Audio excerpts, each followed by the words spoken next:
Alright, hello everybody. I hope you're all having a nice Sunday. We are back for some more 10,000 signs per minute base projecting. Let's switch the game speed back to 1. It's getting night here as well. If you are wondering what this strange line over here is, this is about 11,000 fish in our starter lake, having swam just far away enough from me, I'm standing over here, to get deactivated in this chunk over here. So here the fish are swimming, and here I'm just one chunk too far away for those fish to be swimming. So let's walk a little bit more close by and watch a true fish explosion happening in the lake. Here we go. There they go. Whoa, it's like a wave of darkness.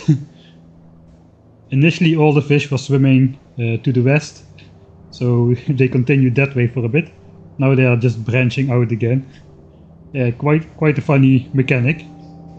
We will fill up this fish place in the end. Right.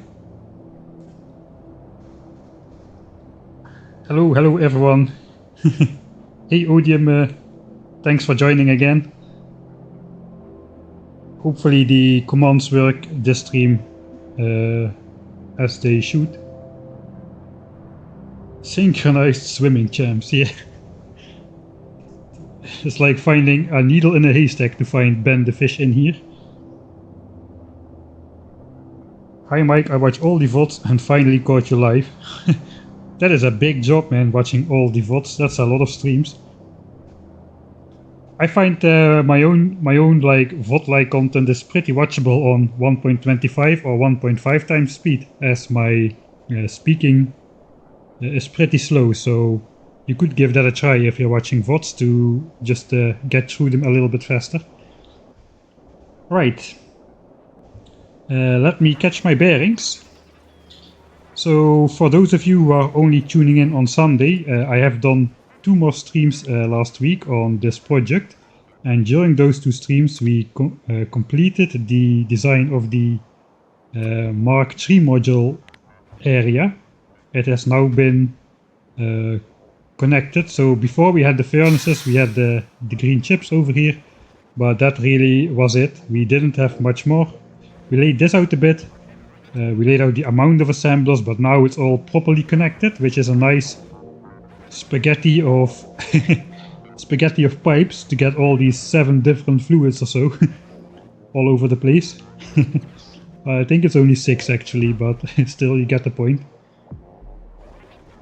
Yeah, it was a mistake to build the oil refineries on both sides, but hey, at least it looks nice and symmetric on the x-axis. Right, so we have our 3 belts of green chips. We have the red chips over here. Those lead out to the blue chips where they'll join up, and then they'll go to the module area down here. We figured out the oil stuff, oil cracking. We only need petroleum gas, which only goes into sulfur, which only is being made into sulfuric acid. And we did stress test it. We gave it a cold start and we got to the desired 5 modules per minute. 5 modules per minute per type, so 10 modules per minute in total. That is design number 1. Zoop. And then the second stream was about making the solar panel array, and about that I didn't really talk last Sunday, but yeah, we're also going to need a ton of solar panels and accompanying accumulators. The ideal ratio to place solar panels versus accumulators is roughly apparently exactly 0.84 accumulators per solar panel, which is roughly 0.83333 and so on accumulators per solar panel. So that means if we do 5 accumulators over 6 solar panels, then we should be producing pretty close to the optimal ratio, so we won't have severe overproduction of one or the other. So this is just the end thing. This thing requires 2 belts of green chips, a half belt of copper and steel, and a belt of batteries and iron for the accumulators. And that design has been completed as well, including the entire smelting. It does not fit. It does not fit on this thing. Zip, zip, zip. This guy. I think we are planning to place it vertical because of the way the mines are oriented. Oh no, that is in range of the base bots. Let's go down a bit.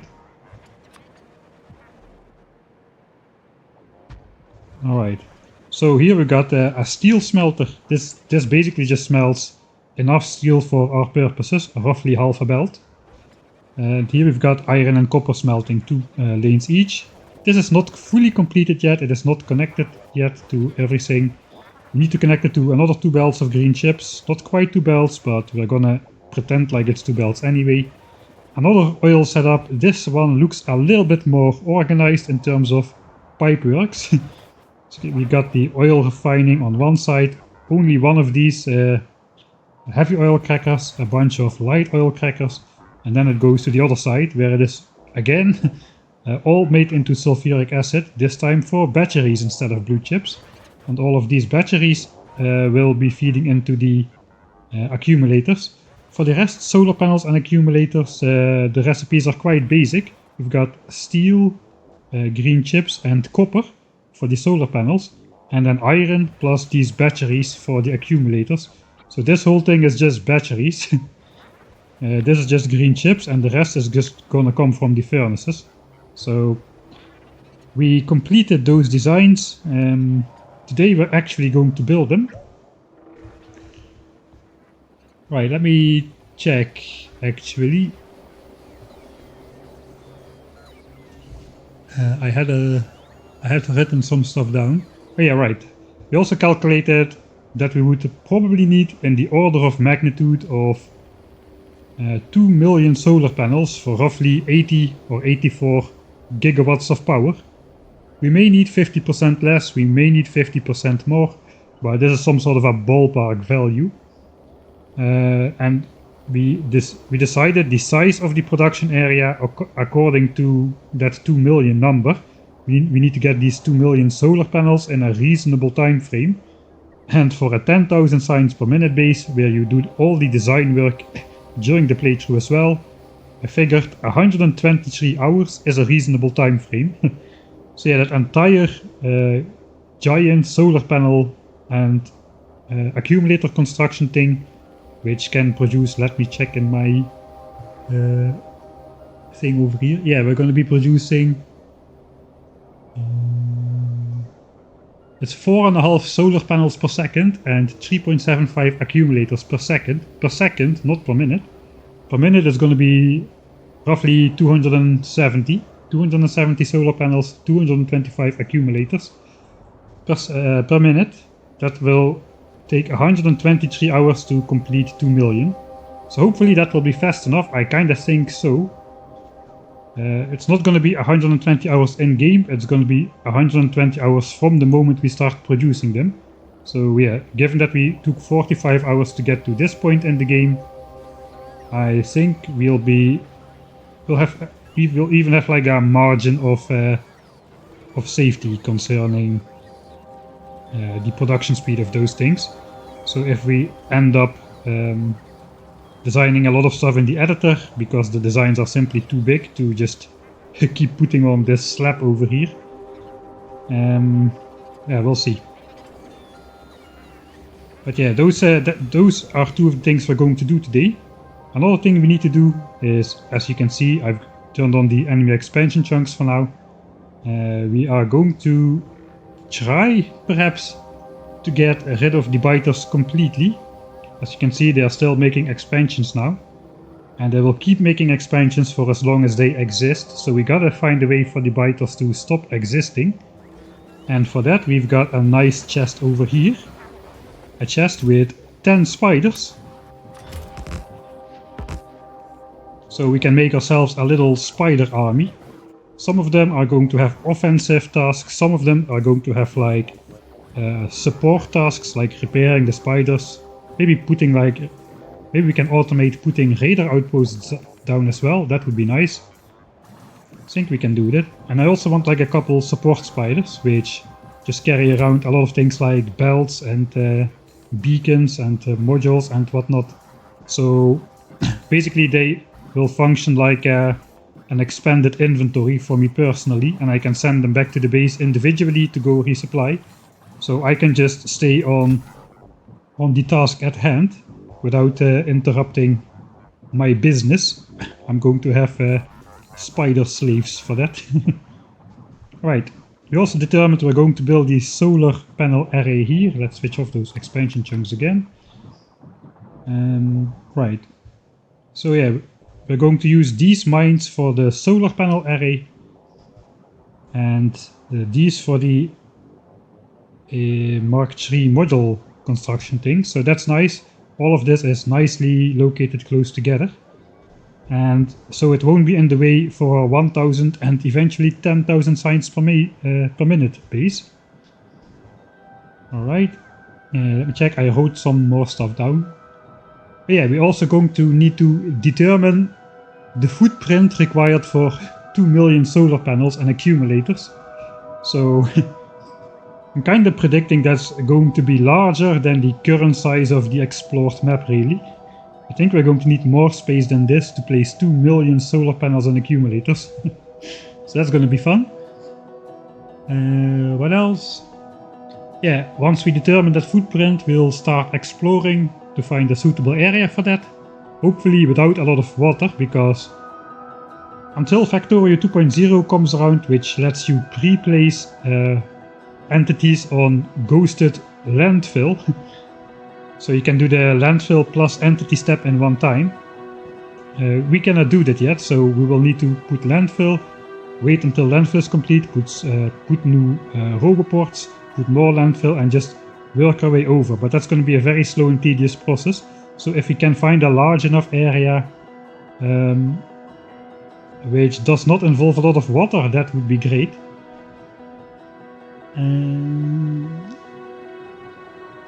Yeah, okay, so those are the 4 goals for today. Building the Mark 3 module production area, that's what we're going to start off with. Building the solar panel area, once we have the modules to do that. And then we're just gonna go off with the spider army. So I think I may get started with these, I'll just set up a couple spiders for myself already, just so I can... Yeah, because we already collected the Mark 3 module area in a chest over here. So a spider could carry this, for instance. I don't need to do it myself. And I may just do the same for that. I may just try to place this whole thing down as well, so that we can also put that in a chest or in a spider. So I won't have to mess around with my own personal construction, personal logistics slots and all that kind of stuff. Right, so I think I caught my bearings.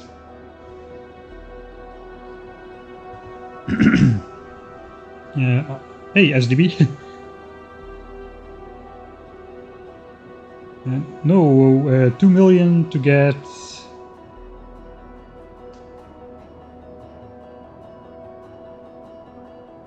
wait.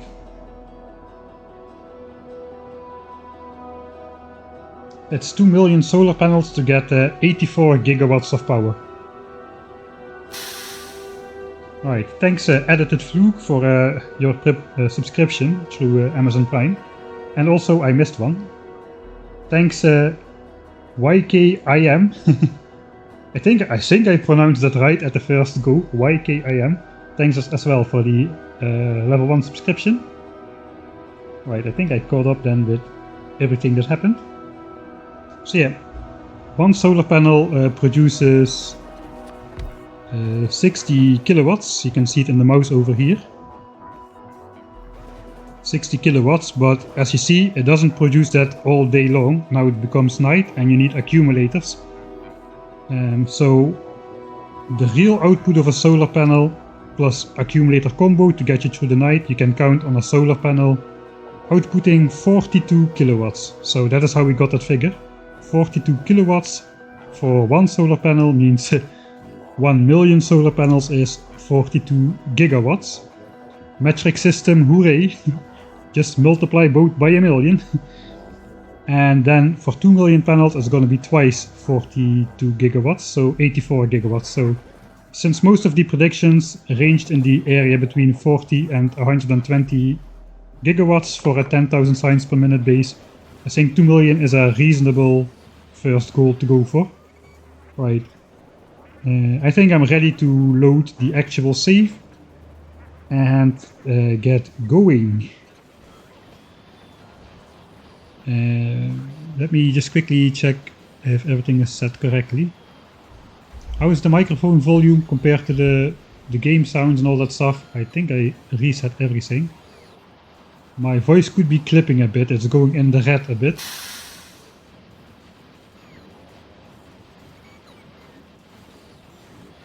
But at least it's more hearable, so I think I'll just keep it that way. I'm speaking not directly in the microphone, so all the plopping and sing and thing sounds should still not be too annoying. Can't hear any clipping. Alright. That is great news. Okay, we are ready to get going then. Thanks as well, Sir Crocodile88 for the subscription through Amazon Prime. Right. Let's go. We're loading this thing.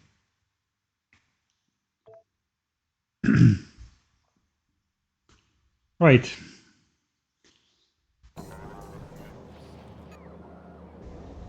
So yeah, I got to remember I'm not trying to speed through all of this. So let's take it easy. I've been working a bit on that 12x9 base where it's kind of a speed run and I'm kind of trying to get into a habit of doing things fast. I gotta get that out of my system a bit. Alright, first things first. I think we're just gonna try to build that. Alright, so we got the blueprint for. Yeah, for the module area is right in here already. We gotta build the blueprint for the solar panel area. Right, so this thing. Let's switch off the port. I think I can just do this.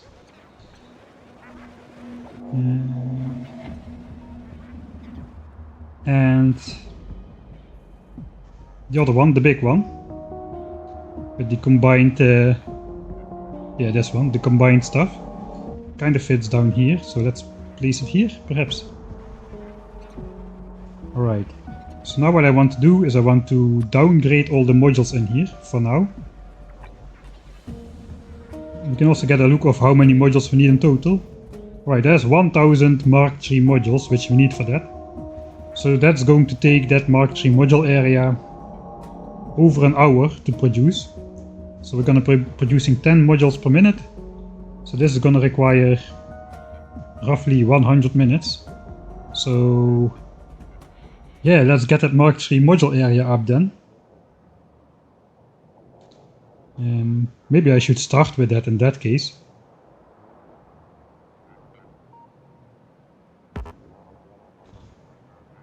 Yeah, let's start with that then. If it's gonna, I didn't realize it would take almost 2 hours to produce the modules for that. So let's start module production as soon as we can. Right, in that case I'm just gonna start with a helper spider. Love your content, glad to catch you live. It's gonna be a good stream, I think. We're gonna get a lot done. I did a lot in the weekday preparing stream so that we can have a good stream right now. Right, so let's set up some spiders. Right. How many support spiders? Maybe 3? Maybe we'll do 3 support spiders. Zip. Do I want the same sort of setup? I guess I do. I don't want them to have construction ports, they just need to follow me and carry stuff for me. So let's grab some portable solar panels, batteries and exoskeletons, all of which have been automated. Also, I probably should set this guy just to 2k. Since I plan to... I need these for the radar outposts. I set them to only support portable solar panels, so a low value, but I should set a high value. Because we're going to be building more of these radar outposts, which also require solar panels, so I want to have a bunch of them, basically. Right, so this should be enough. 12 batteries or so, we'll just grab a bit. It doesn't really matter if we overproduce this. Now we can basically copy... I can copy these spiders and whoop, suddenly we have 4 spider bands. But what I copied really is the inventories over here. So yeah, I can either place this manually and rename them again, or I have to insert this manually. You cannot only copy paste a part of it, so it is going to be annoying either way. So what are we gonna want these guys for? Okay, let's make the first spider. Assist the Tron, I guess. We are a yellow color, so let's make this guy also yellow, but a little bit less bright. Maybe 3/4.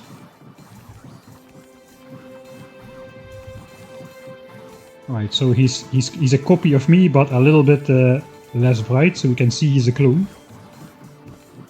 Actually, it's not really that visible. Perhaps we'll go...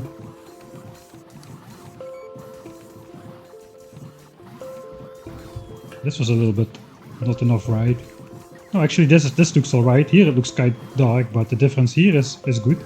Alright, we also need some of these remotes then. Okay, now we're gonna get the annoying part. So you can make hot bars for these remotes, but you cannot change the order how they appear. So let's do this. I think I'm just already gonna fill it. Eventually I want like 10 spider trons or something on this bar here. Alright, so the thing is, these positions, once they are set, they should not change. So I will just grab the second one. I'll link that to assist Tron. Let's make him follow me. And this now should be here.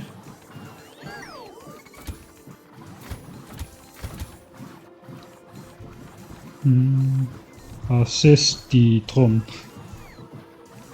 Alright. So this guy basically is going to request whatever. I think for all of these we're gonna set everything you can pick up from the map. Wood, coal and stone, we're gonna set those to 0. So that automatically will go in the trash slots and the base bots will pick it off. And we can basically make whatever request we want for assist Tron. If I now jump in the spider, he should follow me around. Okay, that's nice. And since he also has 5 legs, he should be able to keep up for a while. Let's try to quickly charge up the solar panels with or the battery with these fusion reactors here. I guess we can do that for these guys as well. Perhaps I should not have copy pasted them. Alright. Then we're gonna have, I think we need one guy who just carries belts around. Belts are blue, so we'll make this guy blue. He's gonna be Beltertron. Beltertron. Right. Then we need to set up these things. And then we'll just have this guy request belts and only belts.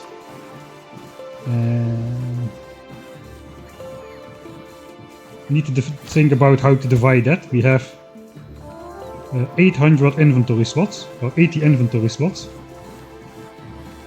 Maybe like 6,000 belts, 1,500 undergrounds and some splitters. 250 splitters, maybe 300 splitters. Yeah, I think I'll do something like that. Let's do... There's going to be an explosion.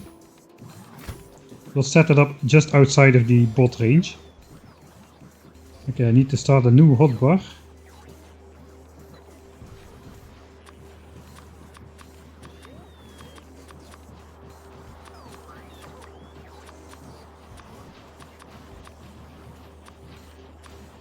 This is gonna be the same hotbar as I have on here.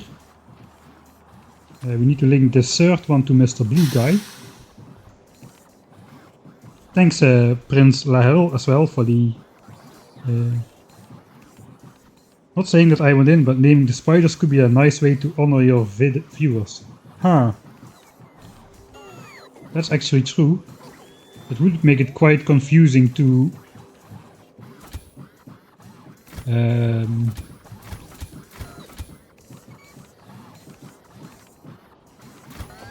it would make it quite confusing to keep track of which spider is carrying what though.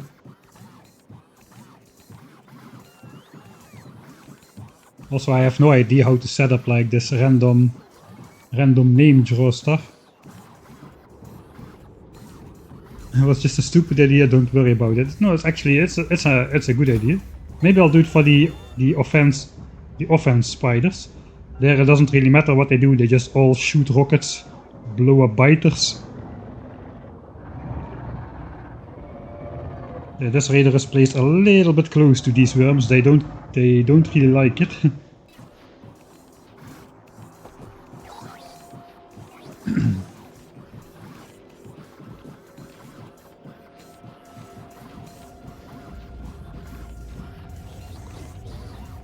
Yeah, don't do it. Right,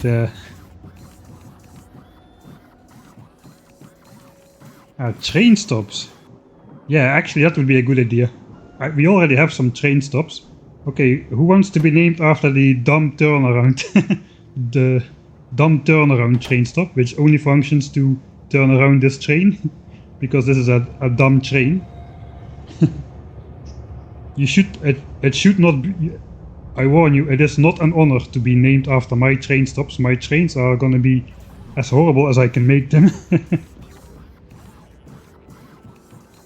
Yeah, we can just add the name in the end, I guess.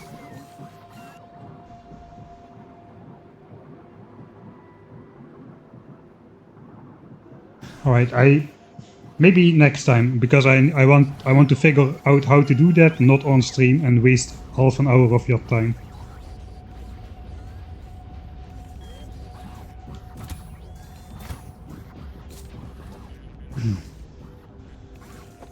I hate train in the game. I don't really hate trains in the game, but I don't use them frequently. As in... I don't know, I just never run into situations where there actually were the setup time. But that's probably has more to do with the nature of the challenges I choose to play than how useful they actually are. Trains definitely are very useful in playthroughs like Doshington's C block. I couldn't imagine that one with my playstyle with bells and pipe spaghetti everywhere. You need something organized when you go with complicated stuff, and something multifunctional. And a train network is basically a main bus, but every belt or every rail can carry whatever. Basically, all the trains with the different stuff can go on the same belt. Basically a train network is a sushi main bus, but then for trains instead of with belts. Alright. Things. Beltatron. Alright, we're just gonna watch the bots go crazy.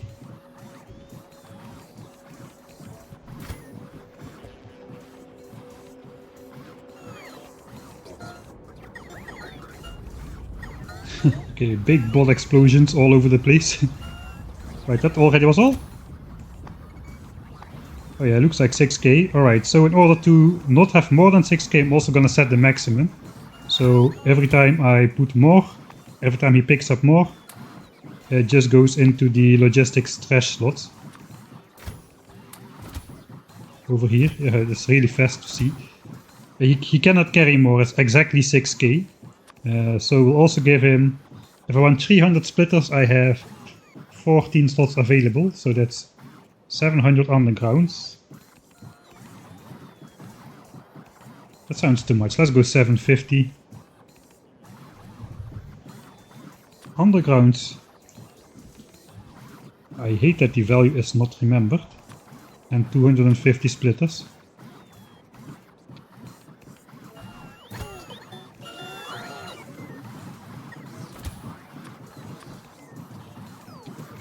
Right, so now the spider is full.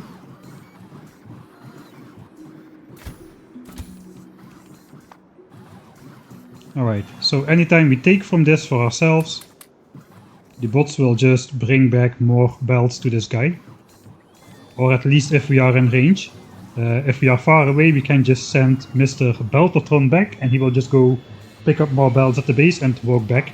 So this is basically people build those, who build a rail network, build those personal trains to bring them everything they need. I'm just gonna have spiders for that. Spiders which follow me around. Right, so this guy will follow around Mr. Assistotron. All of the other support spiders are gonna follow Mr. Assistotron. Alright, what else do I need? Hey you! Follow me. Let's just take a look at all the kind of stuff which you could need. We have belts. We do need a whole bunch of beacons as well. Beacons are bulky to carry around, they only stack to 10 and we need a ton of them. But I don't really want to start with... Looks like we're gonna have more spiders. I'm getting carried away, I should be setting up the module area really.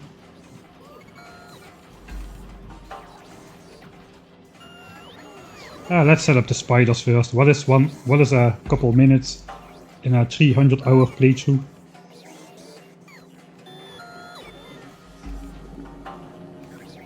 Alright, so I guess we'll need tons of inserters and stuff as well. Chest, inserters, modules. Eventually we'll have a module Otron.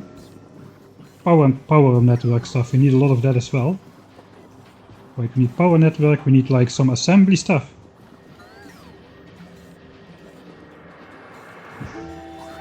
Right, we got a Beltatron. This will be Insertotron. Probably he's gonna be Insertotron.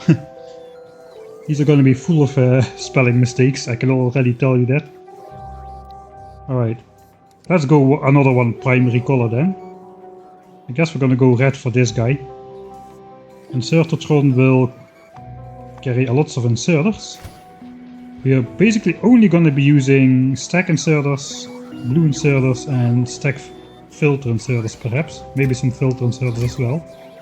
Mostly blue and green, because those are the most UPS efficient. As these swing slower, they need to be updated for longer, so we're gonna try to use only the fast swinging ones, and preferably the ones which can grab a large stack of things. Alright, so let's say maybe 1k. Is that pushing it a bit? How many inserters are in these blueprints?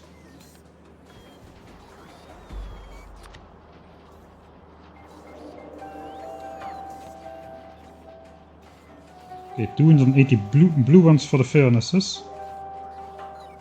100. 1000 does not seem too crazy. It's a bit crazy though. Anyway, let's just start with 500.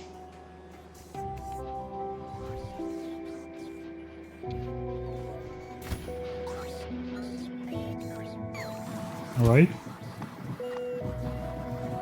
Let's go 1k. We will be far away from the base at some point. 1k of those, 1k blues.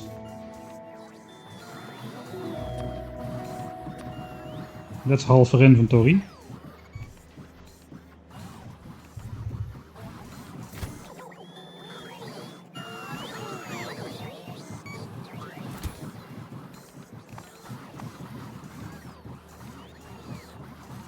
Right, perhaps we can also make Insertotron carry some of those assemblers and whatnot. Assemblers.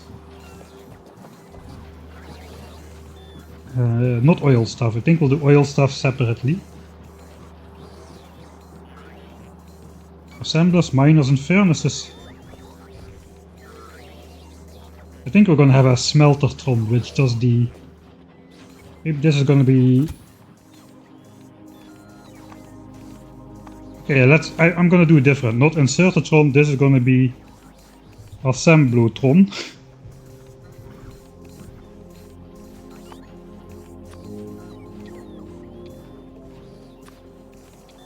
We'll set those down a bit lower.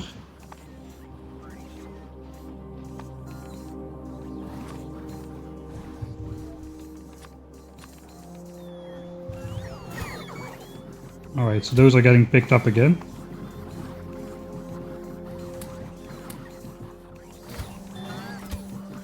Alright, so Assemblytron needs these inserters, that's going to be a given.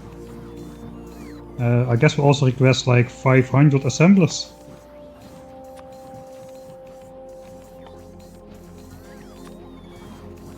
Though an assembler is gonna need 2 inserters, so maybe we should request 1000. That's probably be too much then. Let's do it. We'll fine-tune those values later. Eventually, probably we'll set up modules as well.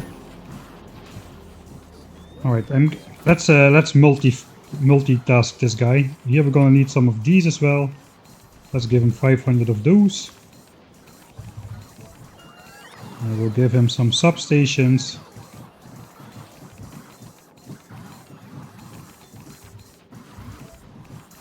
And some long power poles.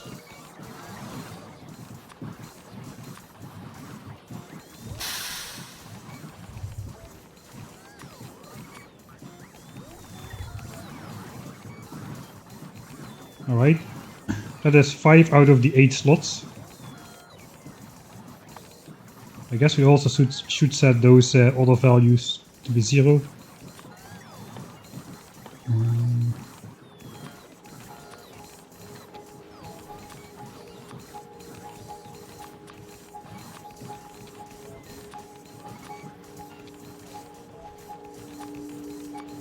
Yeah, I'm just gonna set up a couple and then we're just gonna go because this is taking too long. Alright. I guess for now let's just add beacons to this guy. Later we'll diversify even more, but for now let's just do 300 beacons in the remaining 30 inventory slots. Alright, now this guy is filled up as well. So Red Spider, also follow Mr. Assistitron.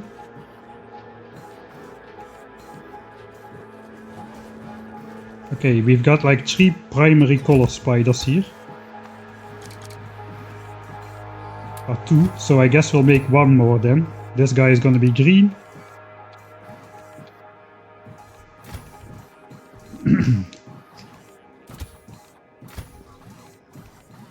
Let's hook up Mr. Green to Assistitron as well. Okay, so I got 5 spiders now. I'm the lead spider, then it's Assistitron, and then it's the other 3 spiders following Assistitron around. That's gonna be my outposting train. Thanks Anima for the subscription.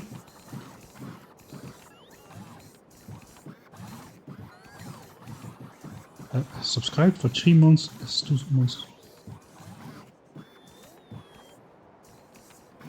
Is that like a subscription like for 3 months at one time? It's worded a bit strange in my language. It's not really clear what it means. But thanks for the 2nd or 3rd month subscription or the 3 months subscription at one time. Uranium spider, the highly explosive one. Yeah. This one just carries around 800 nuclear bombs.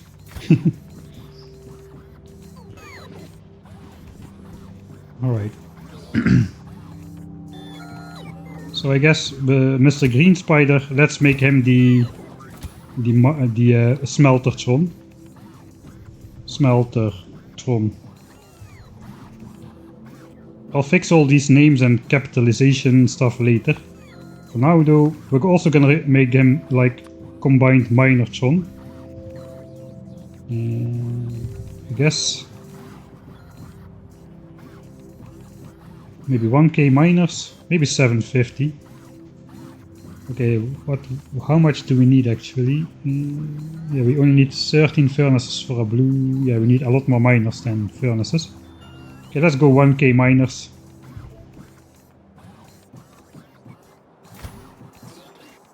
Zoop. Kinda need to keep this off to the side. Then we'll do like furnaces. 500 of those.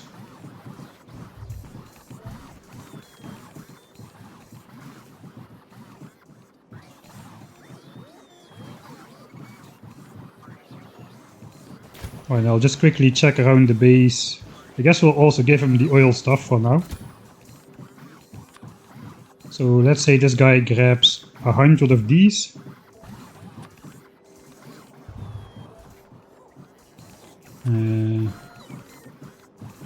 I guess we need a couple palm jacks. Probably 2 stacks of palm jacks.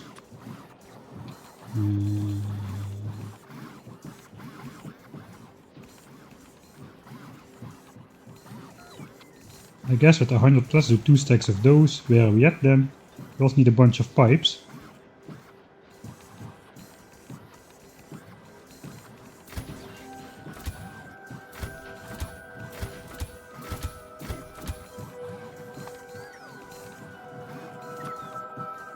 Okay, we're gonna give him 150 of these.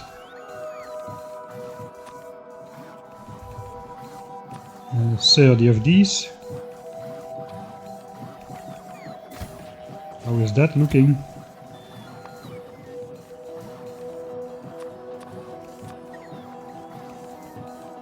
Right, then we give him like underground pipes. Those are an important thing to carry around. Underground pipes. Yeah, we're gonna need a lot of those. 500.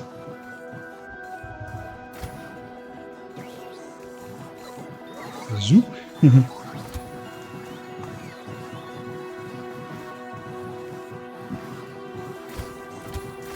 We got one guy with power poles, right? Yeah, this guy has power. I guess let's do more beacons. Beacons we probably need more of. 200. 200.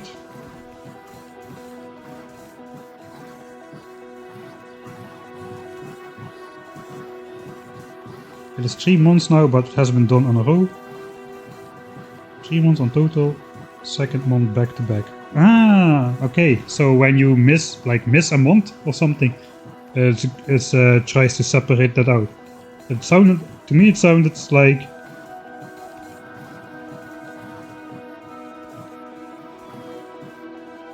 in Dutch it literally translates as you subscribed for 3 months and you subscribed for 2 months in a row. But it should say like this is the 3rd month subscription instead of subscribe for 3 months. I don't know, maybe it works different in English, I don't know. But yeah, thanks anyway. And normal pipes we need as well, that is true. I guess let's go like 2 stacks of normal pipes. We'll just replace those.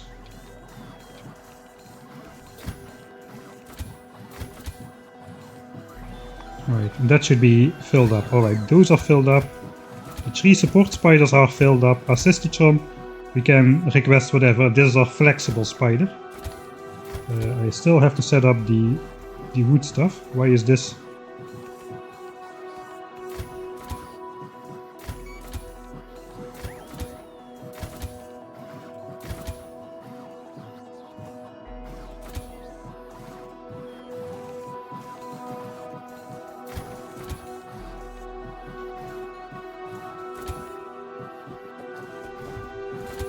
So I'm trying to find out what's different in these windows.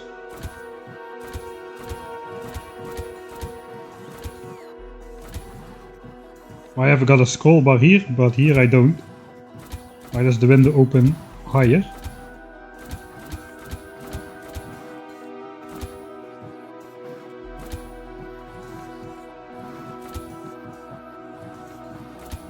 Whatever, I guess. Just trying to get rid of that scroll bar. So I can't.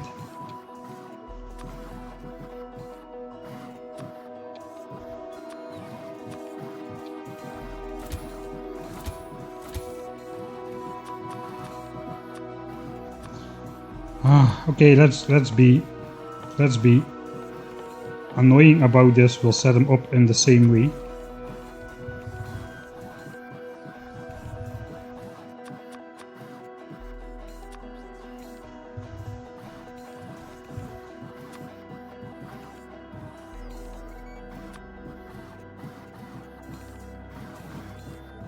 Alright, now this is set up in the same way as well. We can do the wood thing, this thing, and this thing. Right, now all three of them are set up correctly. Assistitron has this over here. We're gonna use these spiders for the rest of the playthrough, so let's just spend these extra seconds to set them up roughly similar. Spider-Ben. Let's also do that to him. Alright, so that should be good. I got already quite the first job for Mr. Assistitron over here. Okay, looks like I need to fix the legs and the spiders. The legs. I got these legs. This guy has got 5 legs. This guy doesn't have an inventory at all. That's not very helpful. So this guy is not going to keep up then, because I didn't charge up his batteries. So I guess he's going to be lagging behind just a little. Actually not too much, so... Okay, if we make enough corners, even Mr. Green Spider can keep up. Alright.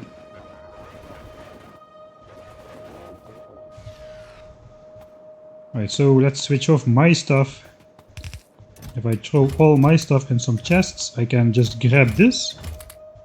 And this is going to be the full blueprint for basically this one. So if we just give this to Mr. Assistitron over here. Right. That should be good. I can just grab my stuff again. I think we're just gonna go for it. I didn't set up the furnaces, but I got beacons, I got power lines, inserters. I set up everything for that, so I think we'll just go out and build the actual blueprint thing. Okay, that should be enough. Legs. Right, I'm just gonna get rid of this stuff.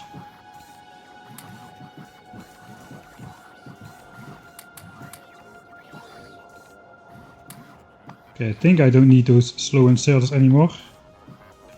Logistics... no.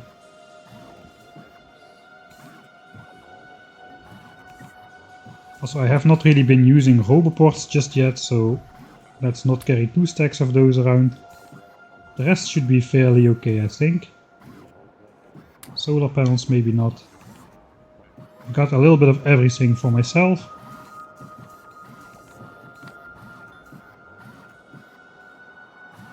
Kinda would like to be able to fit all of this in one chest though. So maybe red belts, let's just go 80 red belts. We're not really using them anymore anyway. So now I have one chest of inventory size. And now I can just do this. And it will throw all my inventory in a chest, but not all of this stuff. For now. That probably will change, but yeah, for now that's gonna be good. Alright, first save. Spider army setup, but this is the non-combat spiders. Eventually we should again, okay, eventually already as now we should have 10 spiders again available in this chest. So it looks like production is generally going alright. Let's see here.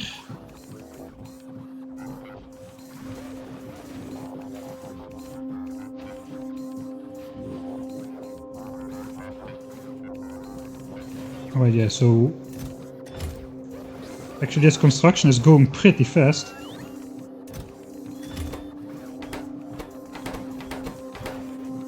Yeah, I think the base is gonna be able to keep up with blue belt production.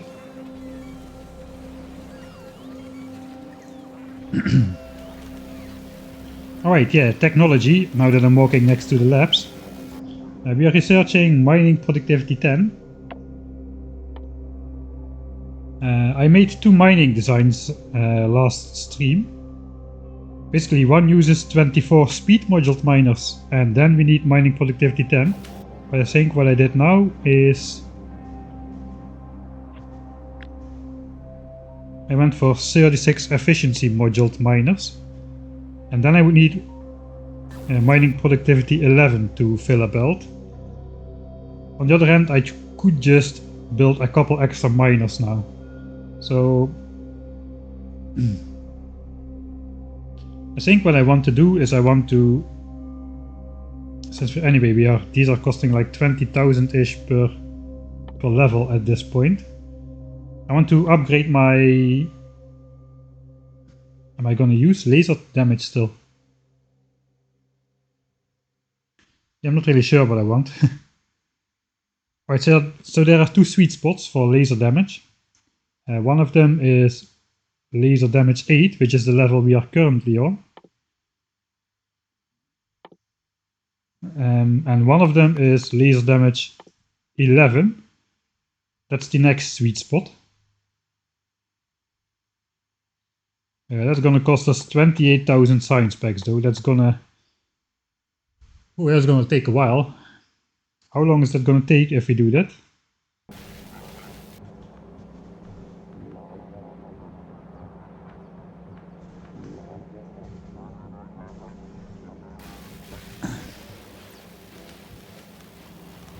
Alright, I'm gonna nerd out on this for a sec.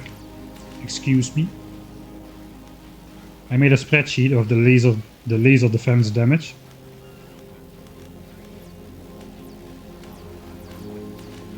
Let's see, looks like no sensitive information on the screen. Okay, let's close that.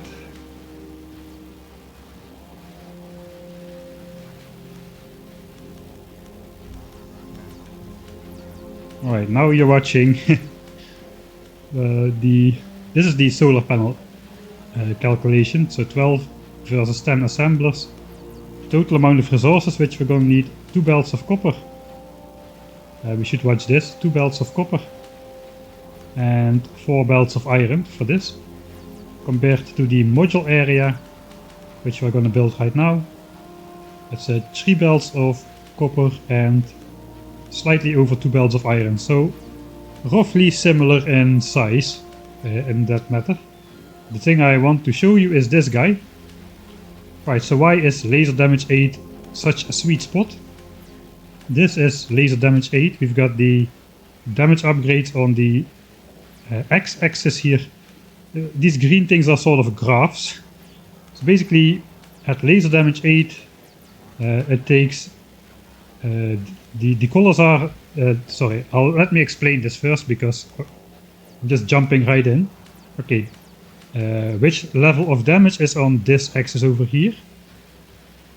The important thing is how much damage does it do. This is the damage output of the personal laser defense per shot, according to research level. And then we've got 4 colors for the big spitter, big biter, light and dark blue. Behemoth spitter, behemoth biter, which is light and dark green. So they are basically their in-game color as well. Here we see if you upgrade from laser damage 6 to laser damage 7, it has absolutely 0 effect on big biters or big spitters. You still need 3 shots to kill big spitters, 4 shots to kill big biters. At laser damage 8, both of those go down 1 step, so that's pretty sweet. Even at 100% evolution, these guys still make up 50%, I think. 50% of the enemies are big, 37.5 are behemoth, and 12.5 are mediums. Mediums are 1 shot no matter if it's medium biters, medium spitters. They have like maximum 75 health, so even with 99 damage, you just one-shot them, no matter your damage level. But yeah, 50% of the enemies are big, so this is a pretty big deal. We go from 3 to 2 shots on the spitters and from 4 to 3 on the biters. And 11 is sweet because we go from 2 shots on the spitter to one-shotting them, and from 3 shots on the biters to 2-shotting them. Also the behemoths are important. Basically go from damage 7 to damage 8 is the last time you'll get a 2-shot discount on the spitters. And it's almost the last time you get like a full 1-shot discount for the next level. So here it takes 2 levels to have an effect, 2 levels, etc, etc. And for big biters that's the same as well. This is like a big step, and this level 11 is the final step where it saves 2 shots from the personal laser defense. After that it's just 1 shot per level. So this is actually attainable. It costs 28,000 science packs to get to there after you get to level 8. So I'm thinking of going for that, because that makes the laser defenses a lot more effective.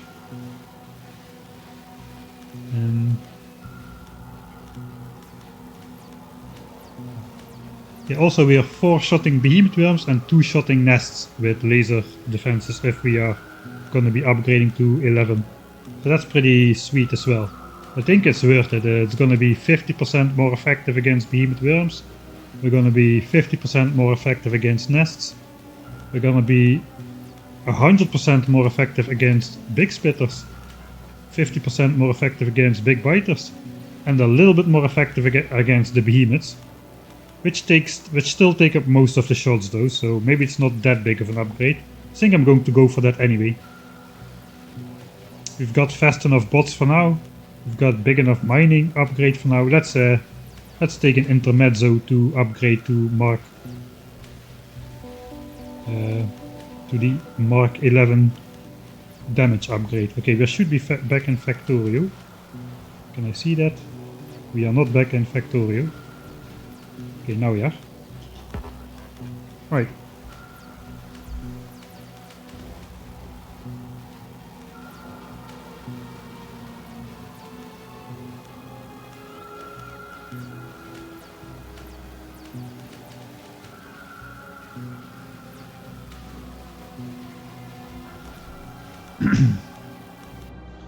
Alright, so I think I just left the game running. I do not really want to AFK in this playthrough. So let's just load that back up. I've just been standing next to the labs.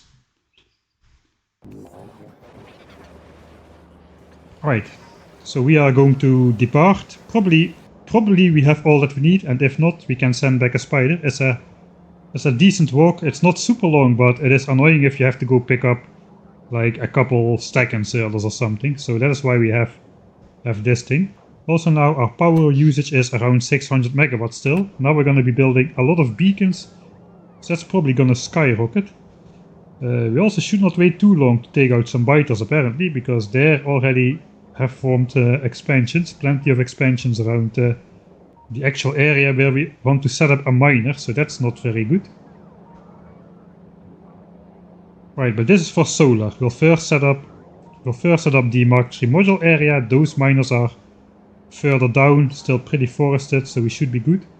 I think before we do the solar array thing, we'll probably at least get rid of the expansions, and perhaps we'll try out the combat spiders, since we have to wait nearly 2 hours for the modules to be produced for the solar array thing anyway. But yeah, let's go. So I click myself over here and all my spiders should just follow.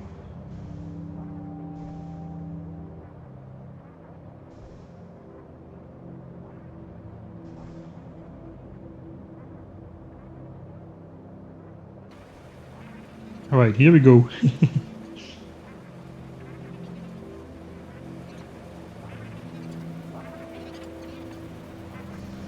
That is worth a coffee, for sure.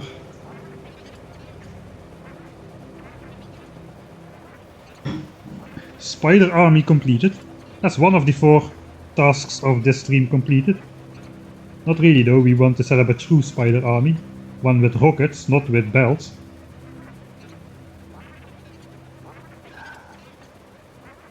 Is it still far?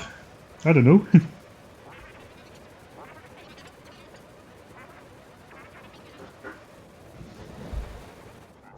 Right. Spider cluster complete. Okay, where are we now? Right, so let's see. How big is this blueprint gonna be? I kinda think I should switch around my hotbars a bit. So what do I still need on here? This guy can go, but we probably need stack inserter instead. Pipes is good.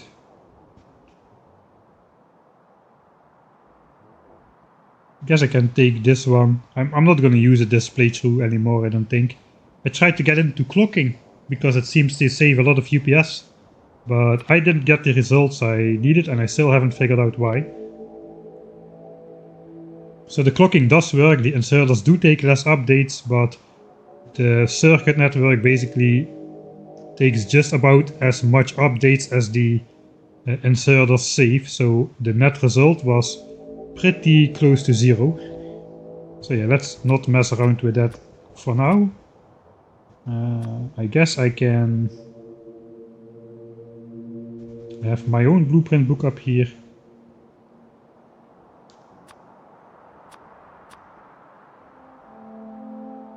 Let's try something new. I'll set up this over here. I'll give myself this remote on here as well. And the blueprint book. I'm gonna be searching for my pipes now though, but that's alright.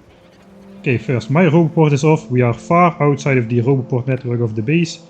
That's how I want it. I do not want a extended roboport network just yet. At this point in the game, the builds are still small enough to build everything for my personal armor. So that is how we're gonna do it. Probably through the 1000 signs per minute base. By the time we get to the 10,000 signs per minute base, the builds are just gonna be too big to build for my personal armor, even with spiders around. And then we're just gonna use like a massive, extensive roboport network, which is gonna build everything we stamp down with like a 20-minute delay or something. Something like that. Alright. Alright, now we can determine how long this takes. We calculated 1600 modules for the 1000 signs per minute base, 16,000 modules. At 10 modules a minute, it's 1600 minutes. So that's roughly, if 600 minutes is 10 hours, it's roughly 30 hours. That is gonna take a while. Right. Yeah, so how the heck am I gonna do this? We're gonna need some miners on here, some miners on here, a little bit of miners on core, and of course the oil patch. So I guess I want to build my blueprint. Pick it from here, I can scroll through the book, like so. This is the full thing except for smelting. Most of the smelting has to come in, go to green chips. So I guess smelting somewhere over here. We can build this thing somewhere over here. Like so. Just testing how it's all gonna fit. I want to fit the solar panel array somewhere next to it though. Looks like we have space to... Maybe we can just do that on one line. I think we can.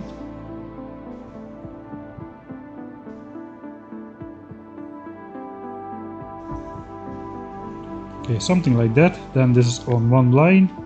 We are gonna pick this up by train and bring it over to the main base, I think. Okay, and then the big thing, the big smelting thing.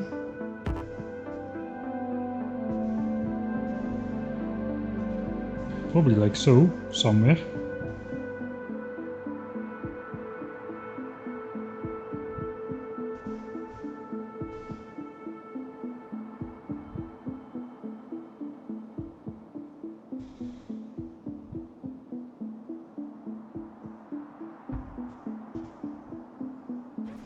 I'm gonna need some actual radar setup here as well. For now I can technically just send the spiders out to just light up the area.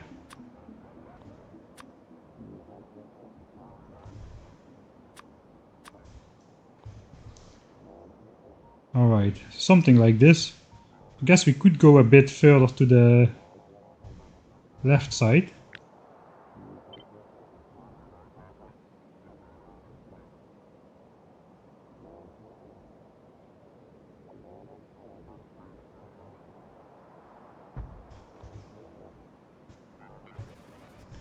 Right, so we're mining here, that can go around, go around, go around. We need some smelting over here. So I think I'm just gonna use my my unclocked smelter thing.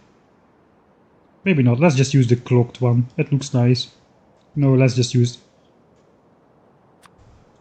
Let's not use the clocked one. Let's use the clocked one. I want to use the clocked one. We're gonna use the clocked one. Just to test it out. Alright. 2 blue belts clocked. I needed 3 belts of iron.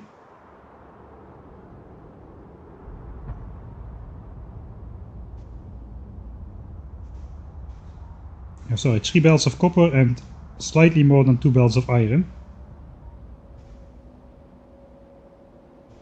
Alright, I should actually set up show the minimap again. Interface, show minimap.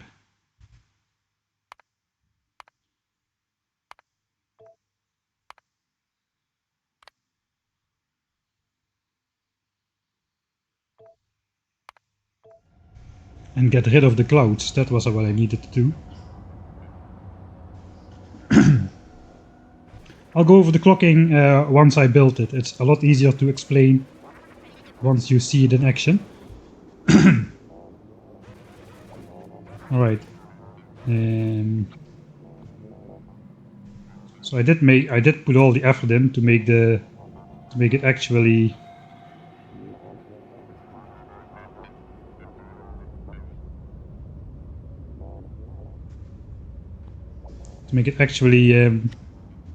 like tileable and stuff.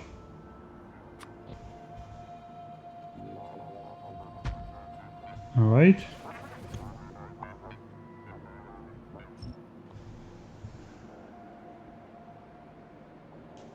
And I also got an overclocked one.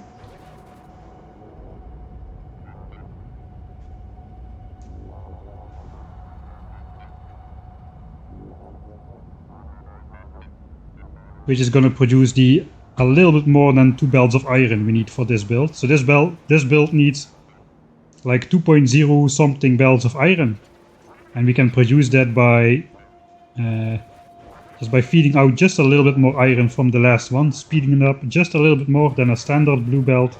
We can get a little bit more than that. Right, so this is going to be the smelting area for that.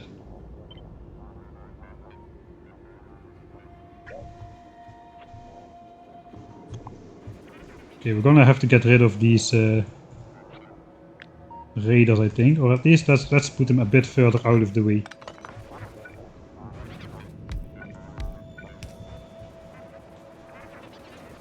Oh yeah, I forgot, if you do Control Z, your entire power network gets messed up, so that is not great.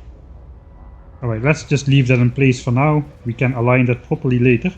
But the first thing I want to do, and there already goes my thing. I want to have rails.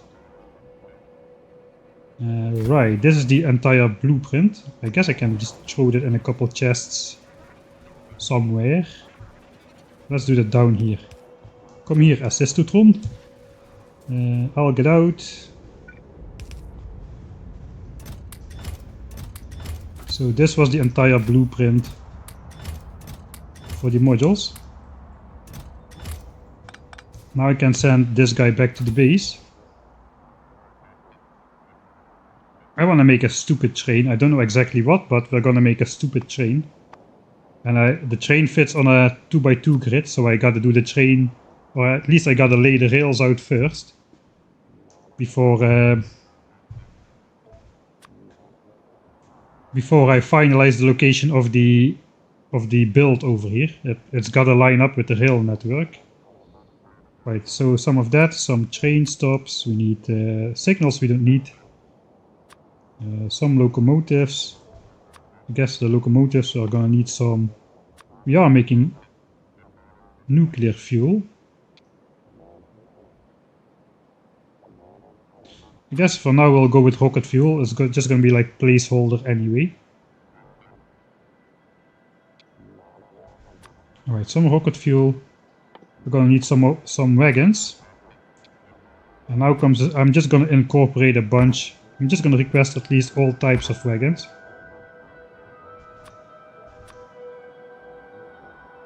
Fluid wagons, why not? Artillery wagons, why not? Am I making those? No, I am not making those. So I cannot request those, but let's put them on there anyway. Right.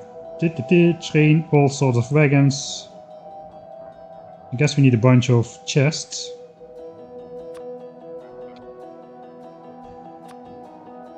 And so others we've got. Okay, that is gonna be good enough. We can send a Assistotron back to the base. And we can just continue with our stuff. Alright, off you go. Don't stay out long time. Alright. I can already start building with the ghost. Yeah, I'm going to make it my mission. Every train is going to be a stupid train. Except perhaps the final 10,000 signs per minute train. That could be a normal one. Alright.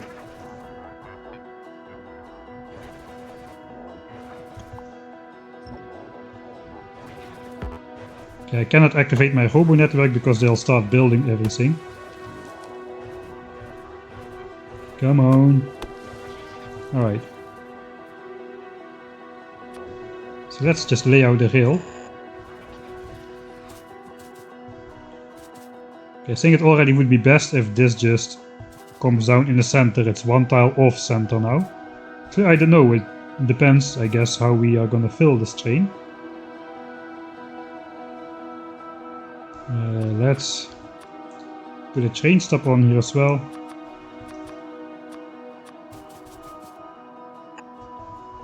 Then we can also ghost placed wagons. Yeah, this is actually easier with actual wagons.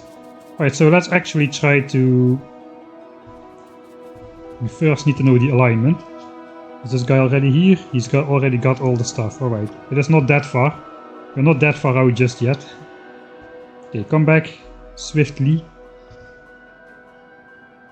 Offshore pumps and pumps. Yeah, actually we need some of those as well, but I have some basic ingredients on me, so I can always craft like a whole bunch of pumps. I do have pumps on me as well. I'm requesting them myself, 40 of those.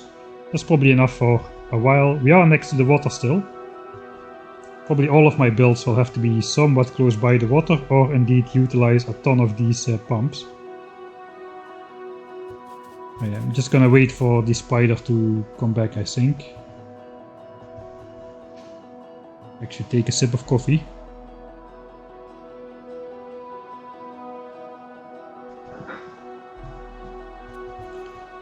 Yeah, me too. I like the ghost building feature. It is really nice. Right. This was just a one-time request, so we delete all of it. We'll grab all the stuff and say thank you, Mr. Assistitron.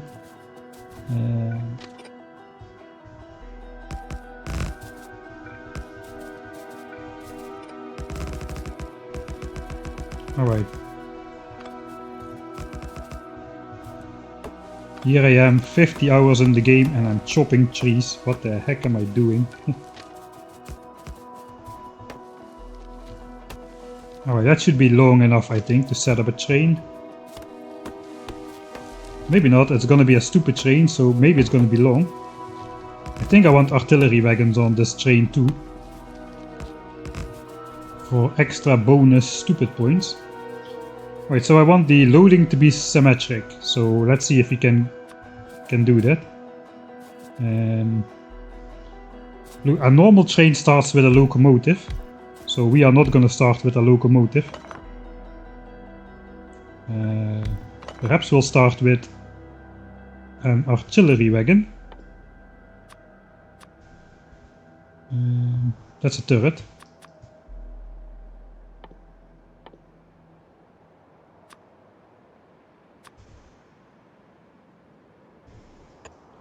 Something like so.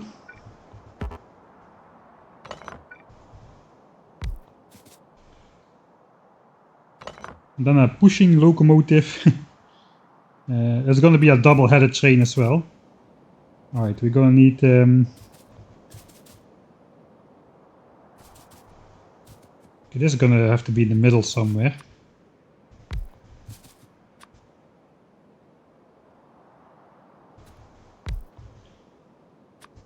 Guess we can do a fluid wagon in between. Okay, now I can see how this aligns.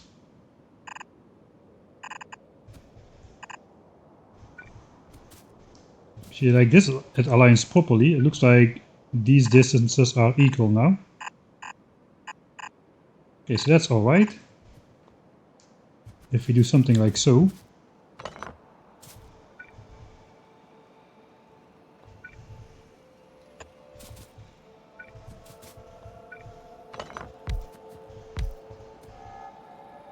Okay, then we gotta bridge a little bit of a gap to get to the solar panel train.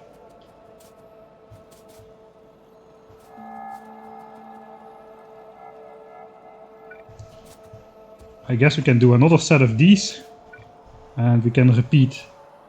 At least we can make it stupidly symmetrical. Except we're probably gonna want like 2 wagons for each of the solar panel stuff.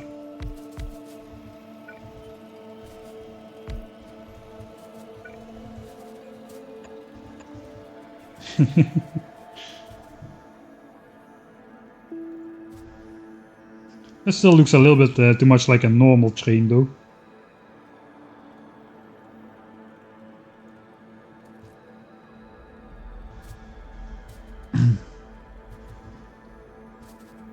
I think I want this closer by this as well.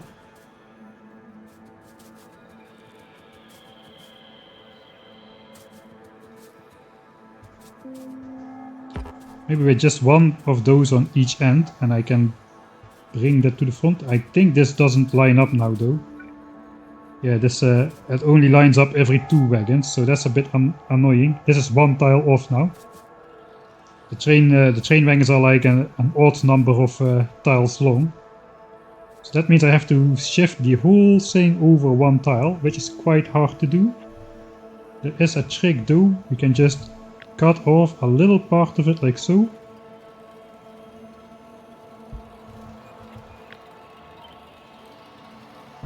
And then we can align the rest to that.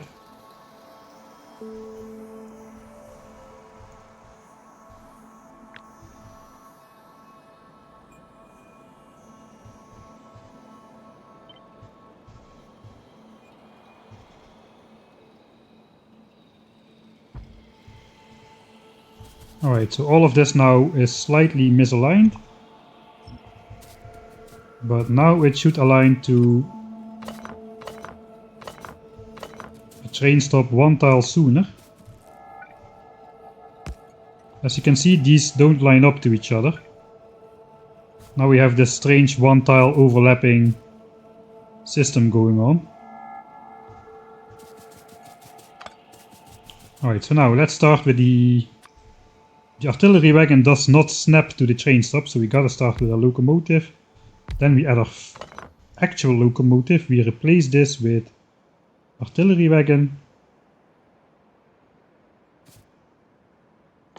Okay, we gotta make some artillery wagons then, actually, before we can actually use this train. I guess we shoot inward, because that's more stupid. Cargo wagon. Fluid wagon. I guess we'll put some lube in there, just like to keep the train well oiled. Just for that.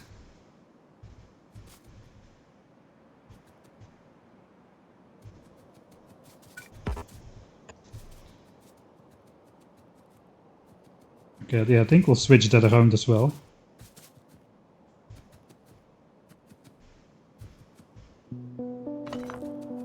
Okay, maybe I can do it without locomotive. Maybe one locomotive is gonna be enough. It's gonna be extremely slow, I guess. But if we run it on nuclear fuel, it should probably still have the accelerating power which we need. Question mark.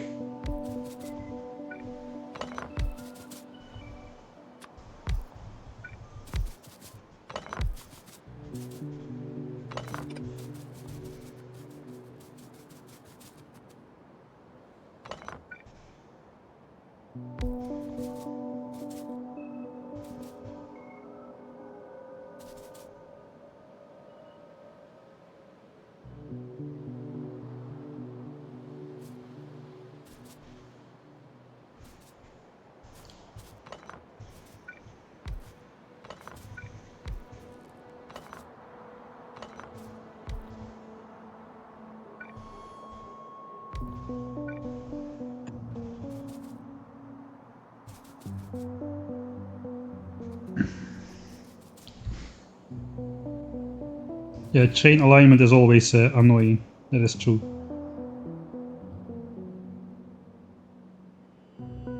Right, maybe we will sneak 2 more pushers in there. No, I don't want to. I don't want to. Let's try this. Let's try this. Maybe I can go. I want to make it a bit longer.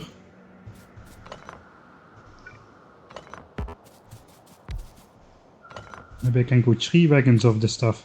How much is this? This is like 40 slots, 2k, 2k, 2k. So 6,000 solar panels, 6,000 accumulators. We're out of space.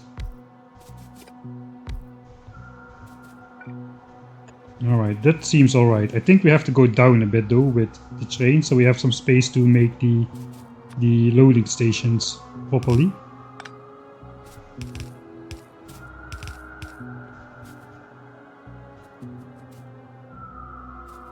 Oh, I forgot the locomotive on this end.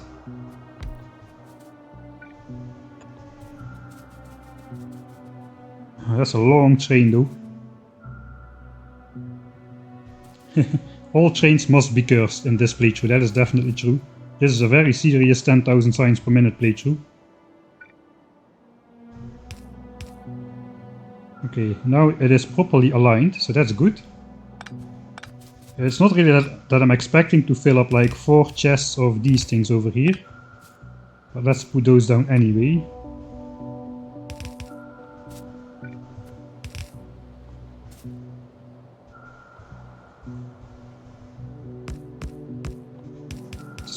Now we just need to determine a bit how much space are we gonna need.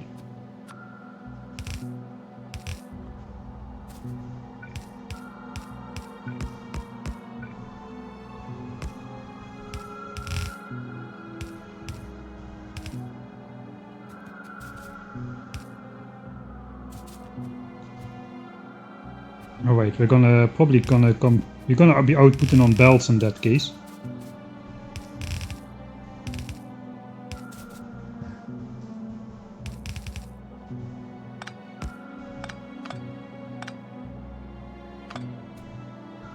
Oh, that's gonna be pretty simple actually, just like so.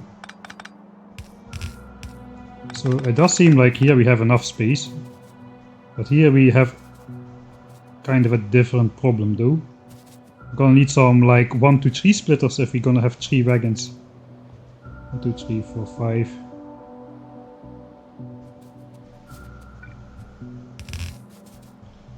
That fits like so.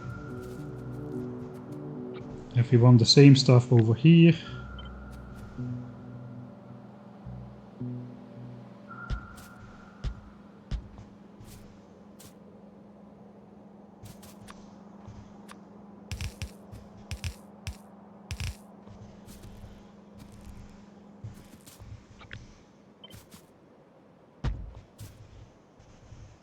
Okay, 1 to 3 splitter. A 1 to 3 splitter is also pretty easy to remember how to do it. Basically, you have 1 input, you just split it into 4. 3 outputs go somewhere, and the 4th one just goes back to the input. And that eventually leads to a perfect 1 to 3 distribution, so that's quite easy. So now I need to put that somewhere up here.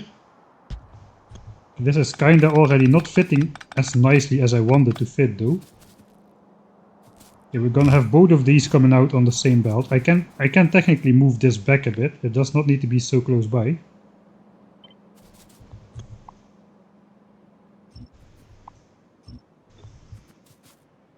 Okay, so we can output that in the middle as well. Yeah, it was aligned to this, like so. We can output at the height of the fluid wagon,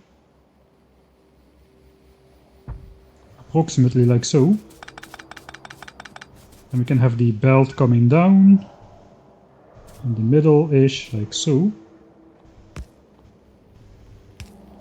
Okay, so I guess here we're gonna split them out. Let's do solar panels close by the module area. Then we need these strange splitters. Okay, that does fit. It does fit like so. Okay, we do want a little bit of space between this though.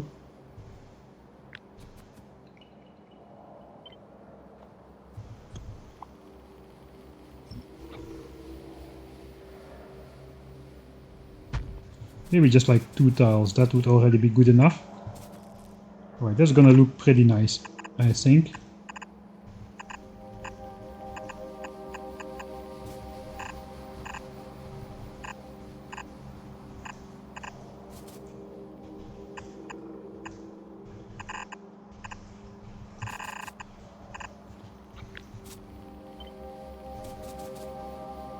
Alright, that's the loading then. And we'll use the stack inserters to actually load the train. Although probably we don't really need to.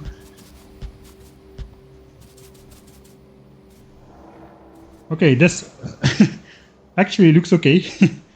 I'm a little surprised about that.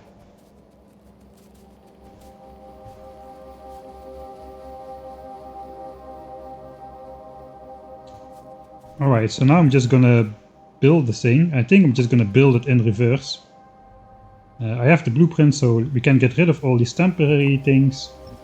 It has been properly lined up. Things will fit how I want them to fit. I'm also gonna get rid of all of these trees everywhere.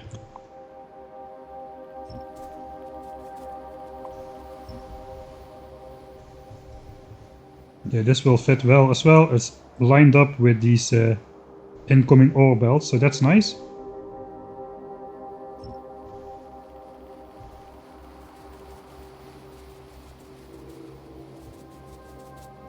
Alright, so I can remember this.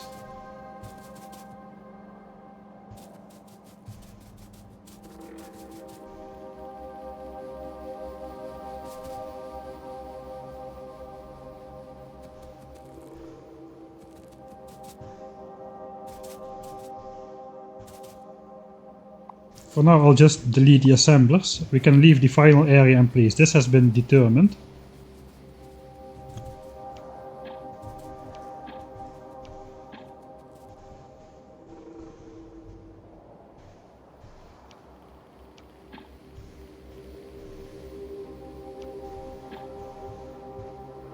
Alright, and we'll set this guy to trees and rocks only. We'll clear this full area around here as well. Okay, now we can basically just build this part of the base. Probably I don't have the stuff on me, but that is where the spiders come in. Let's just call them over then. Beltertron for sure. I don't have any bells. Let's call all of them.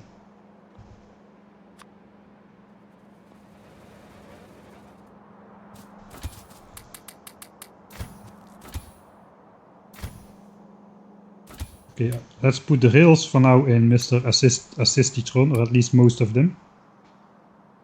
A couple of these things, a couple of these, a bunch of beacons,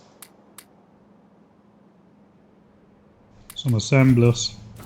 The rest is, if I'm short of something, it is in those chests. I just want to try to get it right. Let's try. I have a pretty large construction area. I don't think it actually fully covers everything though. Let's stand over here.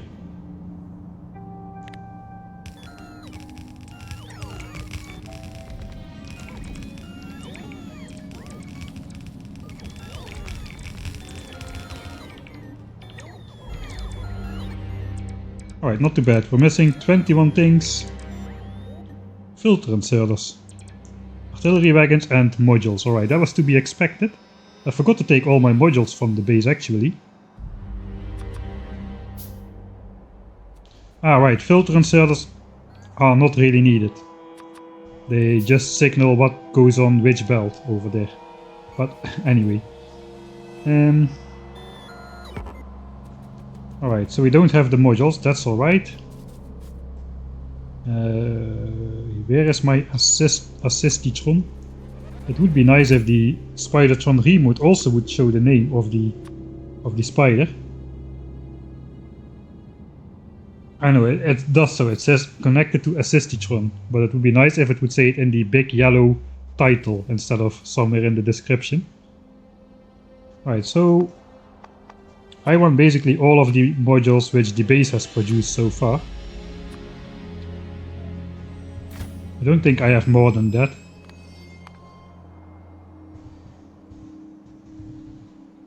Oh, actually I do. 600 productivities already, 680. And 100,000 production science right this moment. Alright, that means we've got 100,000 of every type of science packs except military science. Which we probably are not going to reach, but you never know. I am planning on doing those upgrades I talked about earlier and then forgot about. 3 more levels of laser damage. I hope that's gonna be coming in time, but actually I don't think it is. I don't think it is going to be coming in time. But anyway, we'll see. Right, we also need to make some 4 artillery wagons, so we need to request some stuff for that. Basically, steel, iron gears I have, advanced circuits I have, engines, pipes I do have. So, engines roughly 300 and 2 stacks of steel. Let's do that. And we can make those artillery wagons here on the spot.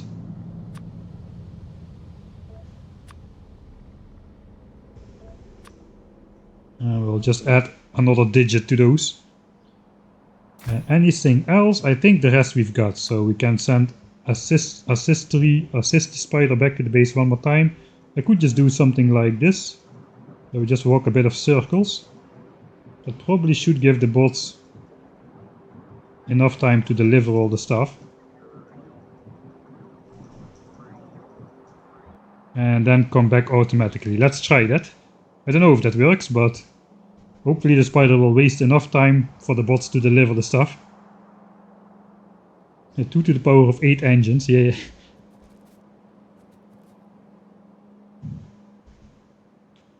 2, 4, 8, 16. 2, 6, 4. Oh yeah, for all 4, right?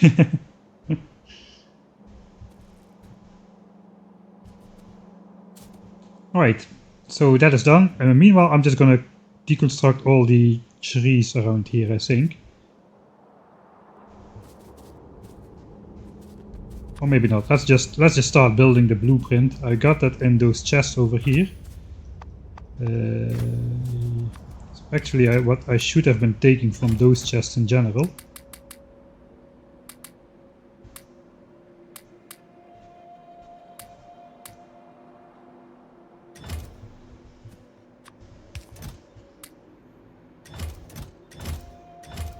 Okay, I'll just grab all of this. That should be the complete blueprint for this area. Minus the modules. I think I have the modules to build this. Let's throw the modules away.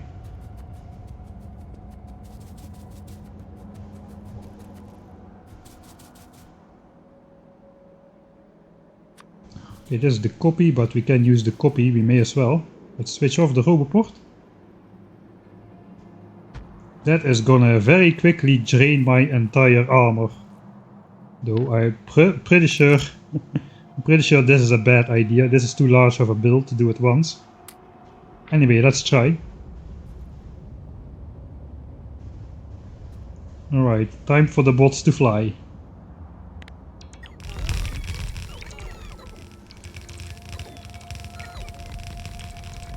Actually, it's looking pretty good so far.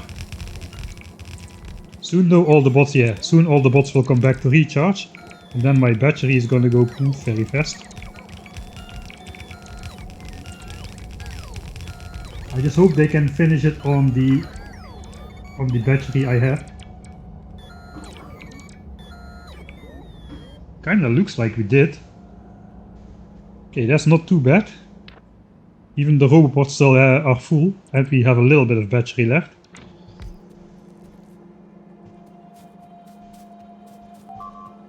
Alright, there goes another raider, another expansion group looking to claim their land in this world.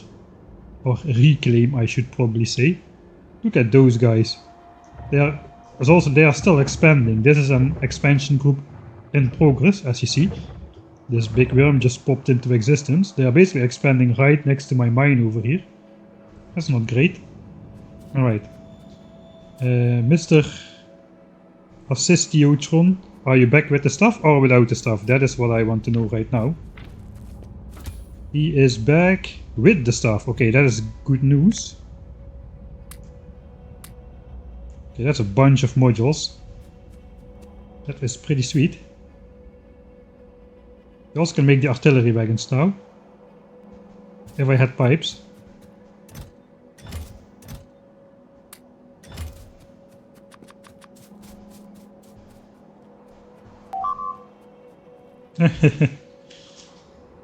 Green friends say hi. Ah, I see which side you're on. It is not a coincidence your name is written in green, Mr. Matja. Hello, welcome.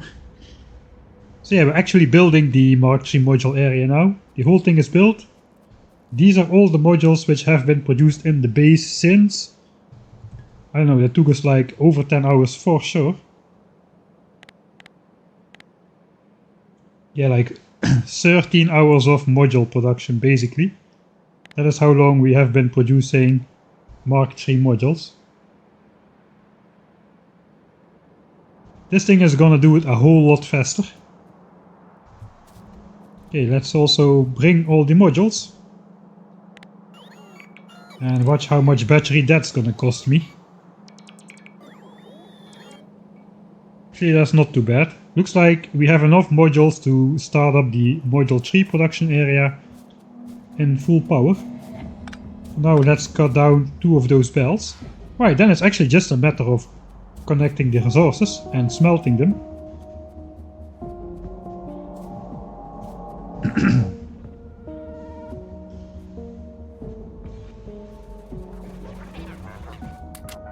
I already was a little scared it was not gonna fit.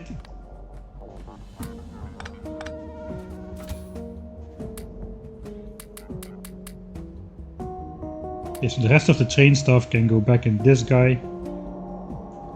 I guess we'll just fuel the rocket fuel in here. This thing is just gonna run on 2 locomotives. Alright. Let me recharge this battery a bit. I think I'll just go bring power in maybe.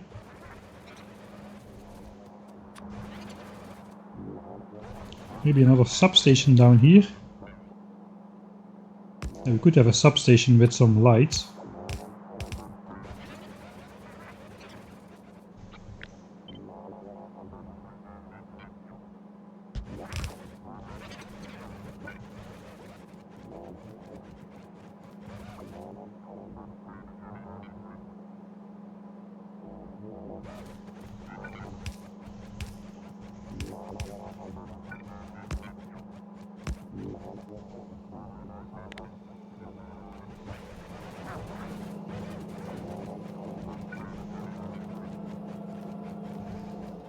We'll see how that connects later on. That's not of care for now.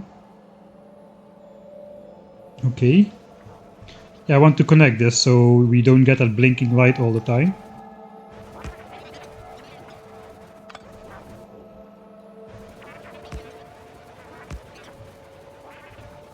Okay, let me just get one maximum distance And we'll just copy paste it a couple times.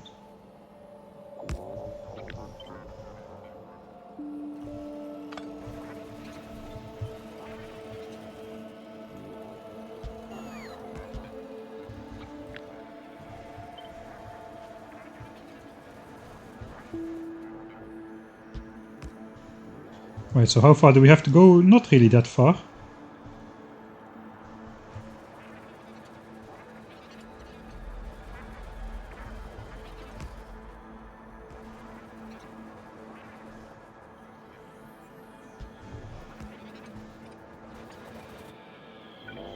Somehow we are one tile off for a straight line here. So let's do this. This one is also one tile off actually. I didn't see that before.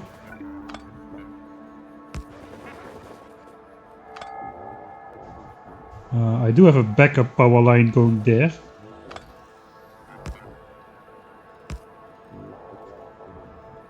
Right, everything is nice.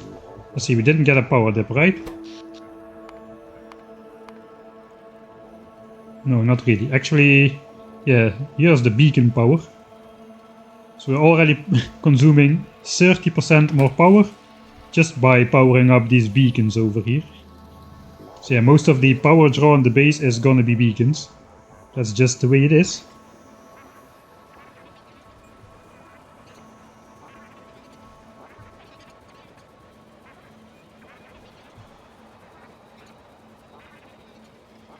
What will be speed module? Beacons basically. Productivity, assemblers and speed beacons.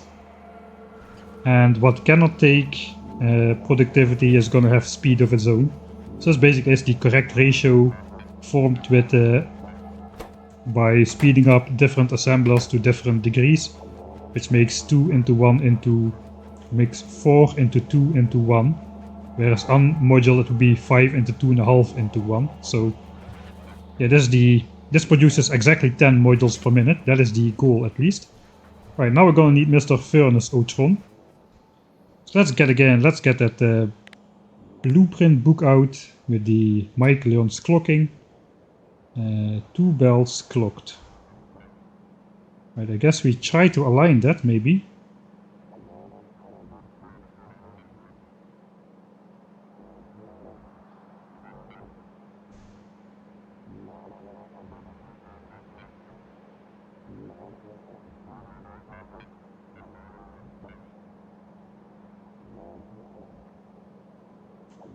Right, so this is going to be copper. Copper has to go on the bottom everywhere. Alright, we'll just use the unclocked one in that case, because I just have a single one.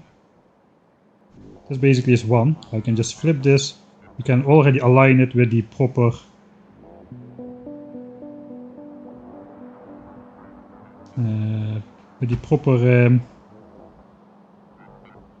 belt. These can basically just go straight. We just need to split off a little bit of copper to go to red chips. But technically we could just feed that straight in. Am I leaving myself enough space here? That is a good question, but I hope so. And we'll just use the overclocked one, like this over here. We'll just do the zigzag. We won't do inserter clocking for this.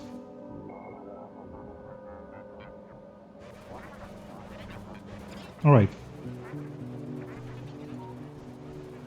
So I guess we call over a Smeltertron. Hopefully this system works. We should have stuff like furnaces and whatnot. Oh wait, I didn't take into account I also need all these Mark 3 speed modules for beacons and furnaces over here, so maybe I still don't have enough. We need furnaces, how many? Not too many. 65, okay, maybe 500 furnaces at a time is a bit rough. A bit too much. Gonna need a bunch of miners soon though. That's it, I guess. Maybe we don't have enough power lines, we'll call over the power guy. Okay, my armor is full again, of batteries, that's good. Looks like we are missing some stuff. Probably it's power lines. Oh no, it's actually belts, inserters, modules even. Aha. and underground belts. So Beltertron to the rescue. I guess all of them to the rescue. This guy has these things. This guy has a bunch of belts. And modules, unfortunately, we don't have quite yet. We need to make those in the base still. Let me check. We have 11. Alright, so just a little bit more time. We have exactly enough modules to start off this area somehow. So that's nice. I forgot efficiency modules for the base. So yeah, I'm forgetting a lot of stuff.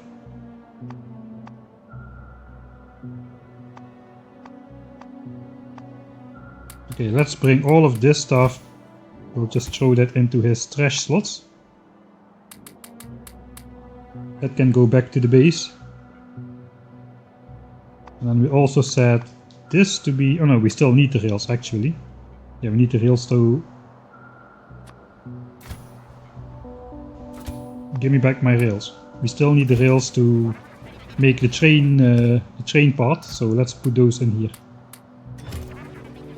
But the wagons are done. This guy basically needs to bring over efficiency modules. Okay, how many do I need? I did build a miner blueprint as well with a number of miners, 36. Does not really quite fit that well on these patches.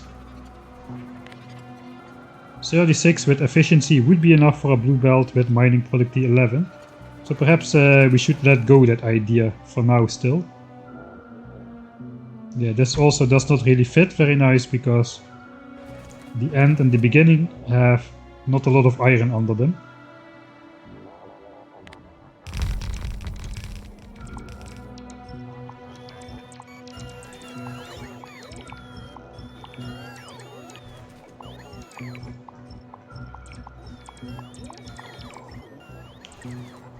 Yeah, there's a lot of wood.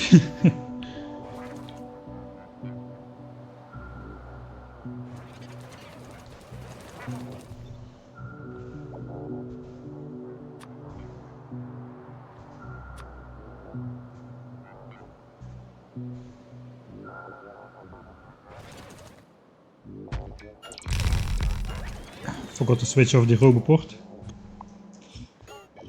Okay, so let's pick it up, switch it off, Control Z it back into place. Alright. So 36 miners. We're gonna need a bit more then. Let's take half of that, 18.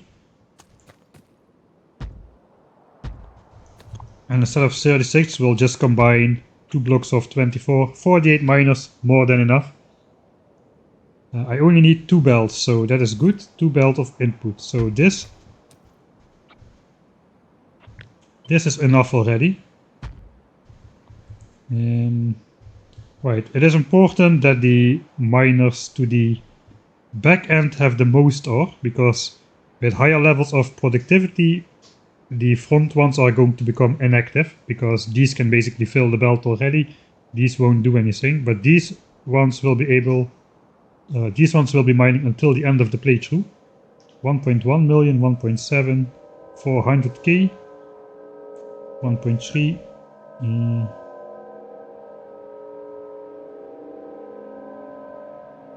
So I guess we can go all the way to the front like this.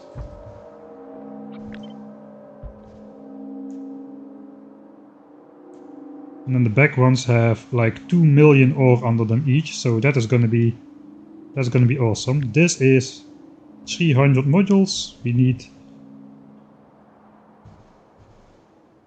then another 450 for here, 750 already.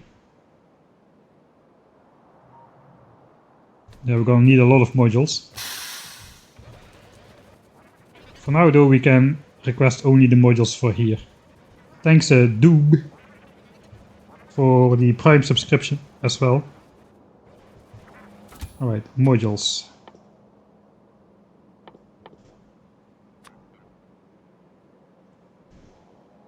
Let's do 1500.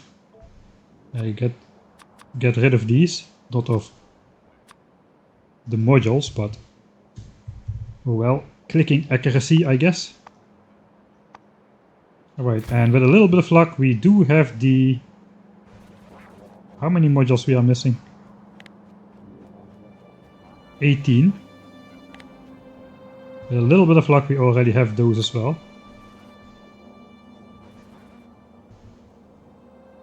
Did I set up the right spider? Yeah, okay, I did. Go in here. 16. Alright, we'll just have the spider wait around until he has 18 modules. And only then we'll let him come back. Meanwhile, we can actually place that miner thing. So I'll just order all these spiders to follow me.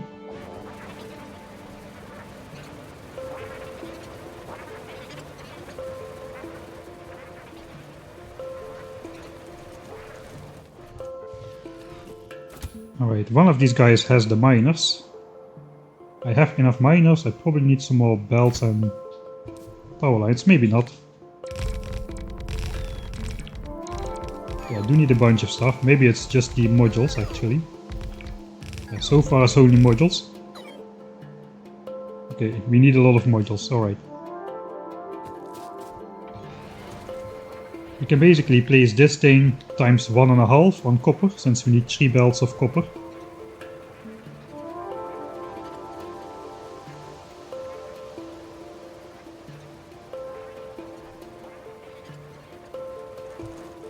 Let's stay out of the way a bit. Yeah, switch off the hoverport. Try to do it from the map view.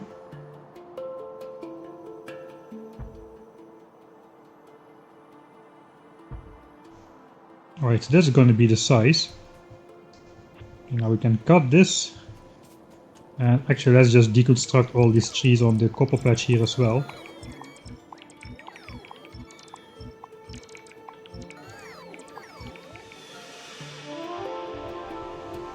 Alright, so this size, maybe we want to face that way. Again, we want the back miners to have as much ore as possible.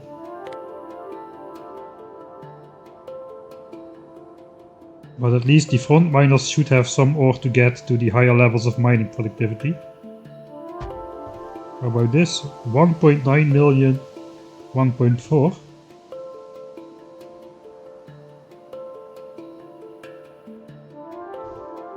$600k, 300k, we probably can go one more tile to the front.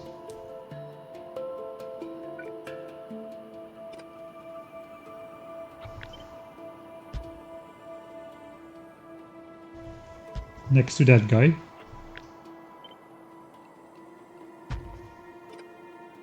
Okay, 200k, that's gonna last. 500k, 1.6 million, 2.0 million. Alright, that's good enough, I think.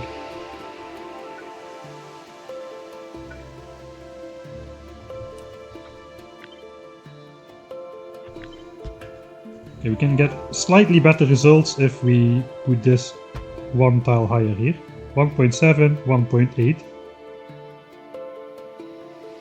That's better than 1.6, 2.0. Still 160k over here. Okay, that's gonna be the placement of the copper mine. So let's also snap this guy into existence.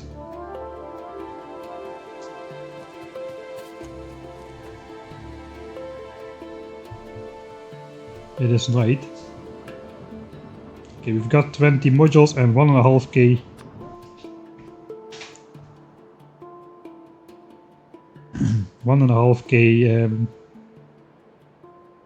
Efficiency modules.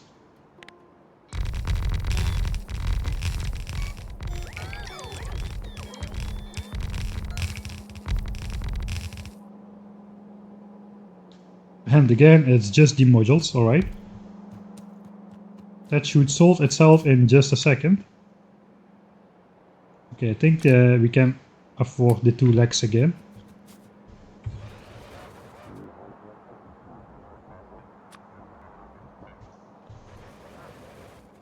Alright, that is that connected. Now we're gonna need Beltertron. We're gonna basically need to connect everything.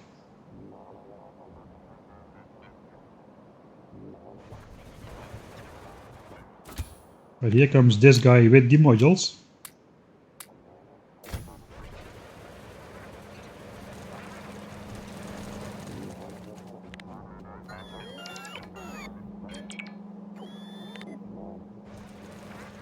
Right, I do not want to switch the mining fields on until it is connected, because if we need to reroute the belts, it's a lot easier. It's going to be a lot easier if they are not filled with the ore just yet.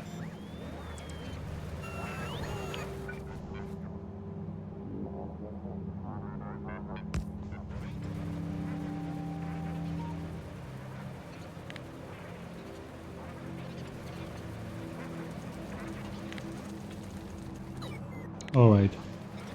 All of that is good. Right, everything is set up then, we just need to switch it on. The module production area is set up. Furnaces are set up. Miners are set up. We only still need the coal, but I guess we can first switch this part on and see how it works. And the oil as well.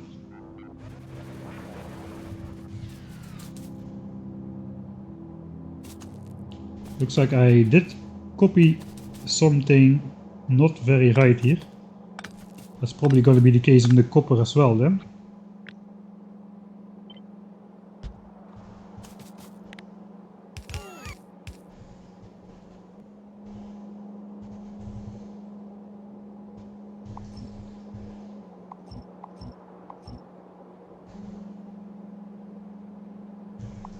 I'll just place this again completely, just to be sure.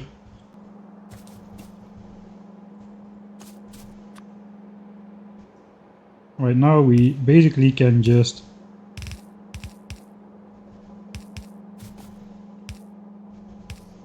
sideload these belts like so.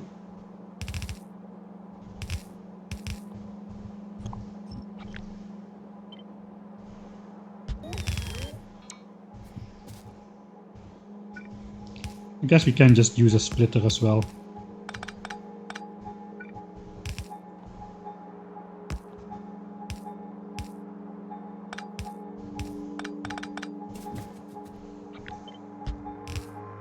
Right, we do not really need to balance these belts, so let's not do that. No unnecessary splitters. Basically gotta feed those belts into here. Okay, so how is that gonna go? I don't know, where's copper gonna come up? I think copper is just gonna come up, maybe just like so.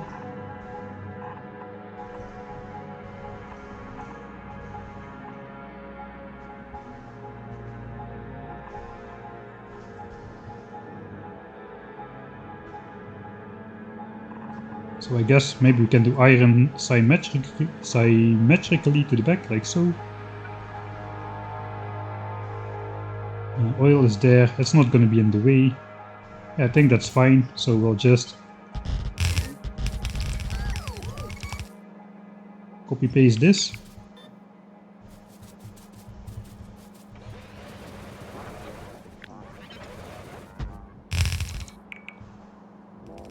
Okay, I'm out of belts, but fortunately Mr. Beltertron here is not out of belts.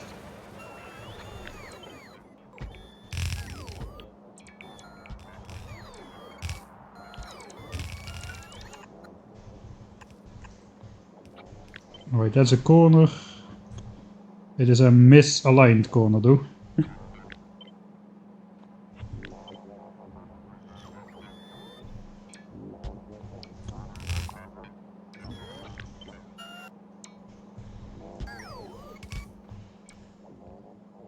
Alright, now it looks nice. I guess we can just switch on the furnaces.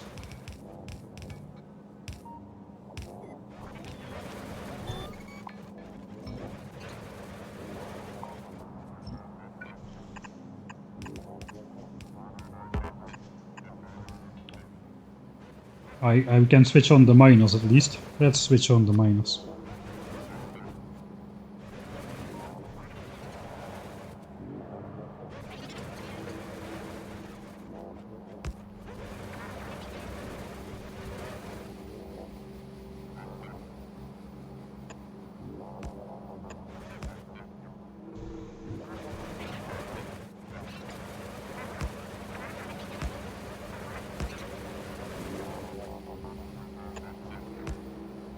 Alright, here we go. That's the iron mining field.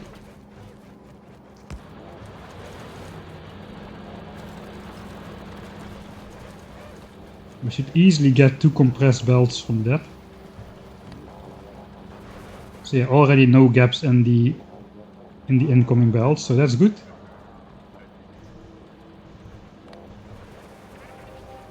Okay, that can be backed up until there. We won't switch on the furnaces just yet. We'll do that all at the same time. Alright, so copper has got to go here. We can probably place some raiders around the base perhaps.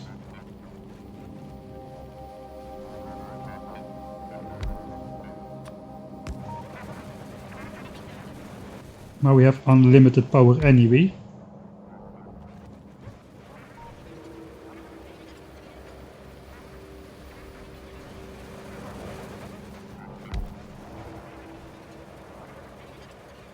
It's a good moment to do it. Now it's night, we can see actually what needs raidering and what is already visible.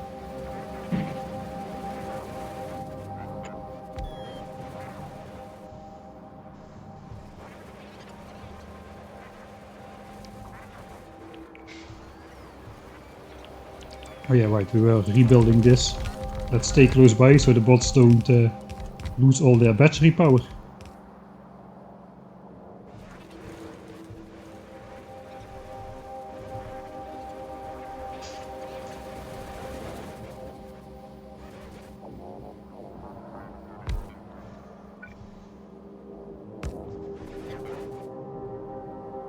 Ah, that looks not nice.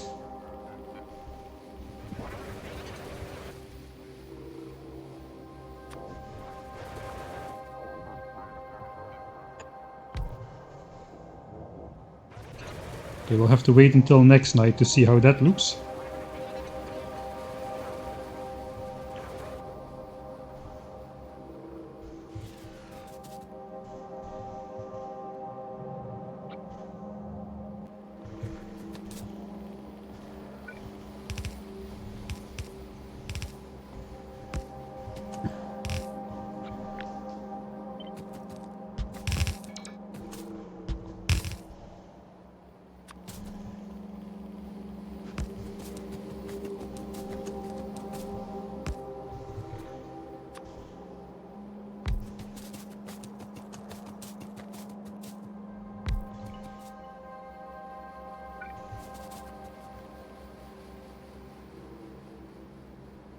Completely against my principles to already switch on these miners, but oh well.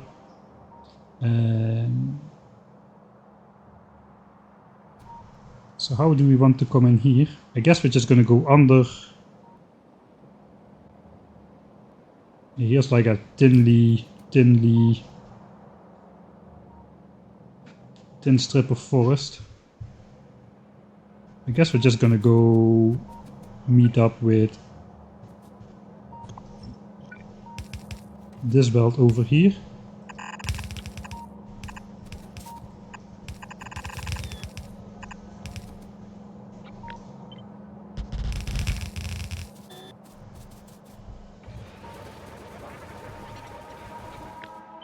Right, I'll just leave a gap in case I need to rebuild something. Also, what I want to do, I want to get like something like this.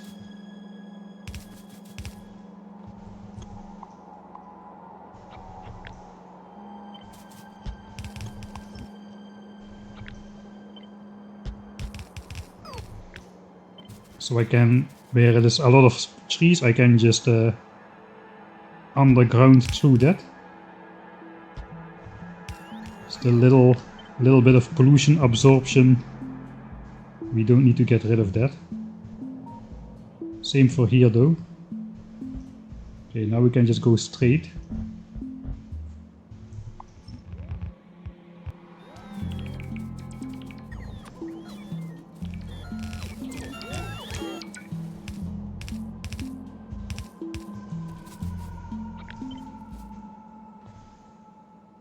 I guess we'll just go with that underground thing I just made, because here's a lot of forest. Let's try to get in the correct spider.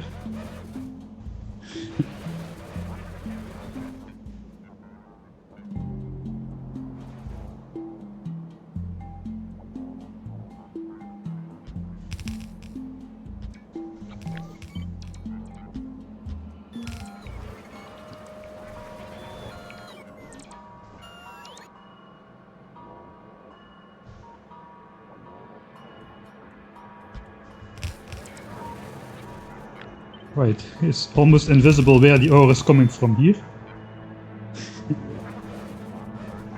Haters will say I'm spawning in the ore right here later on.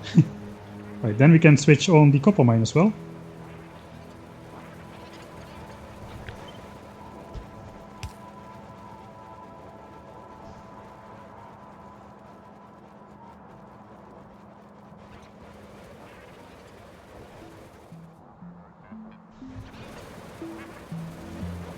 I know what we are missing in these in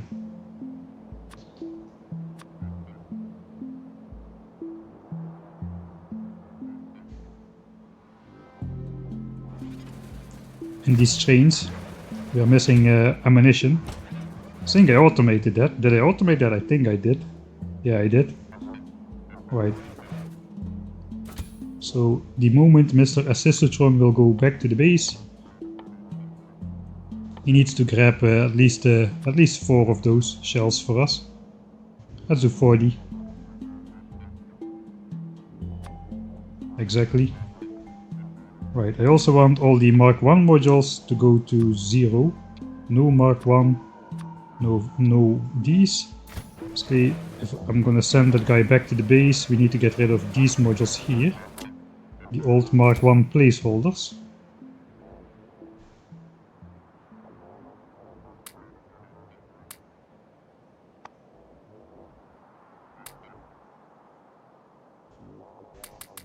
I kinda over-efficiencyed myself here, apparently.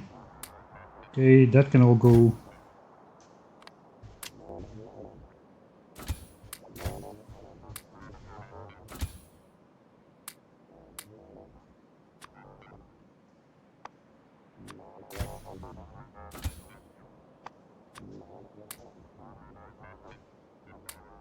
Alright, so we don't need that much stuff.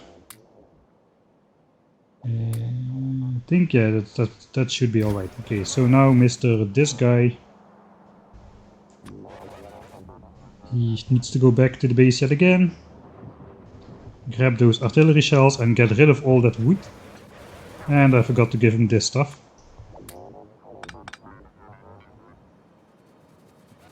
Hold on one moment.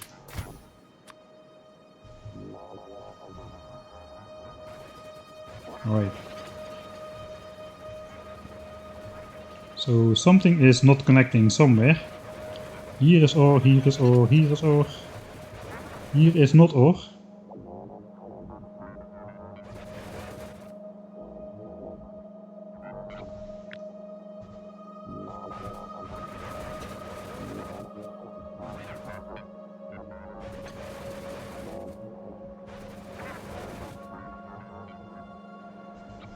Am I crazy?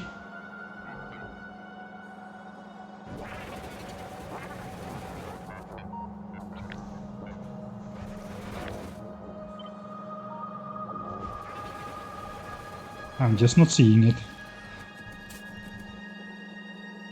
No ore. Ore.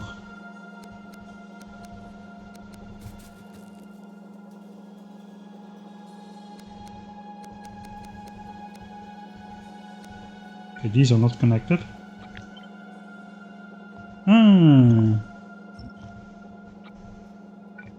Okay, now this is probably... It's probably one tile off then. That's annoying. Okay, I guess we'll just do this is the visible area in the forest. I hope I didn't do that in more locations. I may have done that in more locations. Oh god. Yeah, I did it everywhere. Alright. Blacklist trees and rocks.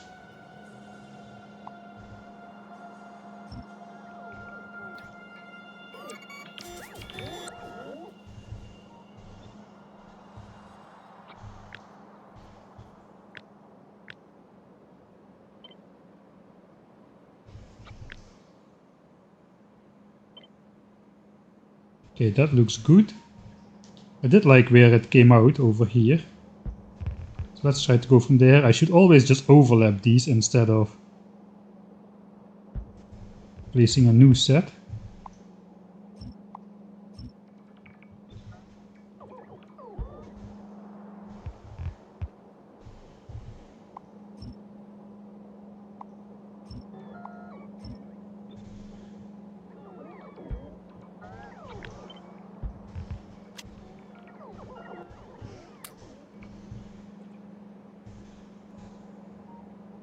Alright, now it should come to the top, right?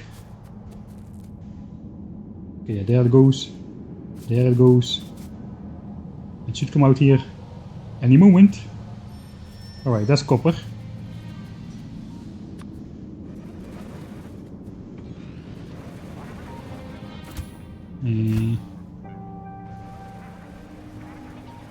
Mining productivity 10 is about to complete. We're never going to be in time with those.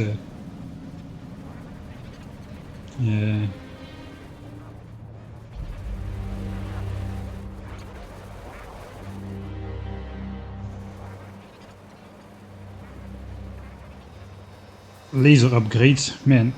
Okay, I guess how is coal gonna flow? I guess we can meet up with the copper mine here. Maybe also just go through the forest and make a right turn. Not too close by this actual area here. I think I like that, so...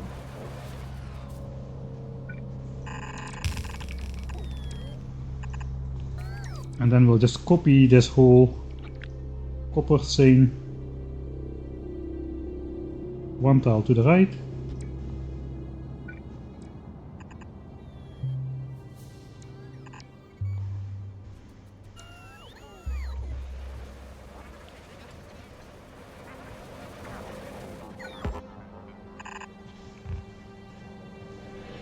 Where am I gonna come from though?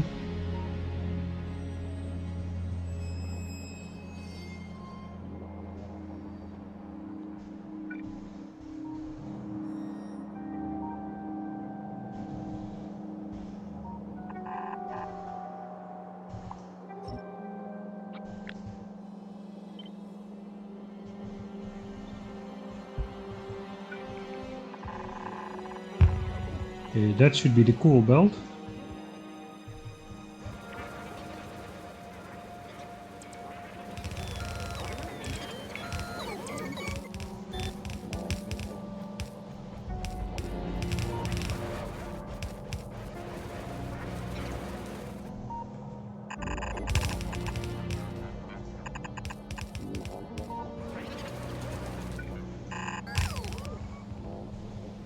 Alright, so the other part will engineer from the other side.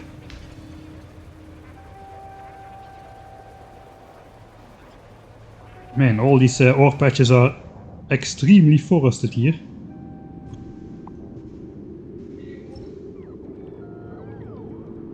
That was a little bit overdoing it. Oh, that was like massive deforestation. Alright. I did figure out enough of these would fit on here.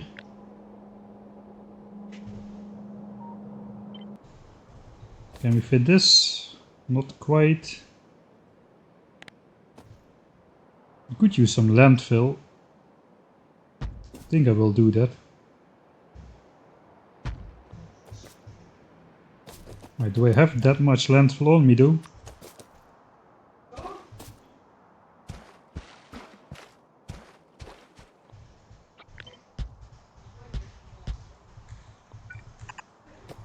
Okay, that was easy. I do not need a full belt of coal, so it does not really matter too much. Coal is just a little bit.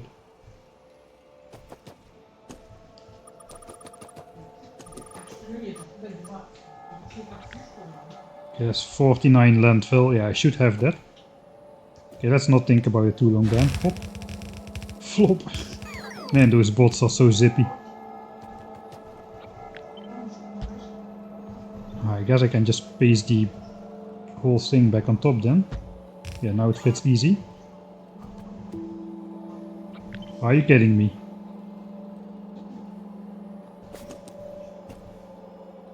Okay, I guess that is the designated gap for the inevitable raider, which we need to place here anyway.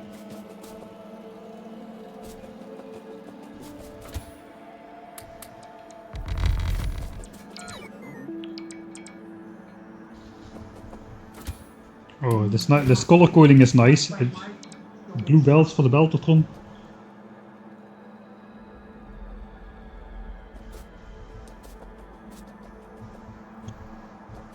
Okay, now we need to figure out what is the earliest crossing we can make. looks like here.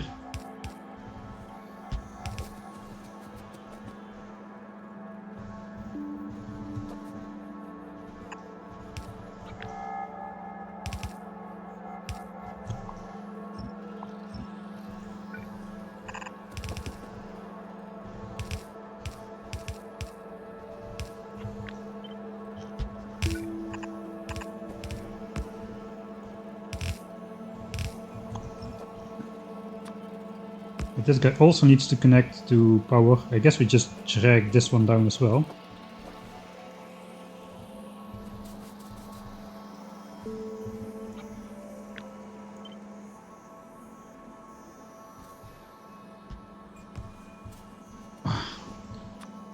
It's quite a problem to walk through this forest.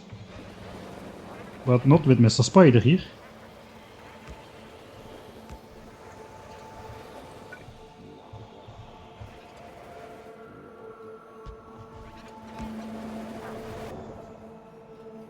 Okay, a perfect straight line. How is it possible?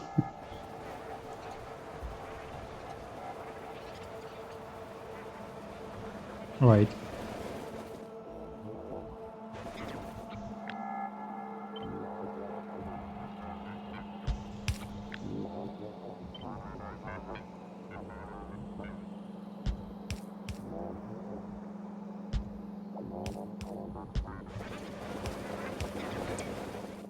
Alright, we're coming out there somewhere.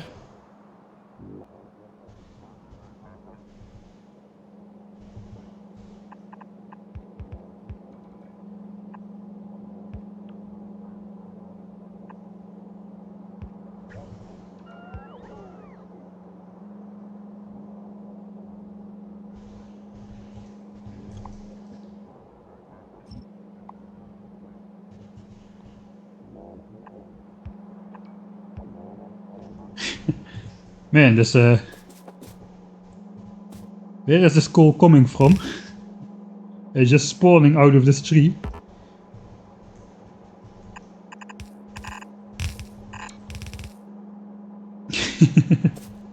That looks really funny. Alright, that is kinda in line with the stupidity themed thing we've got going so far, I guess. I guess we just go... Let's see where we want to go up. Kinda want to keep place for the rail line next to the water. I put all my rails in the chest, I think. Okay, but here could be a rail line like so. This train which we just built needs to drive somewhere, so let's do the belt over there.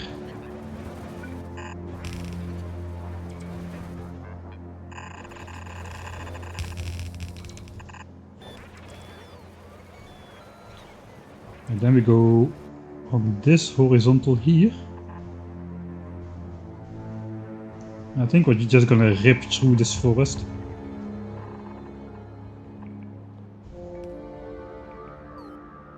Alright, here it's coming already. With this one simple trick here.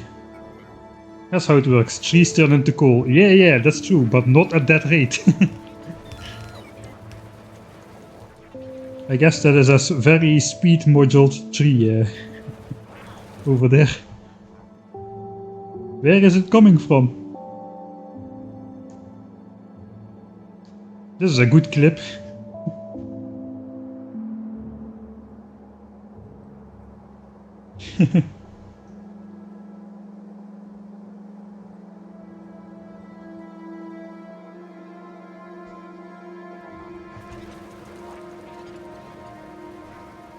Right, so far this is connected as well, and the only thing that remains to be connected is oil.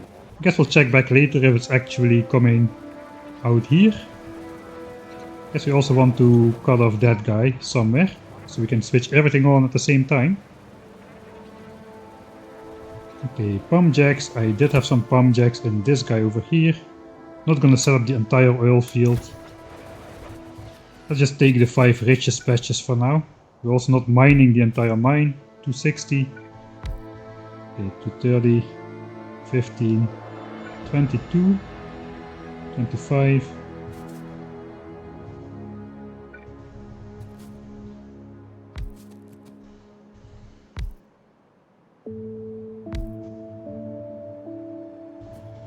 That's pretty decent.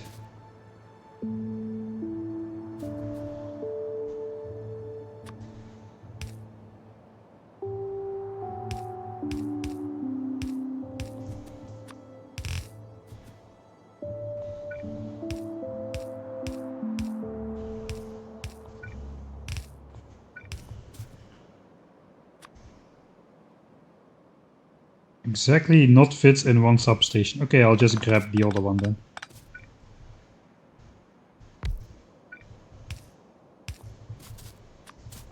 Let's throw some efficiency in there. Just out of habit.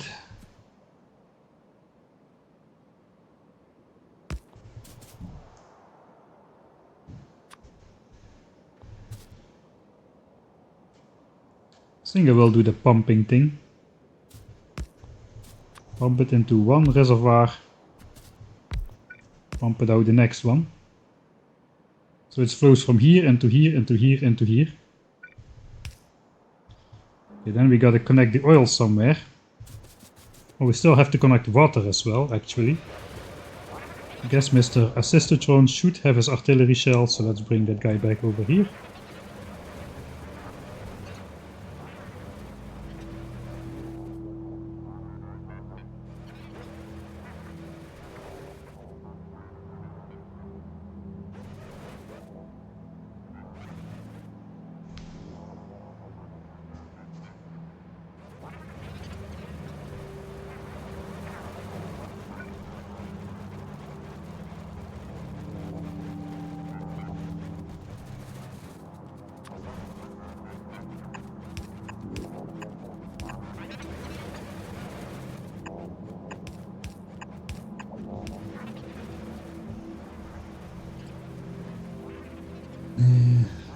Right, oil. This could be hard actually. However, okay, we have to remove these trees here as well. Whitelist, trees and rocks only.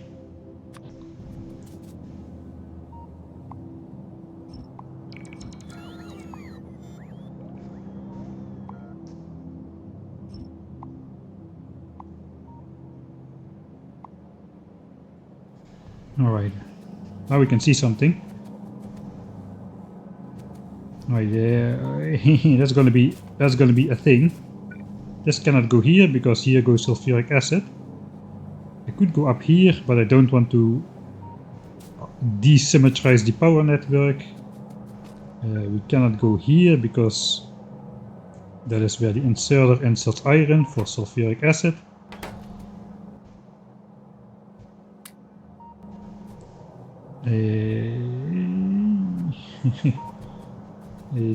Then we're all the way over here. I guess maybe we'll just go next to here somewhere. One more pipe added to the spaghetti on the outside. Let's also do this thing then. Can we connect it like so? It appears we can.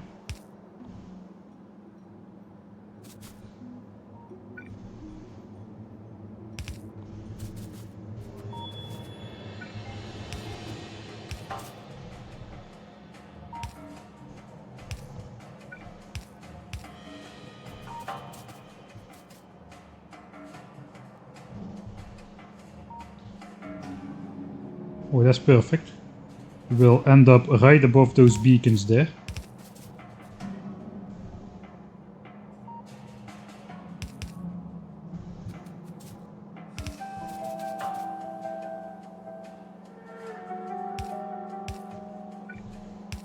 Okay, let's do this above each one of these power lines.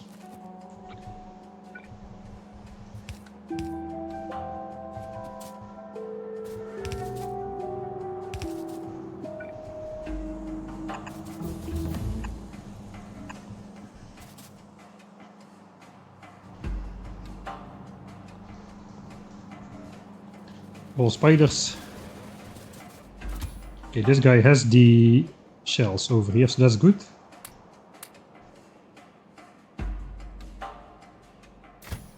I'm just running out of space to put my garbage.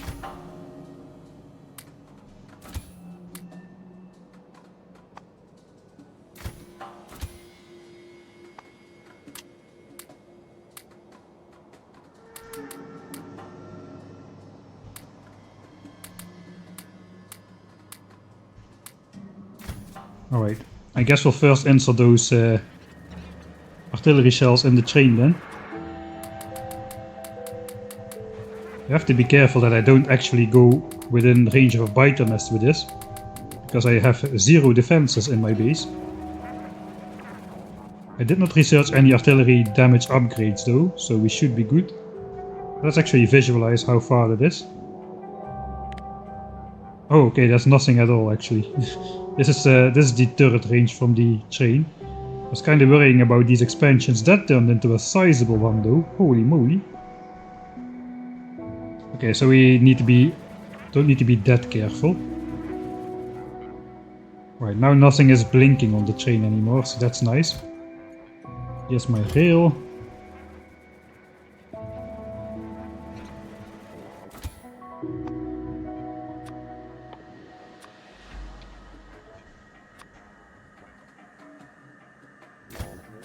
I guess Assistotron is just taking trips back and forth to the base.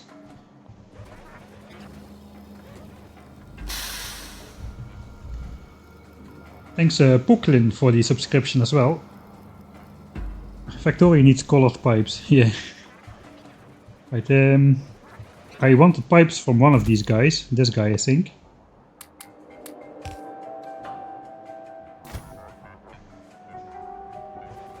Right, I guess oil is just gonna start up. Actually no, because we still need water as well. So we're just gonna go up from here. Where is the tank thing? Over there.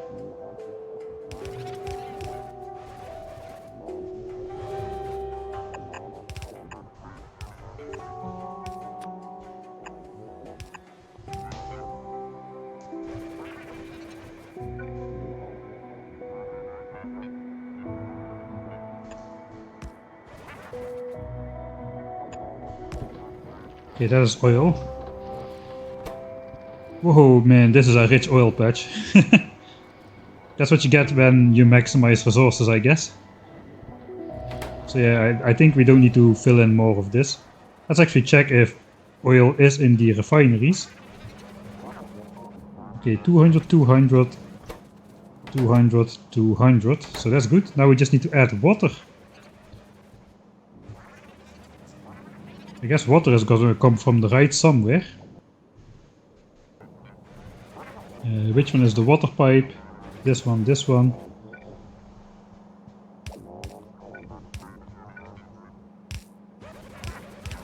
Oh, actually wait a sec.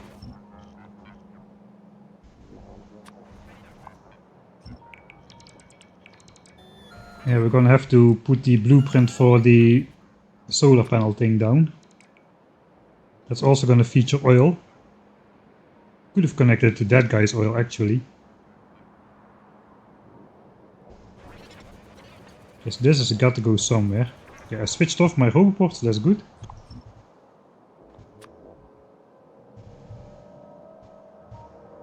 I want to align at least some of this, maybe like so. And the beacons are aligned, the oil refineries are aligned. Do want a bit of space for these belts to come out. It looks like the belts are going to come out from the middle over there.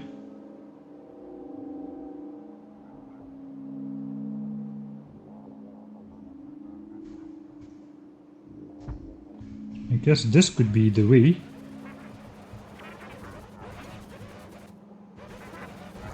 This would be a little bit complicated though.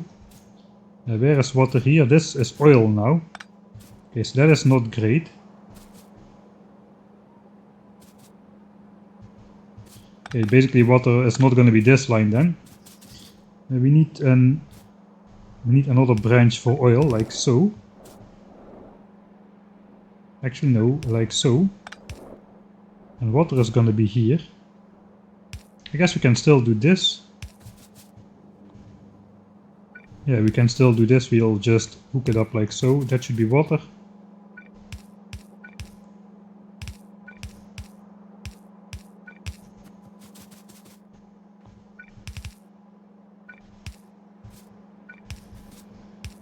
Now this is water.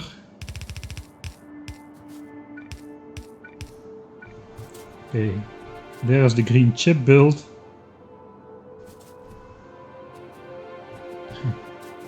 Don't really want to go through that.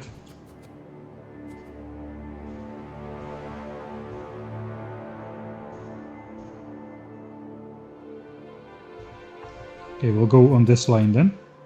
Water, water, water. Go here.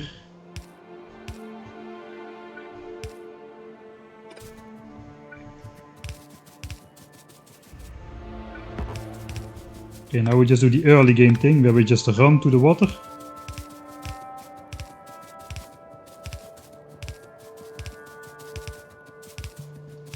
Hello Mookie.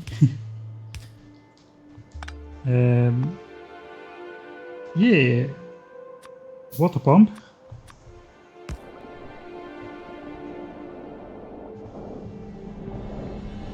Okay, oil is processing. That's good. That I should have left one pipe open, I guess. We are making sulfur, not yet sulfuric acid though. Water is in there as well.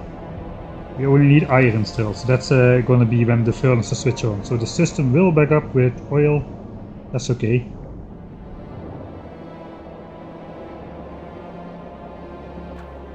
Alright.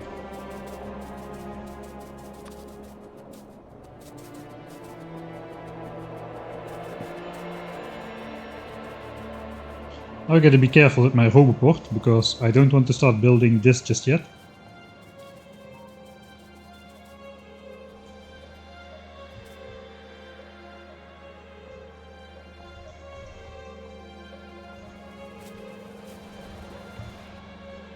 Okay, then what is left to do? I think we're done. We can just switch on the module 3 area. Oil is connected. Coal is here. Copper is here. Iron is here. Water has just been connected. This whole thing is connected, so I'll just switch it on. I think this is the moment to switch everything on. Ah no, wait, this is not connected yet. Right, we need to do the belt routing. Right.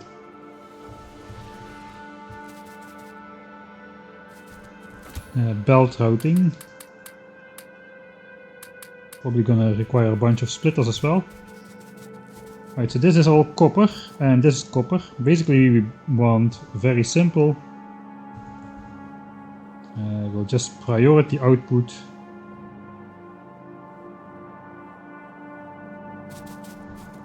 Let's see how to do it.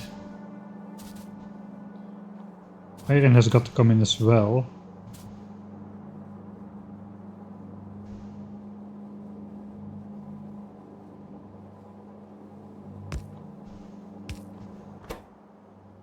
I guess we will priority output iron.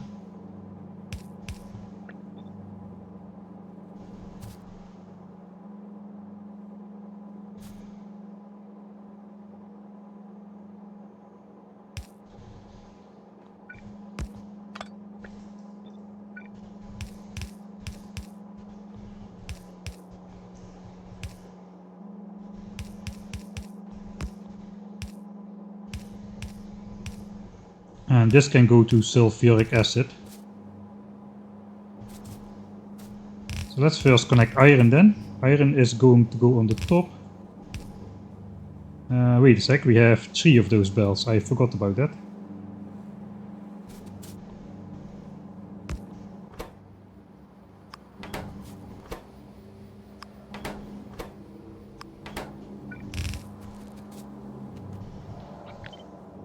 So we'll just this copper. So we'll just priority output the full belt which is coming in to the first one, the second full belt to the second one. And all we need to do is combine this into the third one, like so. Copper we can do something similar except exactly the other way around.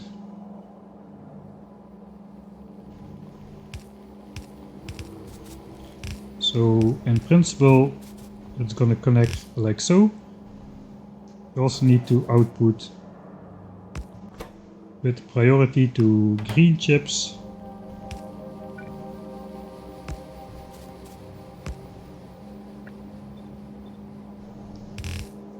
We don't really need to do it like that, but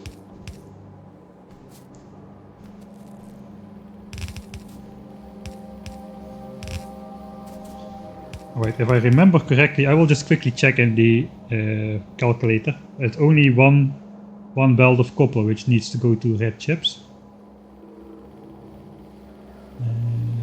There's this one, this one, this one.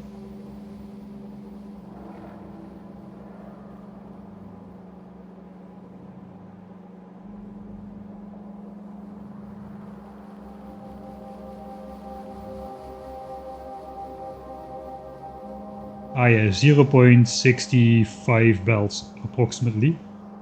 So that means we can just yeah.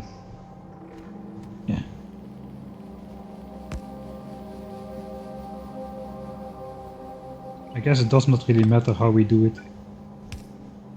Let's just sideload like so. That ought to be good enough.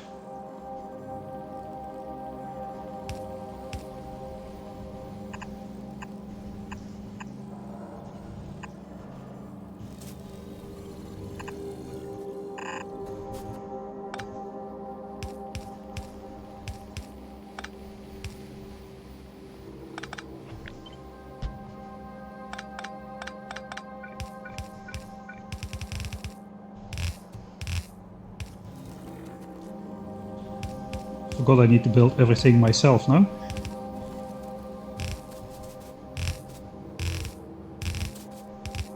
Alright, so the bottom one is copper. Top one is sulfuric acid. Oh, that actually sneaks in very nice like so.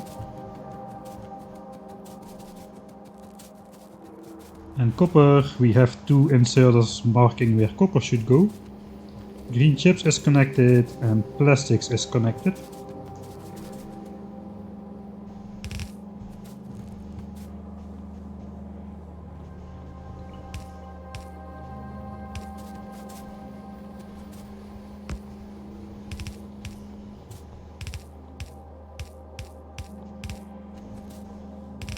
Copper 1.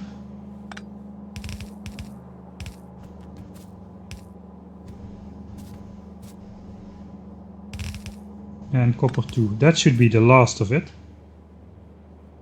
Now everything should flow right up until here. And then we can switch on the module build.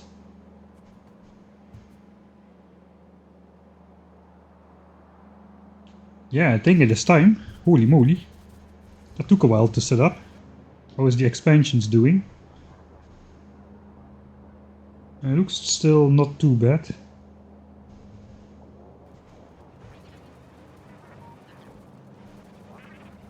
Alright, let's just...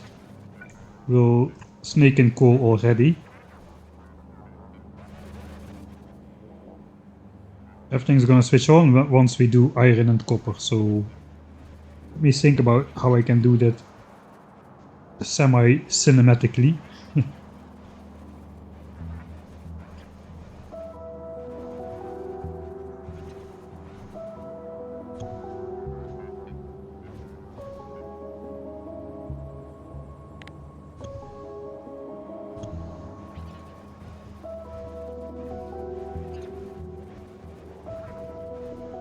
Alright, at least let's make a save before I mess this up.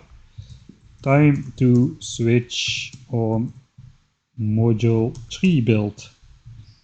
Right, it took a while, but from this moment on, 47 hours in the game, we're going to be producing 10 Mark III modules every single minute which passes. So 1 Mark III module every 6 seconds, that's quite crazy. Oh, the plastics is already going, of course, because I connected coal. Let's see. Let's look at the plastics then.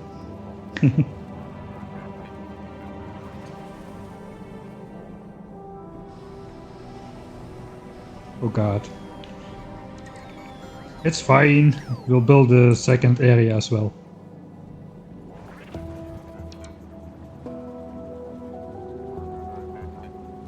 Alright, I'll load the save. Let's just switch on everything at the same time. I already messed it up.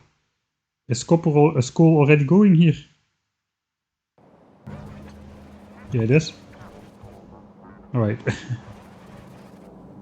Resave.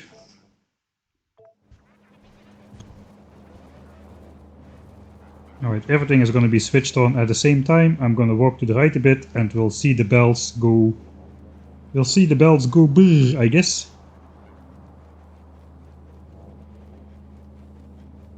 Yeah, we can cut power as well, actually.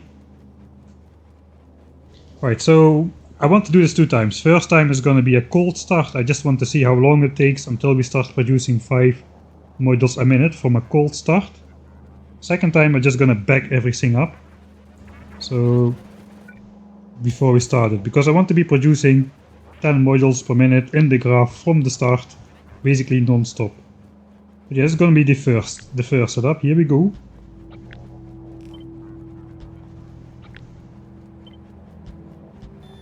Alright, that's all working.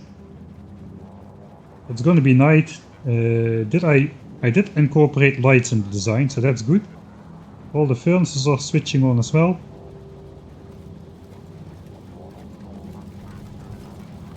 There should be no gaps in the outgoing bells after just a little bit of time. These bells.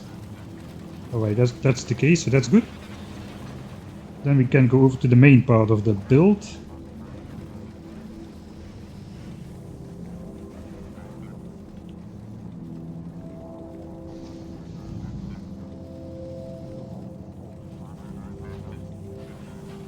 Alright, copper is reaching the copper wire assemblers at red chips now. Red chips are being produced.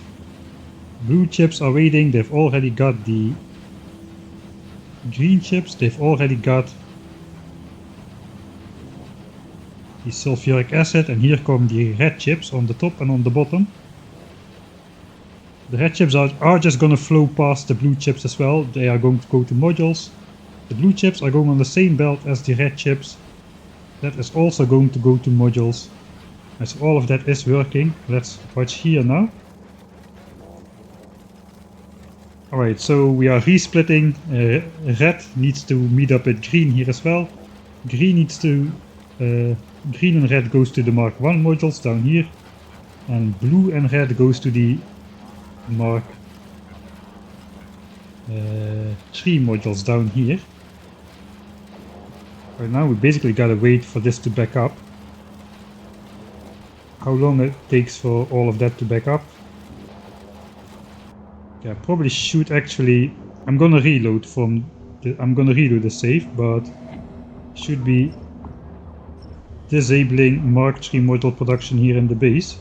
Or we're gonna have the wrong stats. So now no more Mark 3 modules are being produced in the base. Until this point we were doing so.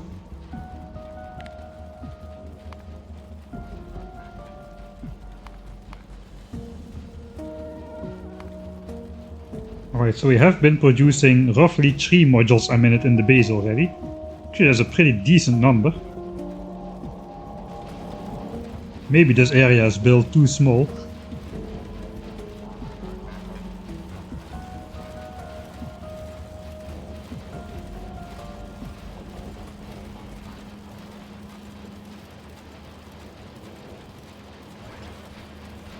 Alright, so the first modules are entering the trains over here. It does seem like blue chips are backing up already. So maybe even from a cold start we're gonna have the correct module production. Alright, in that case I'm just gonna speed up the game a bit. As far as it will go. Roughly to 6 times.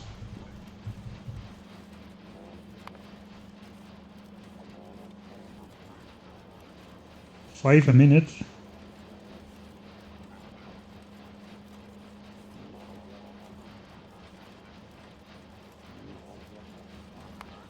Where the 1 minute view shows a consistent 5 looks like, dipping down to 4, going up to 6. So that looks like 5.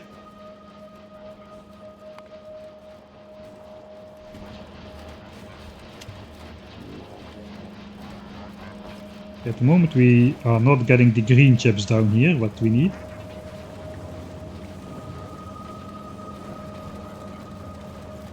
I think that's a wobble in the supply stuff.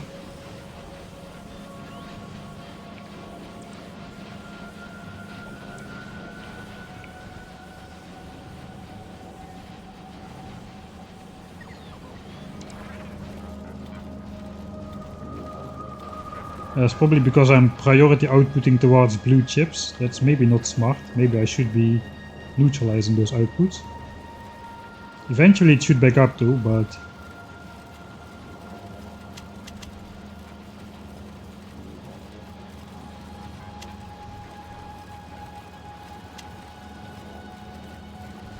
Alright, for now I'll just put one of those energy things here.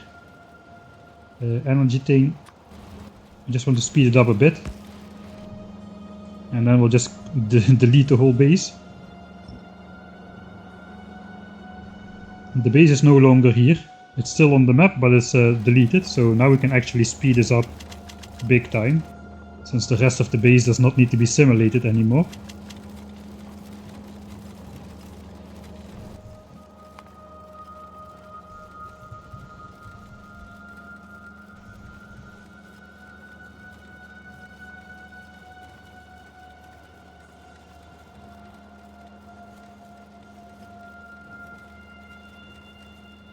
Alright, blue chips are definitely backing up now, so that's good. I guess once blue chips are truly backed up.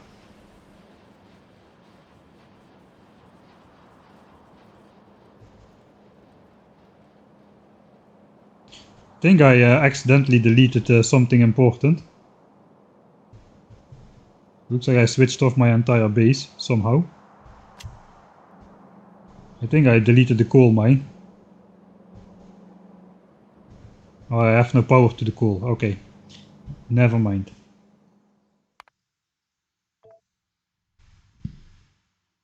Yeah, coal is gone.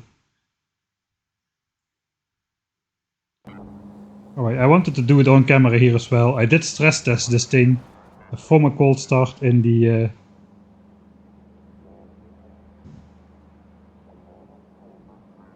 editor when we designed it. It does work. It starts producing 5 modules a minute after a while. Let's just let everything back up first, and then everything should stay backed up. So that's the other method. You can do cold start and eventually it will produce 5 a minute, or you can do let everything back up fully and then it will produce 5 per minute per type from the start. But the caveat is everything should roughly stay backed up all the time. So let's just do that method then.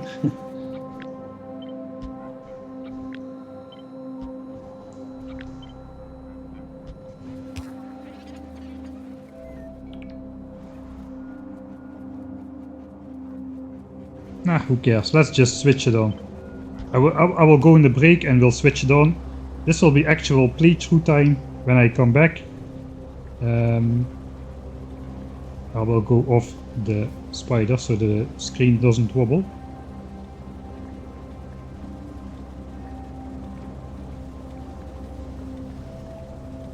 Alright, this is a decent view, I think. Can switch off the minimap again. Other graphics. No, other minimap interface. Somehow that's an interface. Alright, now everything is visible. Still should delete the... I will reload yet again. I will delete this. I just want to know the 5 per minute thing. Here's some more Mk3. Okay, that's all good. So that's gonna stop.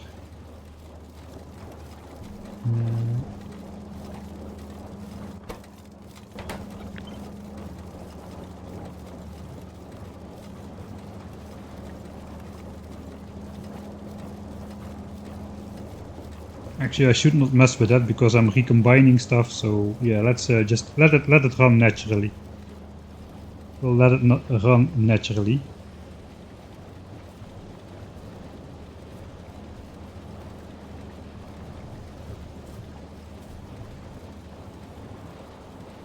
Alright, that's a decent overview, I think.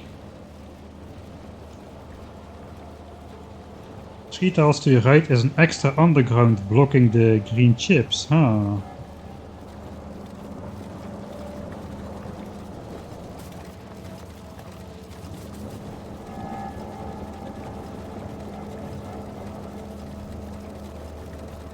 Ah.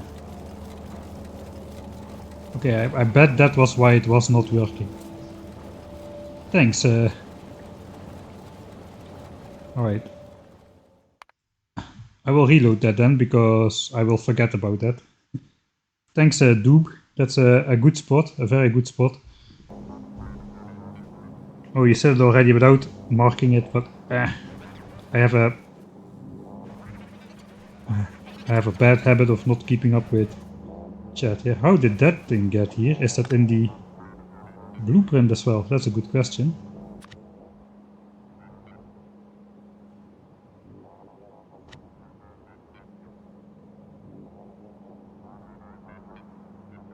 Yeah, it is here in the blueprint as well. Okay, we delete that.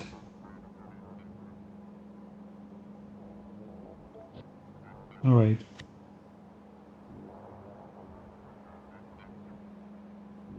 My blueprint has been updated as well then, that is good. I do have this copy over here. It's also in this copy. Alright, we can delete this one though. Alright, final real save. I'll switch on the module build once again. I won't deconstruct the base, I'll just go on a break. Delete this. Delete this, just for the benchmarking. And the speed one over here. Alright, that's gone. Can also do the Mark 2s maybe.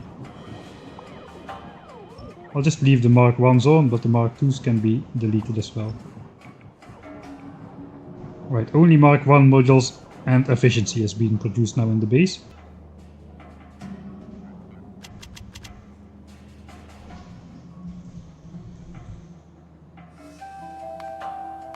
Okay, now we'll have a small gap in the module production, and we can later see from that point on how it's going.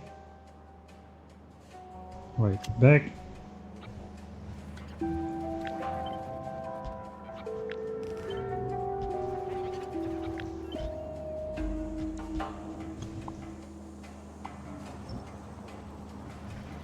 Right, it is night as well, so that's gonna give a nice shot.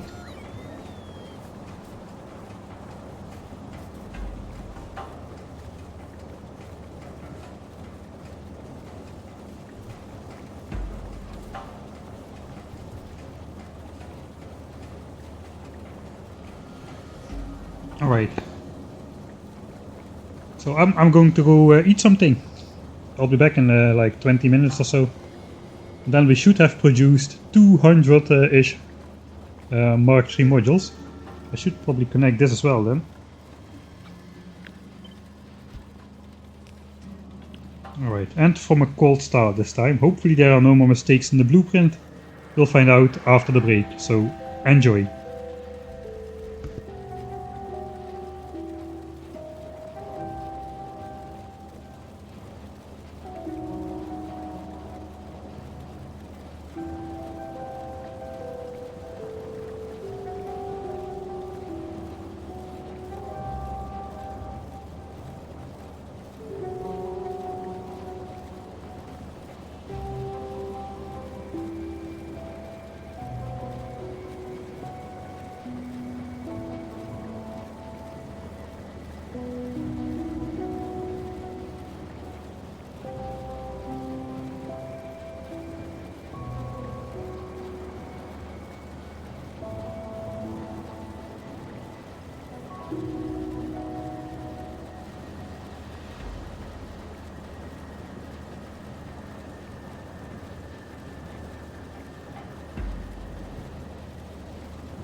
A streamer is never late, Mattis Jaximus.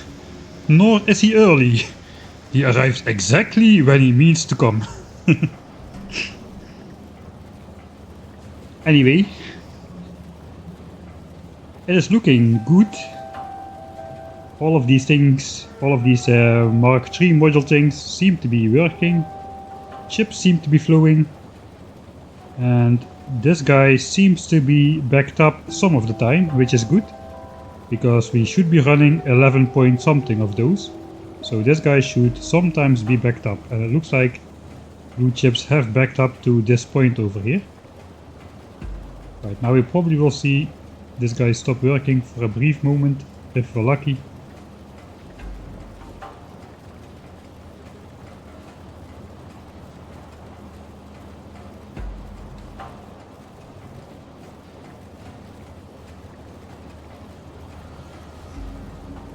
Alright, maybe not quite yet. 2 chips in there, 2 chips working, come on, give me it, stop work. Yeah, output full, we did it. Alright, for a brief moment it was not working, so that is intended. We should be running 11 point something of these, 11 point high.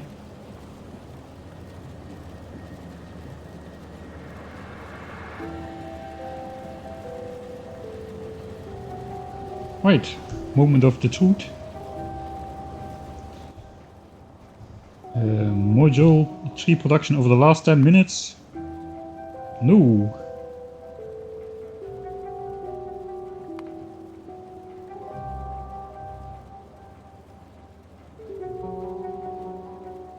Actually, no, not quite there.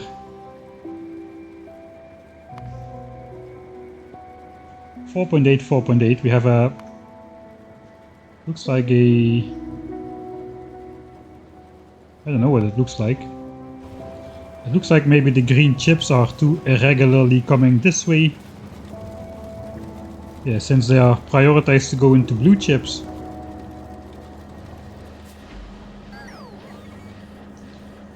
Okay, since they are prioritized to go into blue chips, and blue chips swings up and down a bit. Maybe this is just a function of the cold start, I don't know. But because it could be because green chips are prioritized to go into blue chips that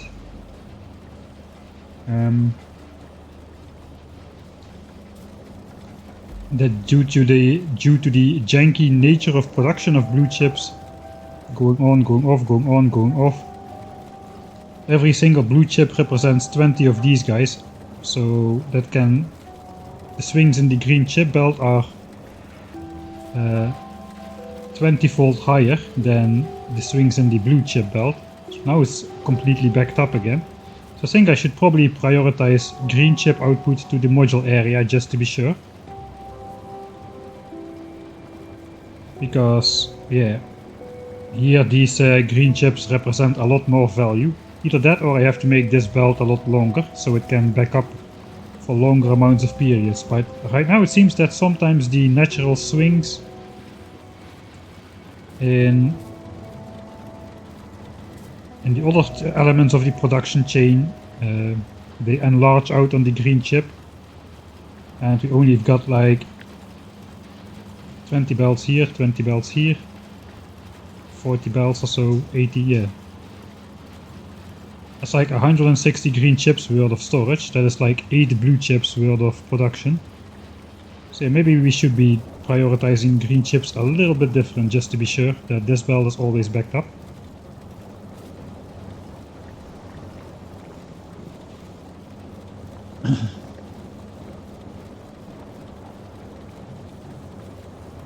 Wait, connection broken again.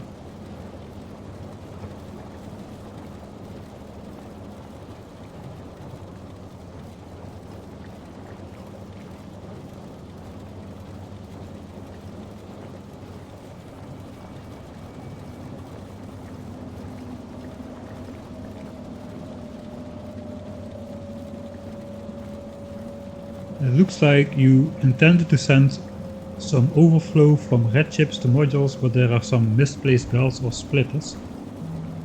It looks like you intended to send some overflow from red chips to modules. Yeah, I'll have a look at that. Perhaps there was another mistake in the blueprint, this extra underground belt here. And maybe I accidentally, in one of the updates, dragged the blueprint one tile off. Because this belt was here. It probably should have was this belt copied over here. So maybe some other things went wrong then.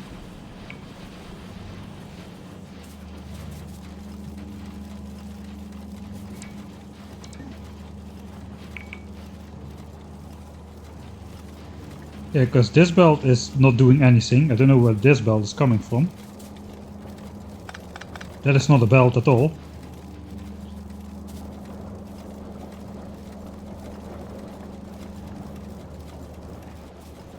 And now we again have a shortage of green chips, so yeah, we are basically going in waves here.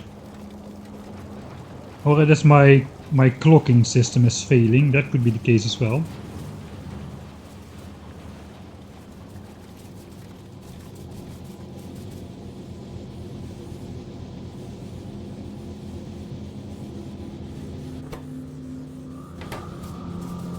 Ah no, it is just my iron system which is failing. Ah, interesting. So yeah, these should not be filling up. This is the overflow production. Right, so I tested this with my clocked build. But then I switched it on with my not clocked build. And here I just very dumpily... Apparently I set these to stack size 1. Which leads these furnaces to fill up. That should never be the case, so... Alright, so I'm going to remove all the clocking elements from green chips just to be sure. That should be working nicely. These should be switching on in alternating patterns.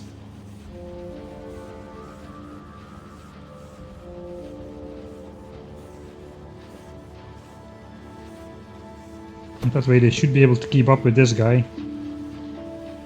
The thing is, with like 16 or 18 speed modules in the beacons, these things produce so fast that inserter, the limits of inserters, even stack inserters, are coming into play. For instance, one of these stack inserters cannot keep up. If we do that, then this guy just will back up. And this guy will be starved of green chips. So it really starts to be critical to think about inserter limits as well. Alright, and at least I know what the culprit is. So I'm going to fix that before I switch it on.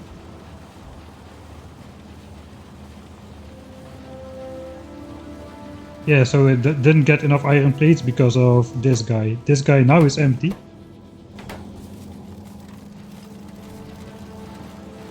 Alright, but now it will take a while to properly overproduce again, I think. Let's just try to speed it up and see if it backs up now. Okay, we have more problems. Also, this guy is backing up.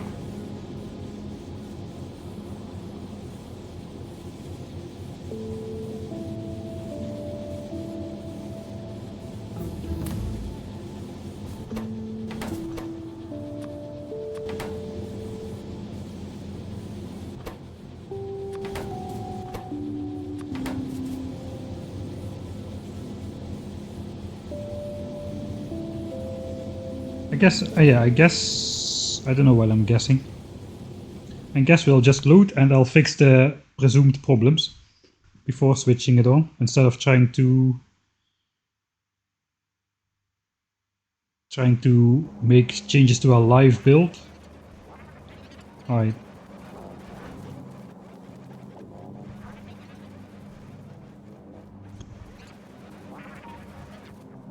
Alright, so I am just going to change this to the clocked thing. With that thing it worked. So we'll just get rid of this.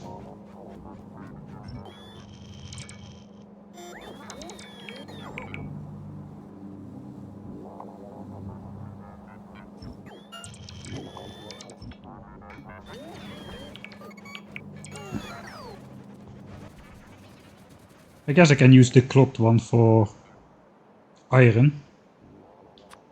Not really now to save the UPS, but just because this fits in here now.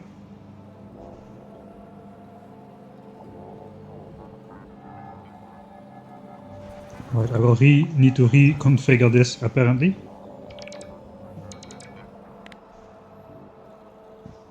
At least we can take a look at the clocking thing then as well.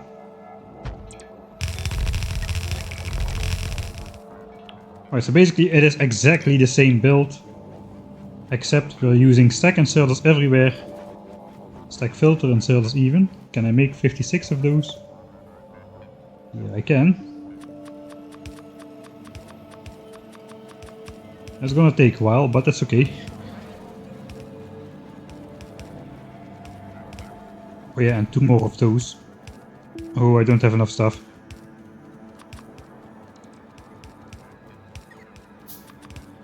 I do have enough stuff.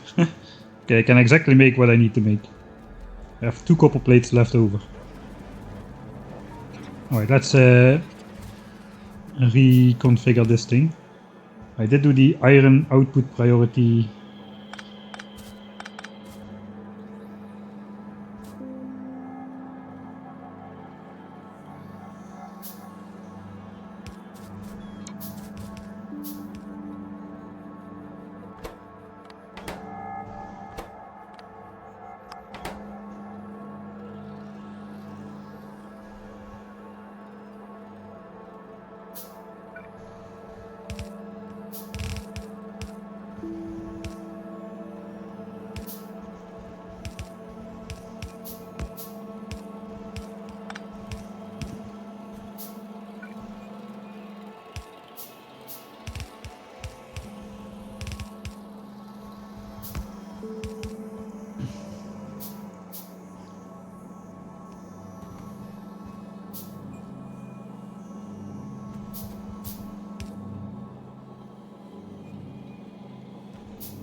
Alright, so basically we get 2 full belts out of here, which will be a lot more visibly clear when it is switched on. But those go down here and the rest just combines onto the belt to sulfuric acid.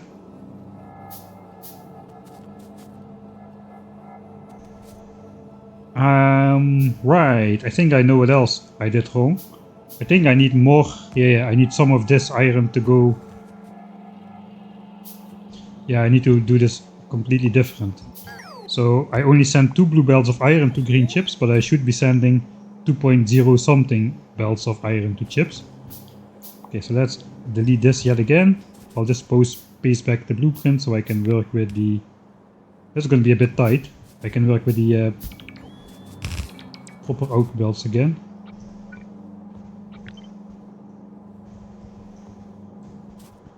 Right, so there's 3 belts which need to go down here, not 2.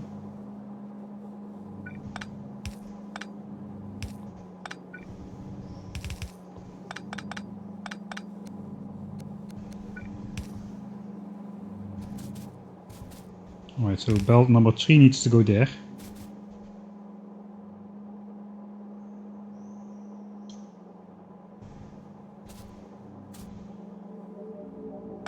Okay, I kinda puzzled myself into a corner here. I should have given myself a little bit more space, but I'm sure I'll figure something out.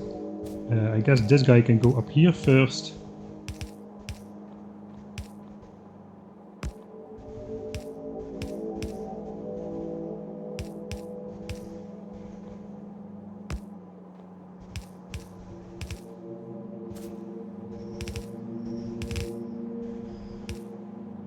Alright.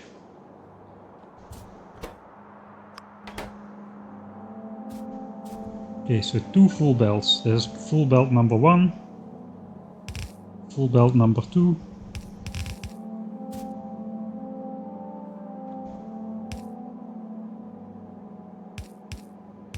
Nice and visible. Full, or like partial belt number 3. Alright, still we do this. Output priority, but now we are going to have some leftover.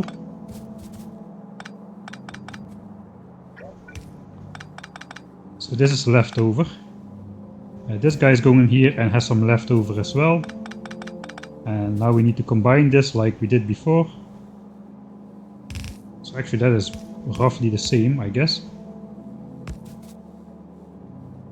But then we also need to combine it with this little bit here.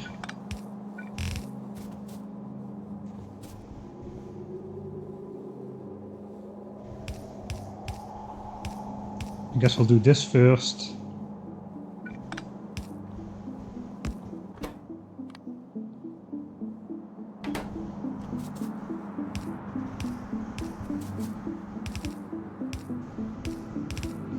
Alright, so that was basically the problem.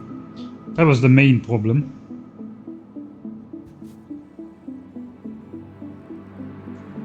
So I think these filled up before because I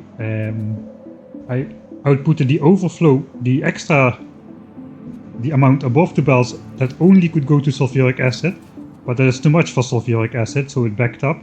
It could not go to green chips, which actually require that iron, and as a result these furnaces were filling up. That is what went wrong, I'm pretty sure now. Alright, so that should be hooked up correctly now.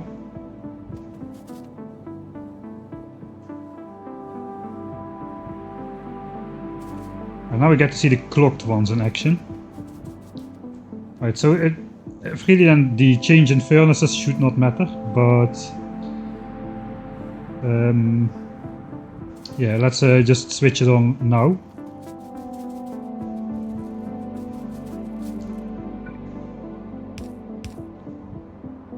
That means we won't actually be able to get the nice round number, the 5 modules, because I'm gonna switch these off. Actually, let's switch these off.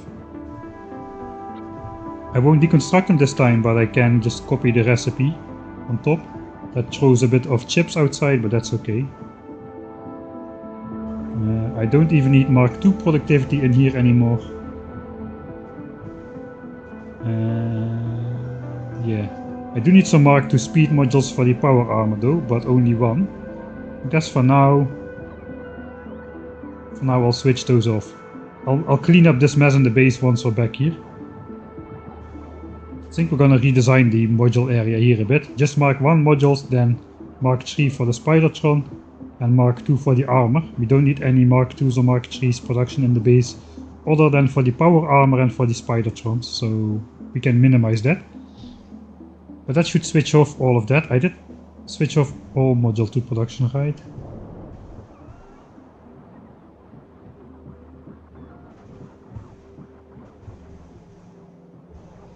Yeah, alright. So the last minute, yeah, no more Mark II module production, no more Mark III module production.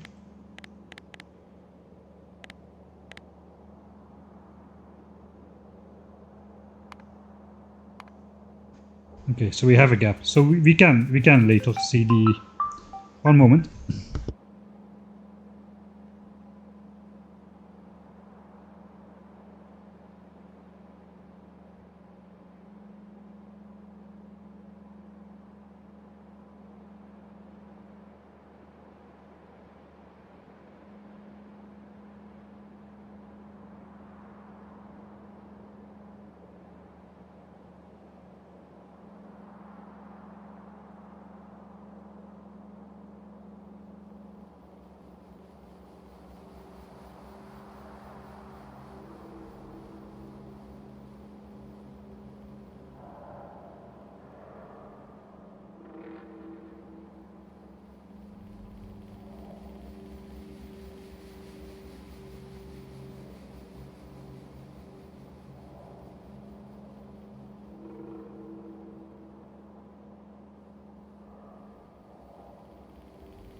Alright.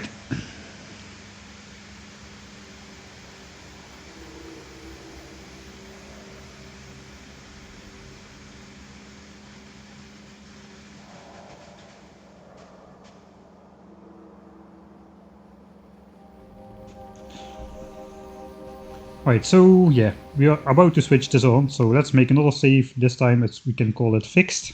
probably, with the word of importance being probably. Alright, so let's switch on the furnaces last, because they were the main problem.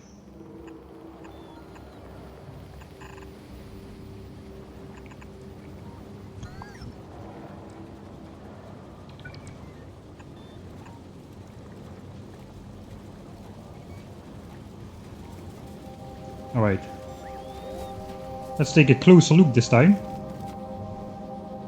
We'll take a look at the clocking as soon as the rest of the production is going as well. Alright, so now we get these bells up here. It's gonna take a little bit of time, just a couple seconds, to get the extra furnace to back up plates where they should go.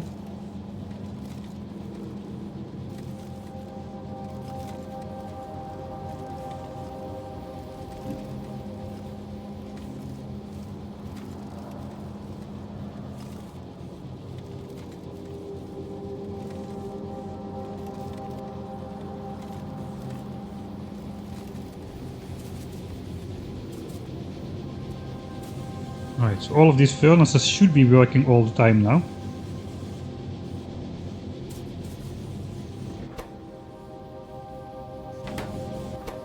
Okay, this is set correctly.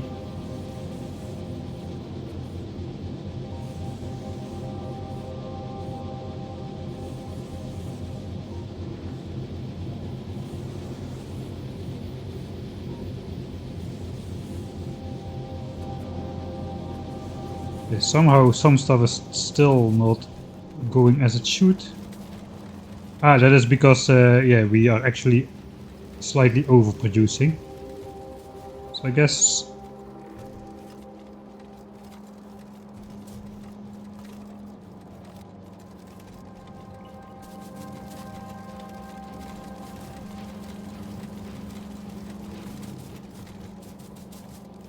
alright, now this is gonna back up and then it's gonna flow to sulfuric acid.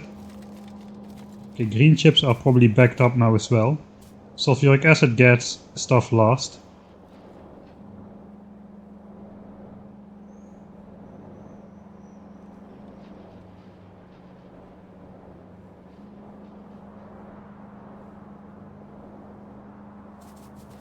Right, so now blue chips will switch on. So okay, this is how it's intended to be. Everything basically produces, but because we deprioritize sulfuric acid, which gets stuff last, everything backs up already. Now we're going to have a little bit of blue chip overproduction though, so that's going to be a challenge for green chips to keep up, but now we should have sufficient iron flowing down here.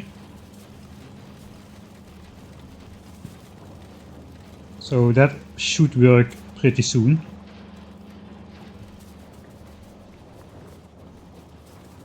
Alright, I guess the clocking example is not really visible at this moment though. This is now filling up because, yeah, I just have to show this off in the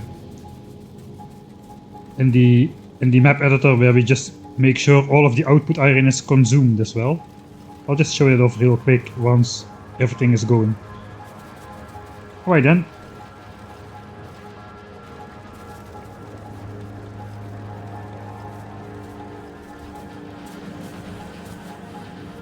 Alright, we got I'll just walk through how the whole thing works.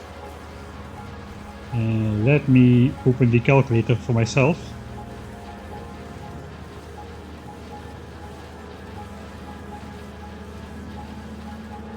Alright, so how this design started off, we basically designed this thing first. We determined we would need at least a production of 10 modules a minute. With 10 modules a minute, it is going to take about 30 hours to provide enough modules for the starter base, which is going to need roughly 16,000 Mark III modules. In hindsight, maybe it would have been better to double it, or maybe 1.5 times what we are currently doing. But maybe not, we'll see, maybe it is sufficient. We have a lot of design work to do. So that's what we started off with, and then we basically designed the rest of the base to produce slightly more of everything than that this thing can consume. So that resources should eventually back up, all of them, and production should be constant. Alright. So for now everything seems to be going fine.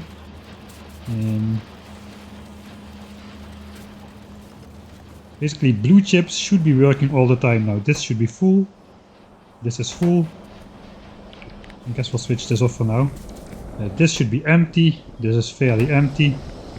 This should be empty. It's actually not very empty.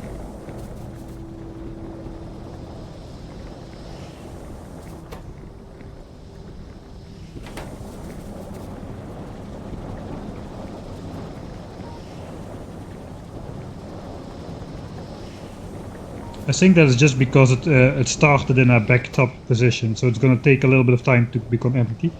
Let's remember this 6400 is now currently in the system.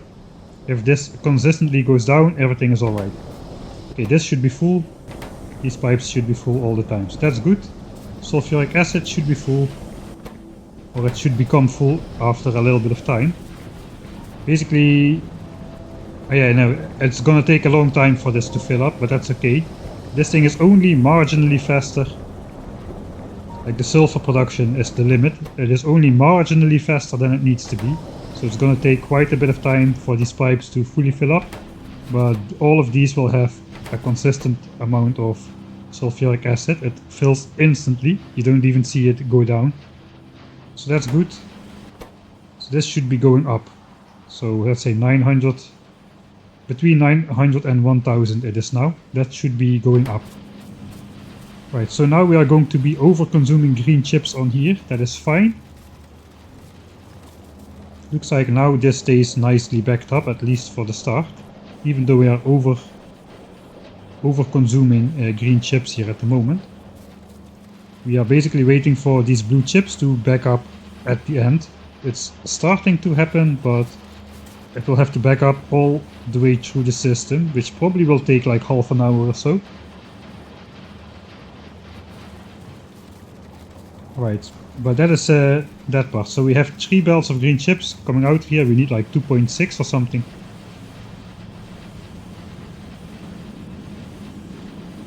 So that is divided over the blue chips and the red chips down here, and the rest is going down to the modules. The red chips come out the back. We have this belt weaving going on over here. A little bit of side loading so it can properly back up. Also the inside of the belt. It is side loaded here onto this belt, where the blue chips take the red chips off the inside and put the blue chips back on the outside. That goes down here. Here we temporarily split off the red chips before side loading them back onto the chip belt, because we also need the red chips to combine with green chips for the Mark 1 modules. The rest goes onto here. That goes with an underground through to the Mark 2 modules over here and the Mark 3. That just requires red and blue, same as this requires red and blue, and all of the modules are inserted directly. So if I ever run short on one of the modules, I can basically say, okay, let's temporarily produce like speed modules in 3 of these and productivity modules in 1 of these. So like this I can balance the module production out a little bit if I would do that. For now though, we're just gonna produce a similar amount of both of these. Okay, 25. Here comes 25 on this side. So that should be fairly balanced.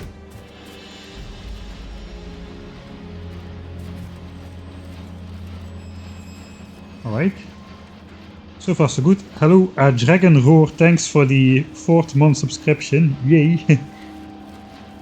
That's my line then.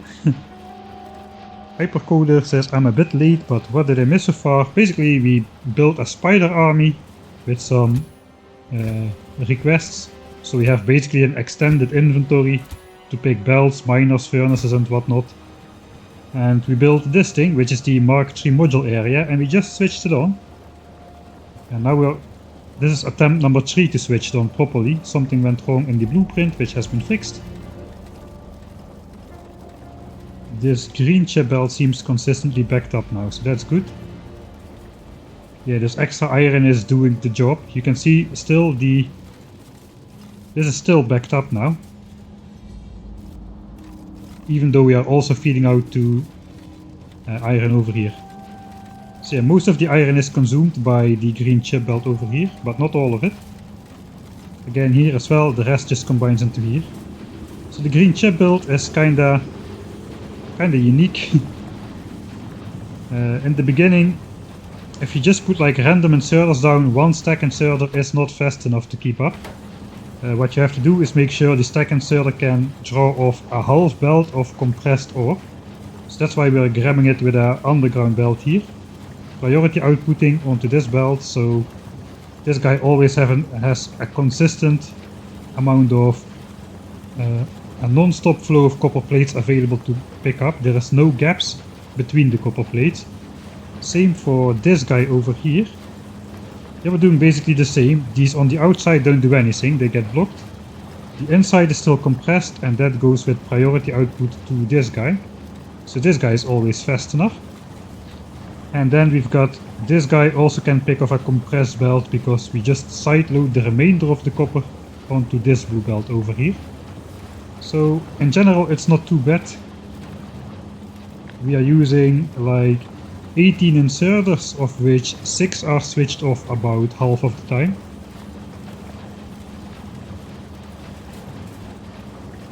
And we reliably output a full blue belt of green chips. We are not consuming 3 belts of green chips, so it is a little bit more backed up than it is in a case where you are consuming everything. But yeah, in general this works great. We are prioritizing the input from this short end over here, so we can see if it's backed up. This should just be backed up on both sides. If that's the case, everything is working fine. Alright, so let's check out Module 3 production now. Okay, we don't have 10 full minutes yet, so we have to wait a little bit longer. Let's go look at the clocking thing then. Perhaps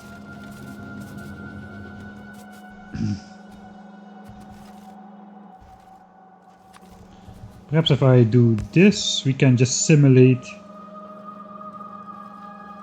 We can simulate like a full production. I'll just grab some of these. Some of these. It's going to be a little bit annoying to clean up. Output priority to the right. Right, so now we are just basically consuming the entire production. Let's empty this out.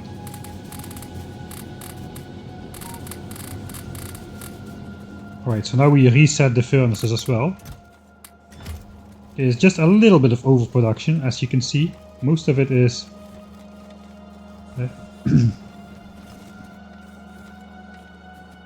Probably should do another one of these side loaders here.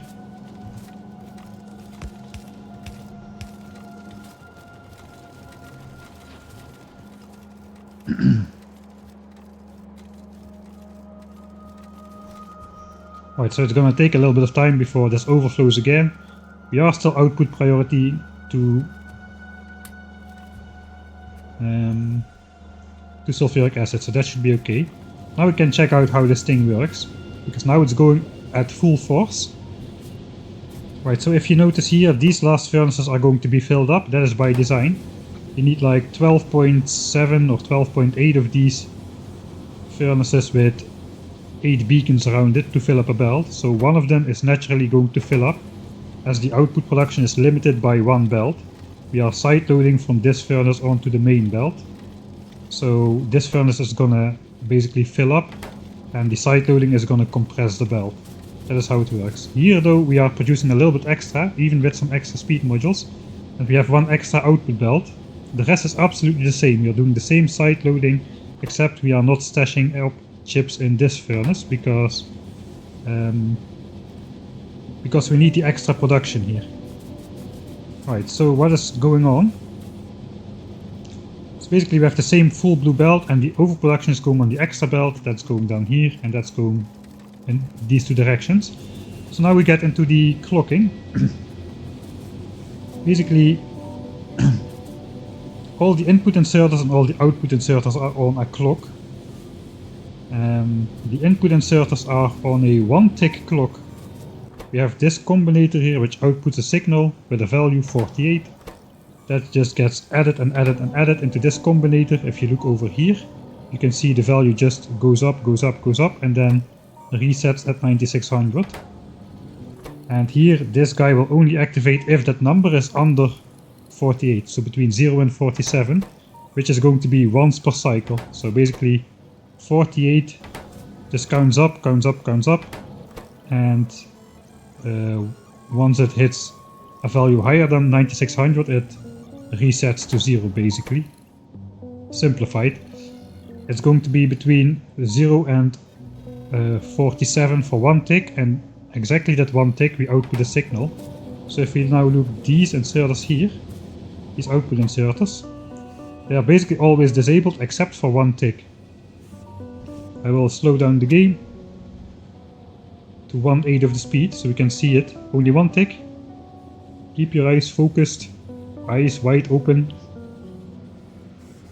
Okay, there you saw it. It was enabled for 1 tick. That is enough for the inserter to start swinging and finish its entire cycle. So even though it's only activated for 1 tick, it just grabs the plates and puts them on the belt, and then it switches itself off again.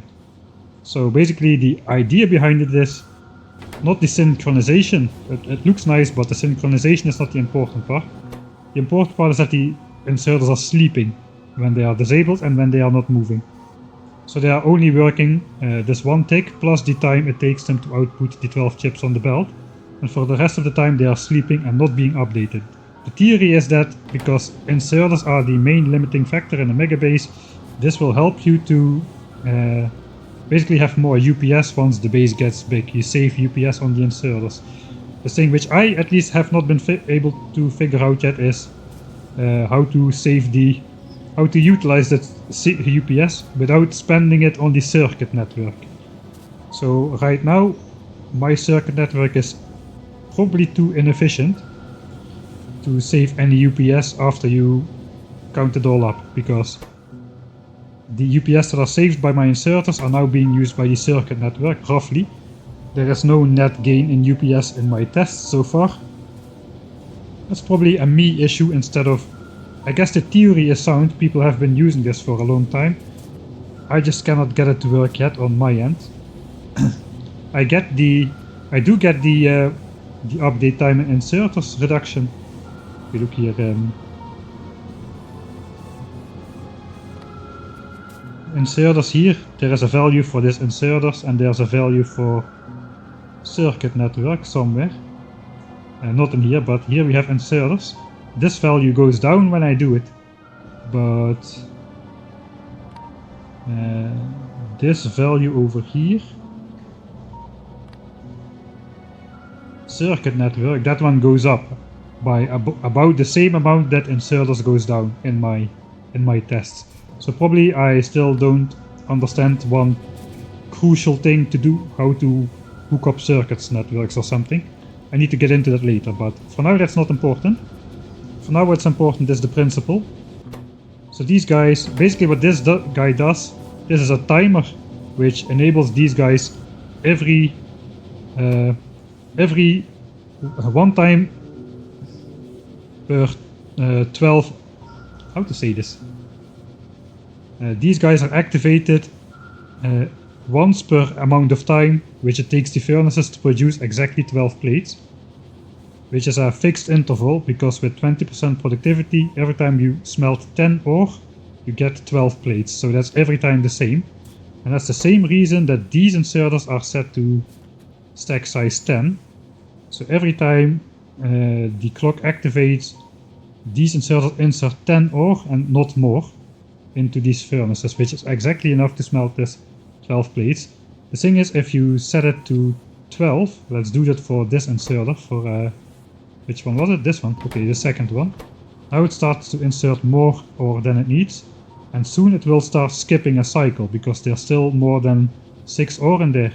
Yeah, and now the furnace will be inactive for a split second. So that's what can happen. The inserter just will skip inserting ore because the furnace is still full enough. But then it switched off for too long and you get like the furnace is not working for like split seconds. So that is why these are set to insert only 10. And they line up exactly with the cycle.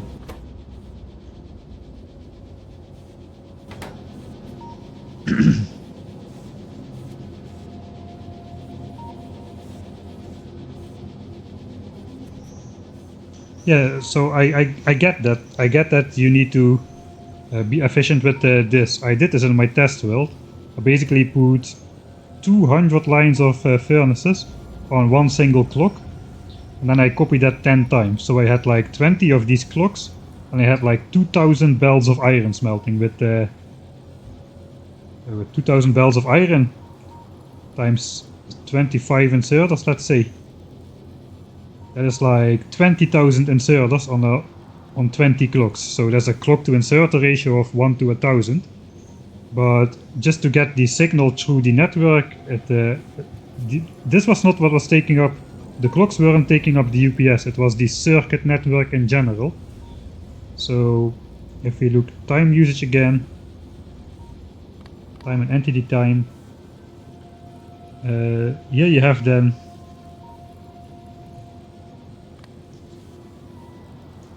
like arithmetic combinator. All these values are still very low. The individual decider combinator and the constant combinator, I guess. Those were very low, but what was high was this value, the circuit network. This just went to like 2, 3, 4 milliseconds, while the entity time, which includes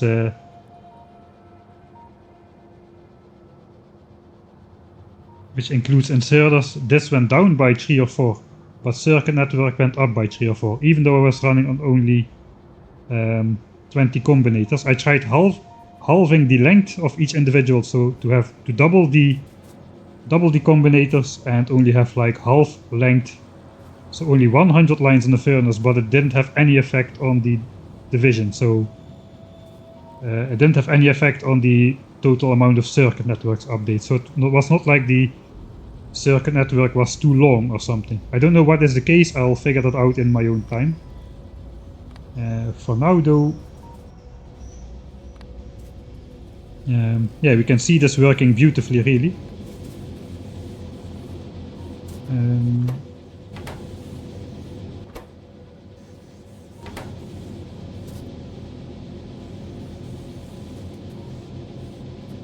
Right, so these are basically never backing up. We are using this all the time.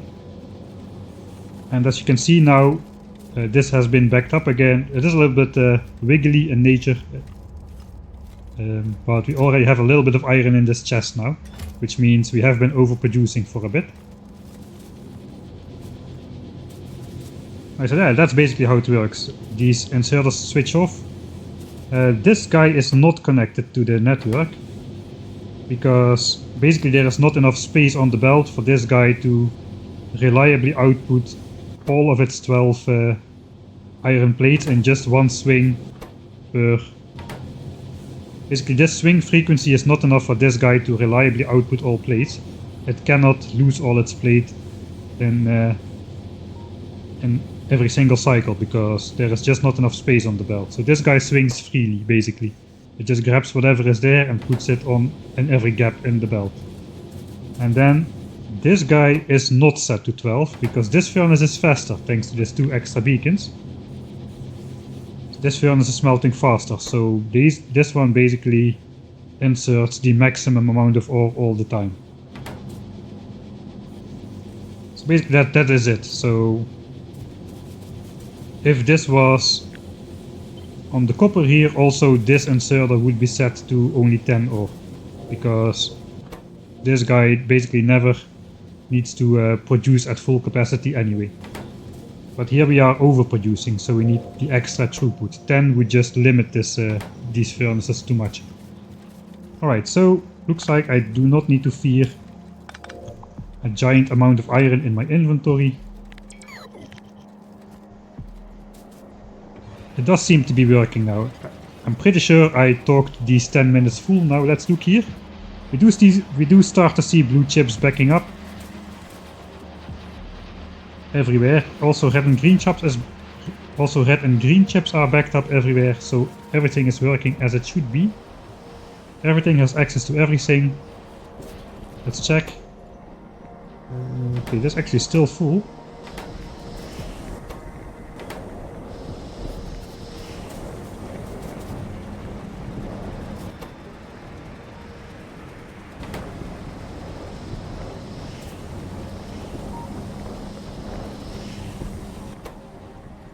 Alright, this is getting higher though, so that's good. It's all very slow because we are really like... I'll tell you, we need...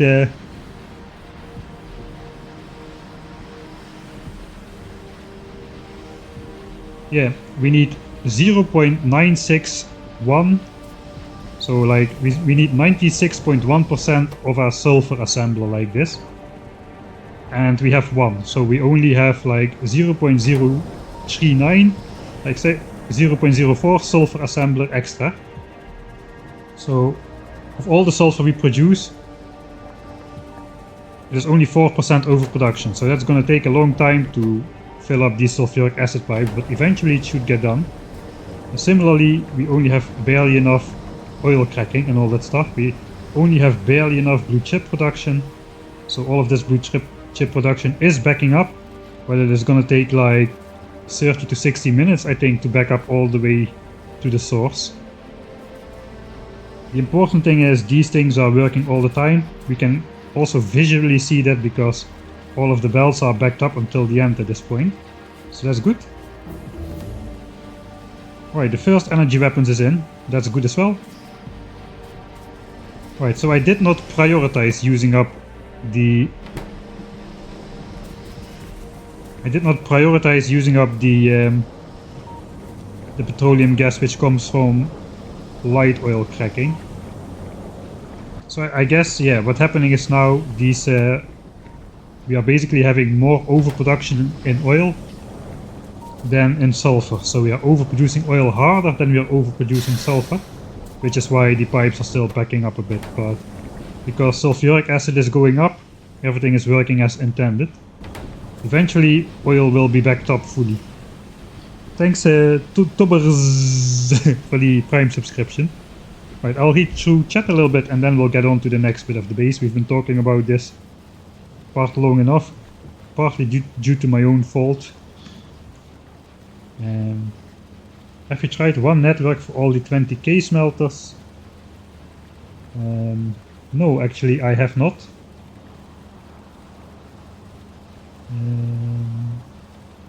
Guess it would not be too hard to try that.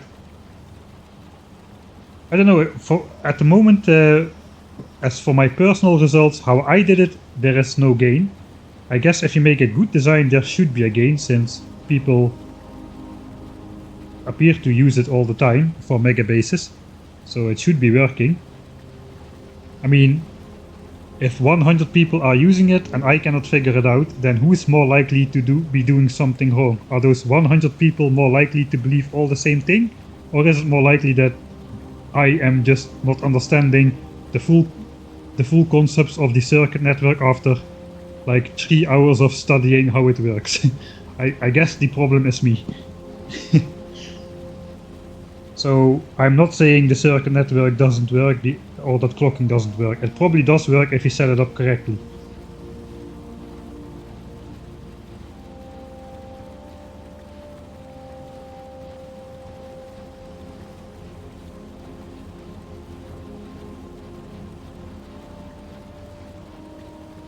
I know the combinators, the clocks themselves had barely any UPS issue. It was just dividing the output.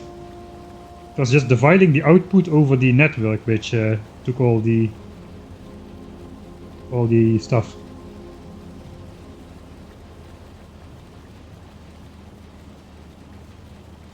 Ah, Smiley already saw that some output inserters were not connected to the green wire. I just went over that. They need to they need to output freely in order to make sure that furnace gets emptied out, because the first 5 furnaces put too much iron on the belt for the 6th furnace to be able to keep up with clocked output. But a very good spot that you saw that, because it's kind of hard to see. Alright, okay, I think everybody's talking about that, so let's I think I'll just go into let's just go look into the map editor mode I did then. This is working though. Is it working? Let's check one more time. Okay. This graph looks very consistent, so that's good. Alright, yes. 10 minutes, 50 modules, so 5 modules of each type per minute. And after a little bit of startup lag, that should be the case all the time. So later we'll go do something else, then we'll come back here to check if this is a continuous flat line, which it should be. And if that is the case, then the setup is successful. Nice. Alright. Let's make a save then. Probably fixed is really fixed. Alright. So I'll go into that map editor thing where I did the stuff. So let's first open the unclocked one. It's probably gonna take a little bit of time.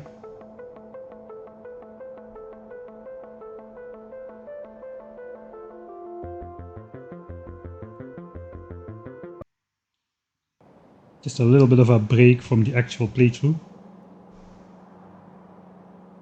Alright. So basically let me get my blueprint book on the bar. Never put a blueprint book from your library in your inventory in the editor. As soon as you exit the editor, all of this is deleted and you cannot get it back. So always just put a link on your hotbar. If you do it from the then you just do it from the blueprint library and it basically doesn't matter if you accidentally delete your inventory here. Alright, so this thing is a giant, literally a giant array of iron smelters. This is more iron than the 10,000 signs per minute base will have in total number of plates. Here we can see 26,000 furnaces. There's gonna be like, looks like 54,000 inserters and 200,000 belts. So that is the setup here. Basically, alright. So these are just extra long power poles from this editor's extensions mod, which is nice.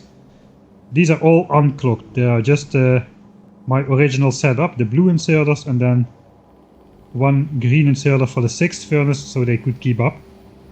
And I basically have just like a stack. Each stack is like 100 belts. So if I do this, you will see 1300 furnaces, which equates to we have 100 infinity chests basically. Each infinity chest feeds to 2 furnaces and takes from 2 furnaces. So that's 100 lines of iron times 20. That's what's going on.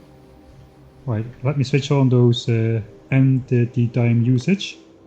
We'll hide modg.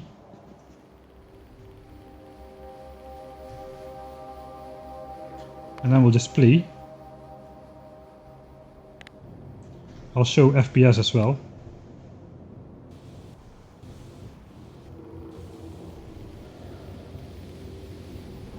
Okay, so let's go somewhere where we don't have to render a lot of stuff like here.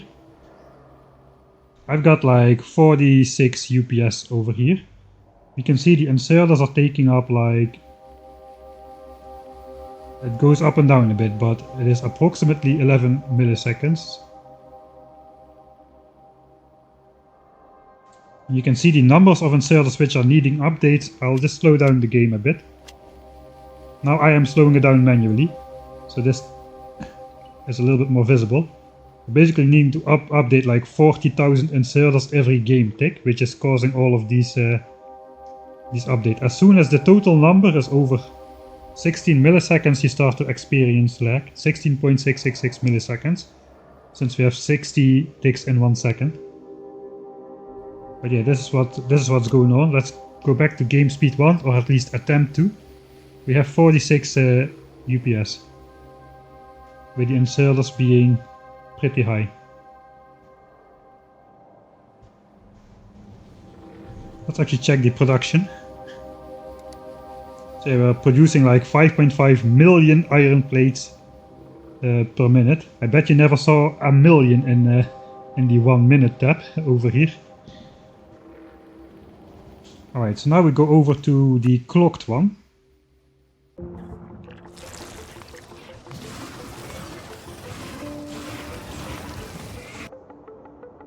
Solid starter base. Yeah, this is my burner starter base. You know, you need to get a lot of iron to build your base, so I built 2,000 blue bells of iron, so I could build some like Mark 1 assemblers and such. You can never have too much iron in Factorio, it's what people say. Alright, so here we go on this save. How much UPS do I have? 45-ish, so yeah, roughly the same. Again, 45 to 46. I have the same 2000 bells of iron here, except they are clocked. If you look at inserters, we can now see that it's noticeably lower. I'll slow down time again a bit. So now we see only 20,000 inserters are being updated like every tick, instead of 45,000 or so. So that's a noticeable gain. And we see this no longer spikes up to 9, 10, 11, 14 even. It just stays pretty low all the time. And you see the combinators, they use barely any. 0.01, 0.005. They don't use the actual combinators, they don't use any UPS. It is just the... can I see that somewhere? Both on the same screen.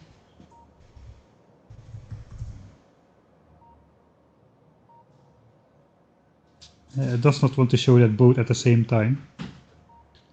So let's switch off entity time.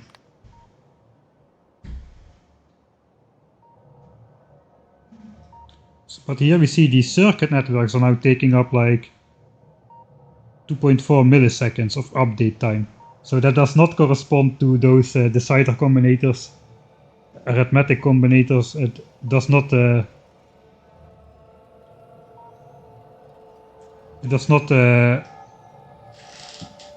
correlate to that. It was just like 0.01 in total. It is the actual circuit network and the transfer of the signals to all the entities which is doing all of the lagging. Still though, it does seem that we are saving more UPS than that we are gaining, if you just count it up, like 2.5 for this, but inserter seems to be more than 2.5 lower than what it was before, so I still don't understand why this is not faster. I should have more UPS available.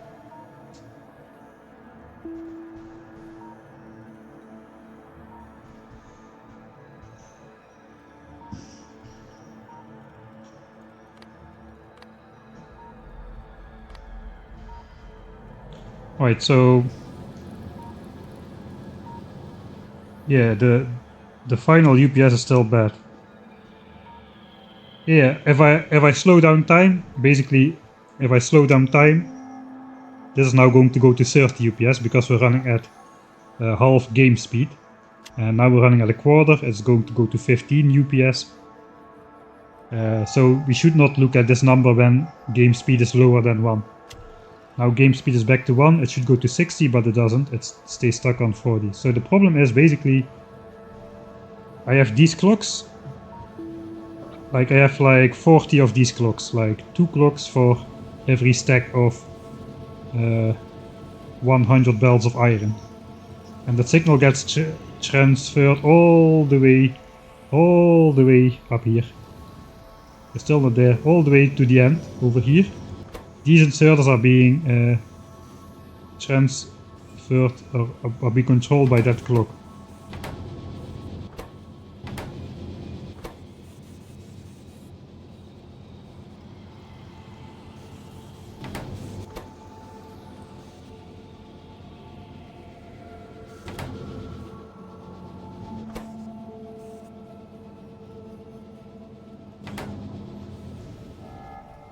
Okay, so I already tried to do.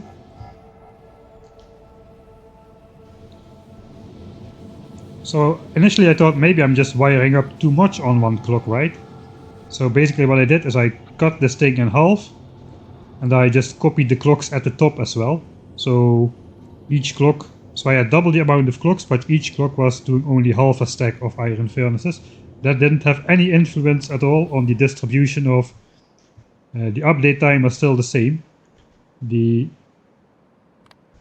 circuit network was still using exactly the same amount of updates to transfer the signals around. So it is not really the green wire length or something, or the size of the individual networks which determines this. Right, I will try now to put everything on one clock and see if that's better.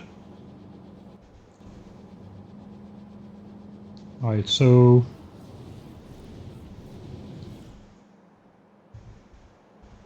let me first switch this off again so I can see something. Let's pause the game. Right, so then I have two clocks here because I already told you about the one tick clock, but for the output or like for the OR input that's not enough. This inserter, if you give it one tick, it will just start grabbing OR for one tick, but of course it can't reach any and then switch off again. So there's a second clock here,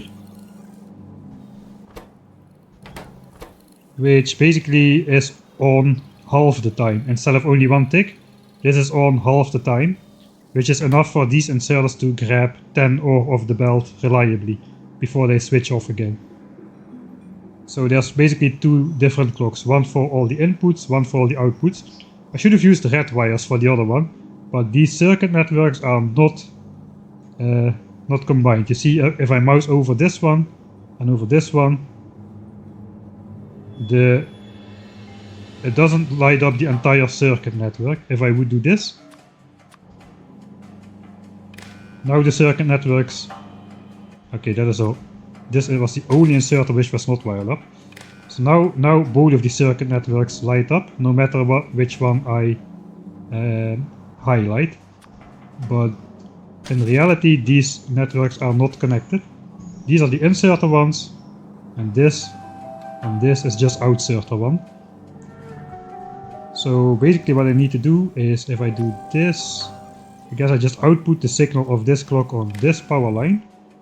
Can I reach this one? I can. Okay, that's good. And then we'll just hook it up to this guy over here. Right, so that's good. Hook it up to this guy and this guy. Then we can get rid of the other clocks.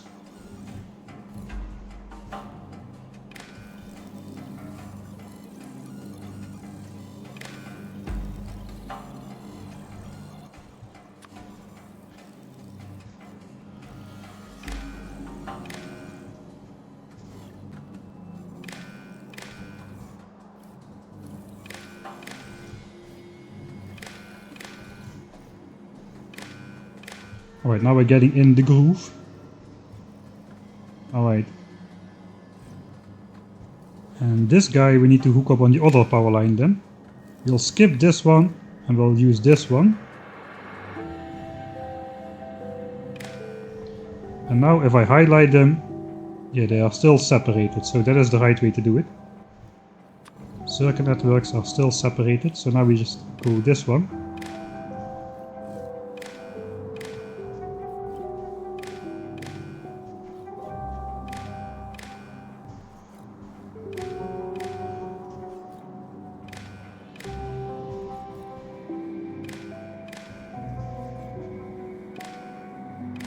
Alright, and then we can get rid of all these clocks. These clocks are wired up to this power line as well. So now that's gone, you can basically deconstruct this entire horizontal line except the last one. The last one is gonna be the master clock. Right, now I can do this here as well.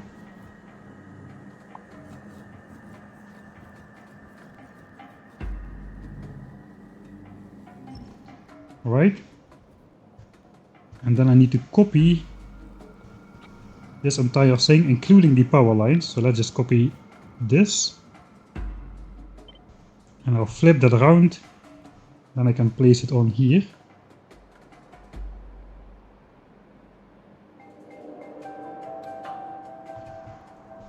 Right, so now we're basically running on 2 clocks. This is worse for UPS because what I had before, it's what I'm imagining. It's gonna...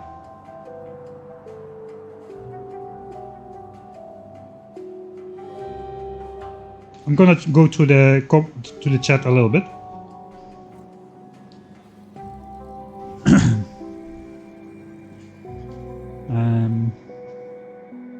Let's go through one tick. So now all the inserters are on the same clock, which means they're all gonna activate at the same time and all gonna sleep at the same time, which I imagine is bad. It's just gonna be huge update spike, sleep, huge update spike, sleep, whereas before I made sure I placed all the inserter clocks, all the clocks at different random intervals, so all of them would activate inserters at random and different times, whereas now they're gonna just be going on 1 clock. Let's delete this one as well. Okay, now I need to be careful. I need to hook up this guy to this guy, because this is mirror.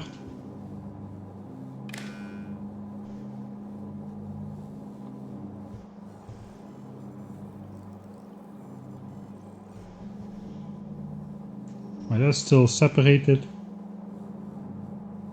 That's still separated. I'll go just down here. I need to hook up this guy that can probably not reach. No. To this guy, because that's flipped.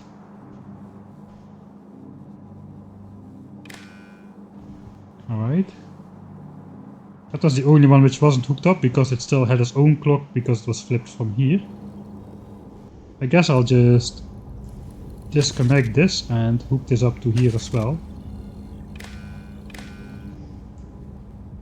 So it is wired up the same everywhere.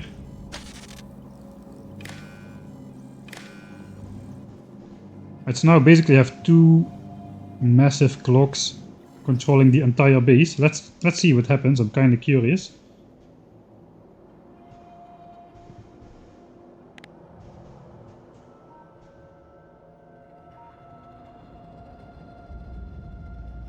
Okay, so now the FPS, the UPS is just swinging a lot more. Because now all of the inserters are being updated at the same time. Just like I predicted what would happen, so at least that's good. I predicted something, right?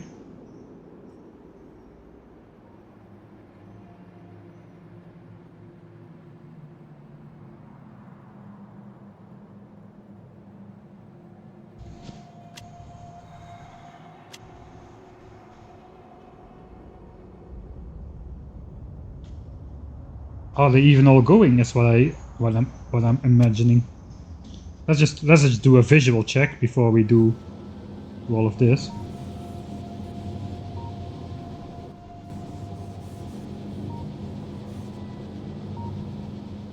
Right, we do have full belts of output here. So basically if the inserters are not working, we should not have outputs. It looks like we have outputs everywhere.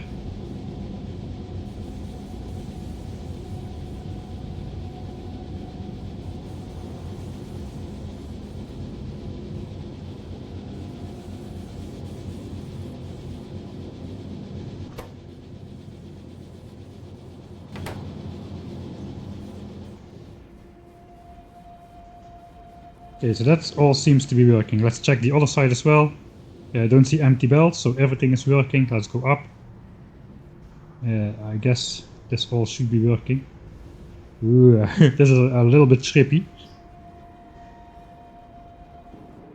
Alright. So we're back down here.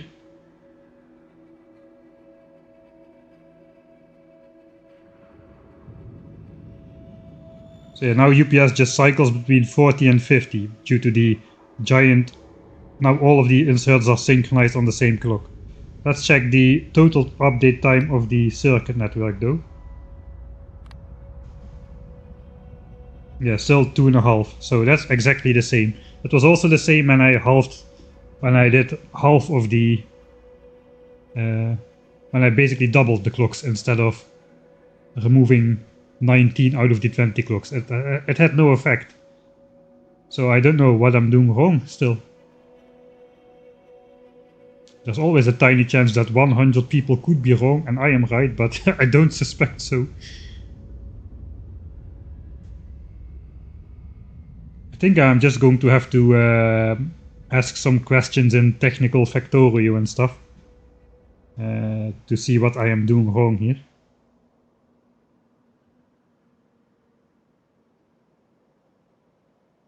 But yeah, you can see it now. It just waves up. So if we would do clocking, I would use multiple clocks to keep at least a stable frame rate. Because now, if you're just gonna be walking around,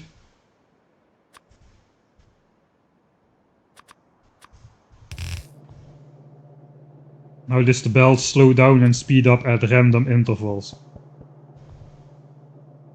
Speed up, slow down, speed up, slow down. Yeah, this looks cursed.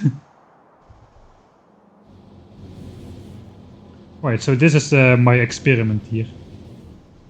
And it is not working as expected. That's basically let's just save this one as well, because now I made it, save as. This is like clocked, double clocked, all on one clock. UPS swings, but average same. Alright. So that is how I tested all that stuff out. Let's go back to the game.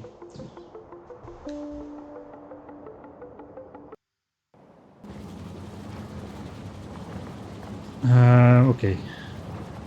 I should have first read chat. People had some suggestions still. So yeah, global clocking seems to be busted. It basically just is the same result except more swingy.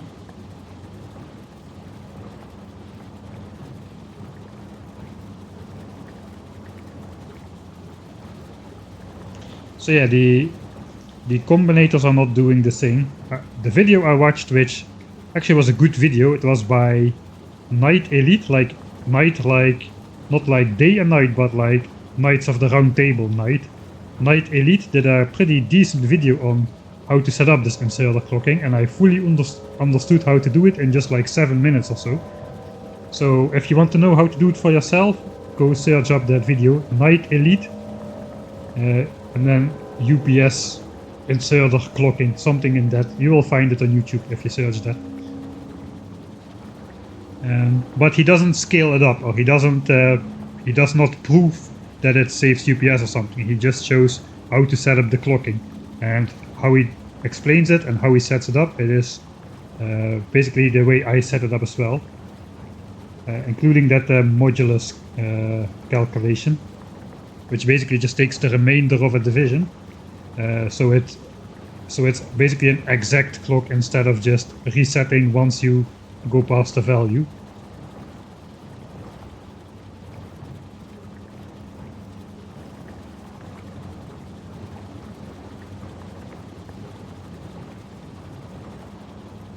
I don't know, I'm not convinced yet that the myth is that the inserter clocking is a myth. I think I'm just not grasping the full concepts just yet. It's not like where it's extremely obvious, like you do not need Coverx enrichment to run your first nuclear plant. You can spend your first uranium-235, you don't need to save up 40. That is a myth, and it's you can easily show off why. You need like, what, 4 uranium miners to fuel like 1 reactor or something without Coverx enrichment. You never need Coverx enrichment unless you go for those nuclear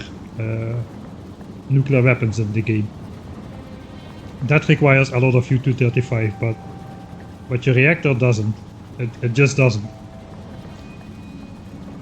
Yeah, Night Elite, like you spell it.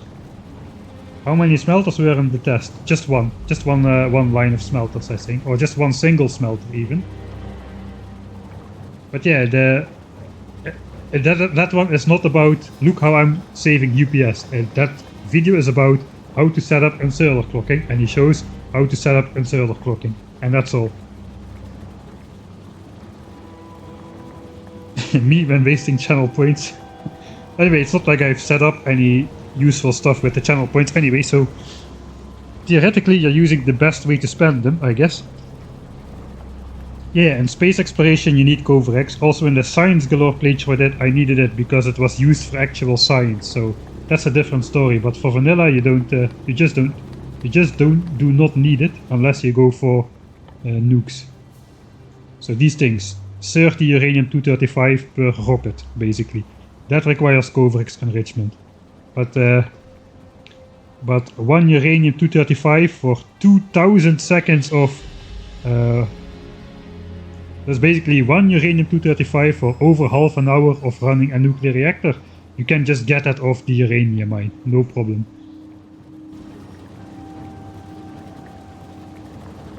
Right, I'll quickly check the link, if that was the video I meant. He has 2 videos. Yeah, it was this one. Thanks, Odium. That was the link.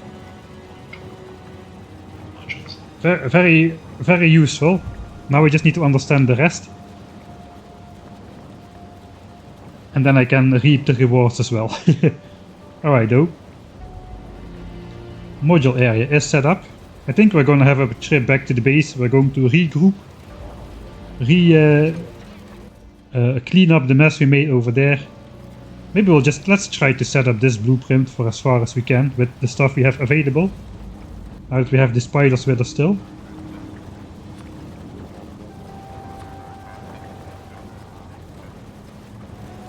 Let's make the spider train once again. I guess I should just hook them up behind each other. Can have like a real train. Yeah, that's more nice. Right, it's also a little bit easier to click each individual spider instead of them just bunching up like that. Alright. Yeah, biters, I'm coming for you soon. Don't worry. I'll be there. I'm going to spend my entire battery again, setting all of this up. Let's see are the connections nice? Yeah, okay, the connections did not get messed up yet.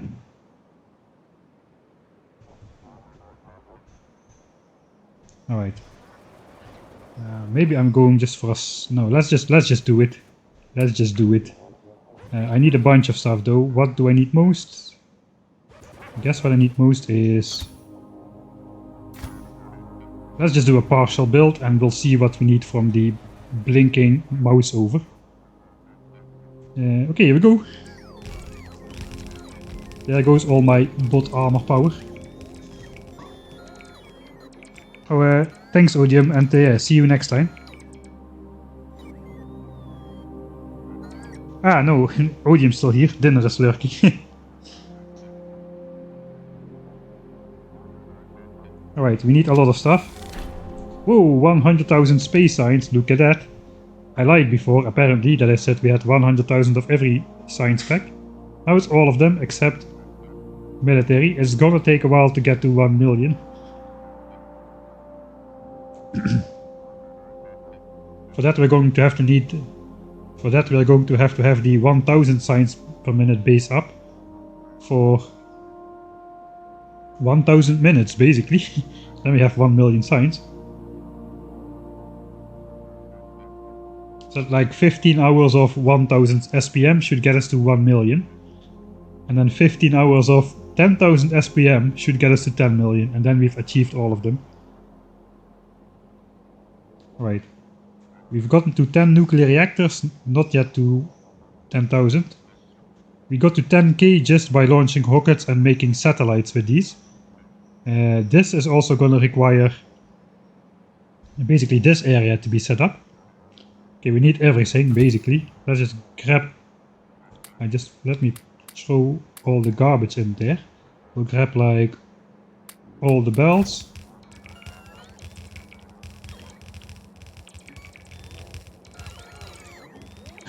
Why does lurk command exist? You know, I've been asking myself that question. No, I guess it's nice. You can just let people know that you're no longer around if you're having like a delayed conversation with people or something. Beacons.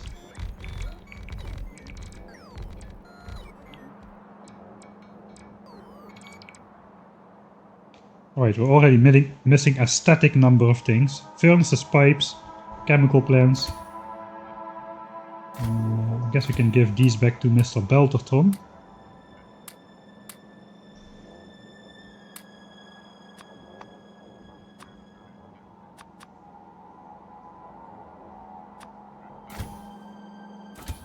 Come on.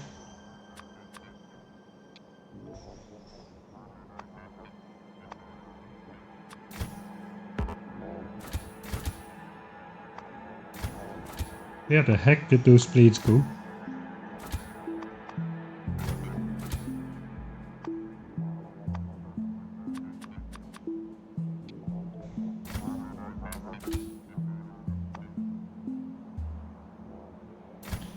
Alright. This guy has inserters and power. Let's just grab everything. Alright, the biters are getting busy. No, dudes, this is my location. Hello? Alright. It's time to check the pollution cloud. They are gonna settle in the pollution cloud. That is bad.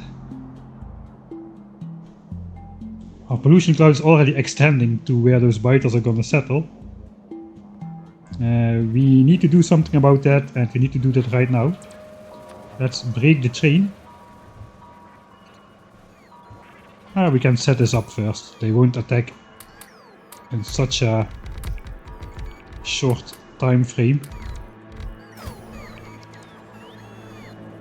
Pipes. This guy also has pipes.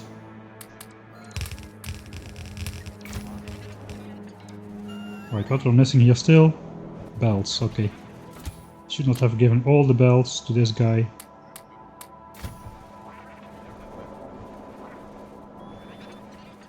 Now we're just missing modules, so that's good.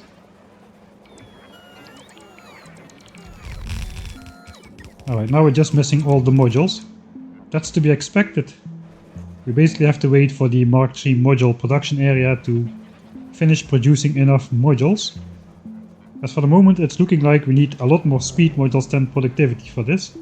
So I could consider making more speeds for now, but I think I won't. I just want to let it run for a while and see how that goes. Alright. I have a special armor to deal with these kinds of situations. It is called the laser defense armor. Like this guy. And even though we have no rockets, the lasers should be enough to take out a small expansion by itself. So let's go try that. Especially once we are riding the spider. Where should they be?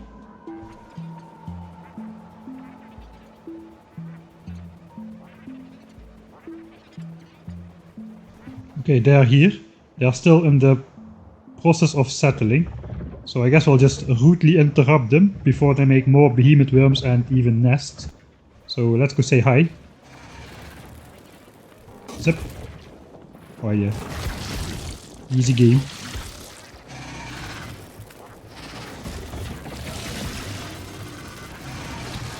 Alright.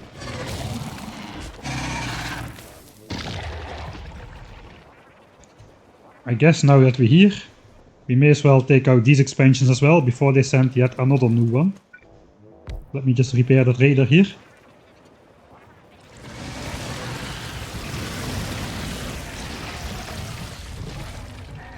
Alright, that was easy enough.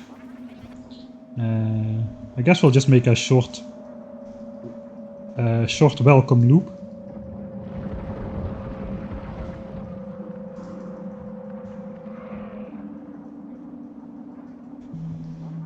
We'll take out all the small expansions in the immediate vicinity.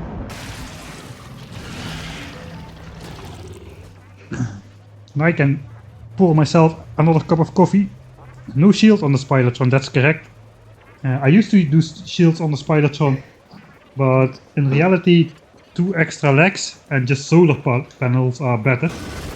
With the extra legs you avoid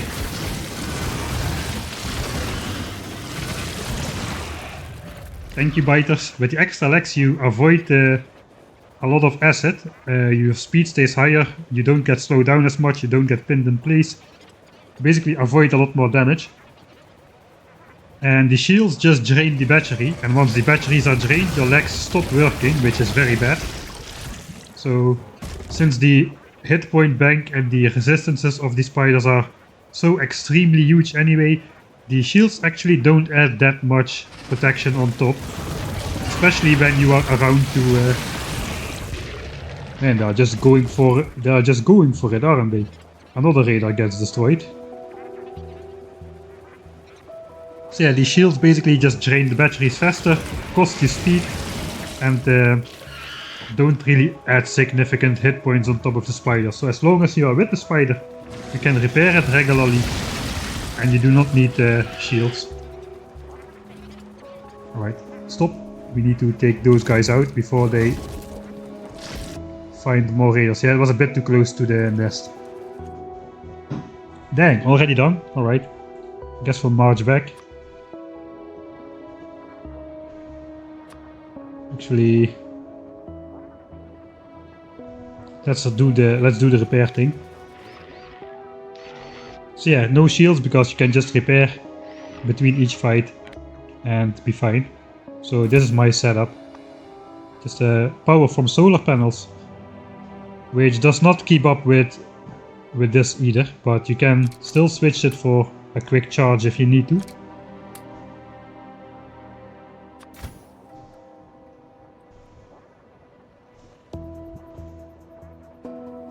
Alright, let's try to... yeah, we finished this entire build except for the modules, so that's good. We're gonna go to the base to regroup.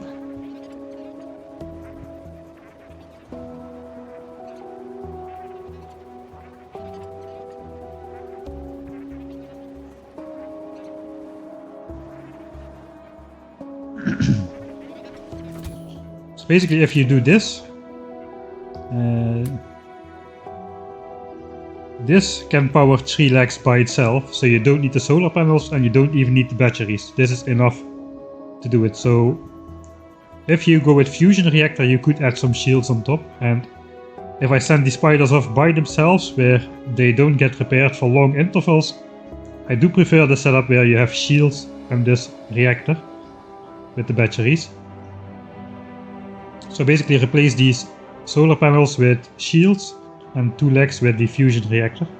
And because if you just take out expansions, you basically just have small amounts of damage on every attack, and that just adds up without repairs, but the shields heal themselves, and because you only take a little bit of damage the shields can usually take it. But if I'm just controlling the spider myself, there is no real point in having shields inside, in my opinion. Alright, let's connect the train back to the locomotive, like so. Let's check how much modules we have. Over 200 already. Okay, that's going splendid. How much did we need? I can just do this. And we'll just count up all the modules real quick. Alright, I have the wrong armor on. We need to switch back to the bot armor. Get everything within range. And then we can just count the modules. 400. Let's say roughly 450 speed modules. So we need to wait a little bit longer and then we can switch on this area as well.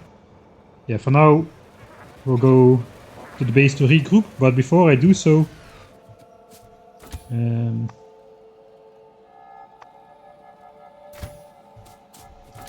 so I want to give these spiders their respective stuff back.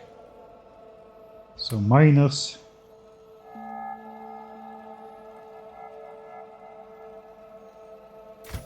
I took a lot of stuff from these guys. This guy requests beacons, right? Yeah, 200 beacons. Okay, let's put beacons in there. Assemblers. I took all assemblers from one of these guys. Okay, you have to spread out a bit more, guys. Come on. Okay, this is alright. Power, power, power. Power is this guy's job, right? Yeah, power is this guy's job. I took everything from this guy.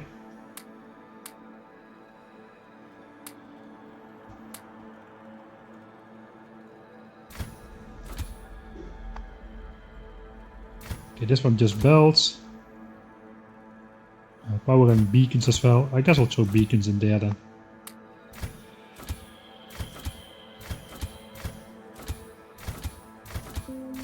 Man, yeah, beacons in here. Not in here. In here. Give me back those. And those and those. Alright, that's good enough.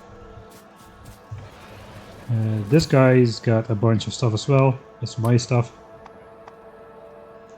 Not request anything. Not request anything.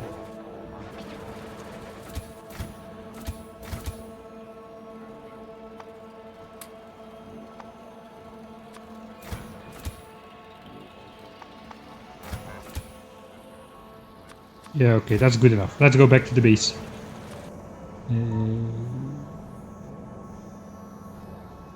I think it is time to set up some combat spiders. Because now pollution is going to grow quite quickly here. You can see how dense this pollution already is around here. That's just going to spread out a lot. And we basically need to clear more land. I guess we're going to start clearing up land in the north here. Since that's the pressing side. Also here expansions are actually... And here... Oh, expansions are actually approaching our pollution cloud everywhere. That's quite dangerous. So perhaps I should not waste too much time. I think I'll just set up a quick anti-expansion spider here. Which can take down the expansions autonomously. And then we'll set up some combat spiders which can actually take down the larger nests as well by themselves. Without my personal intervention.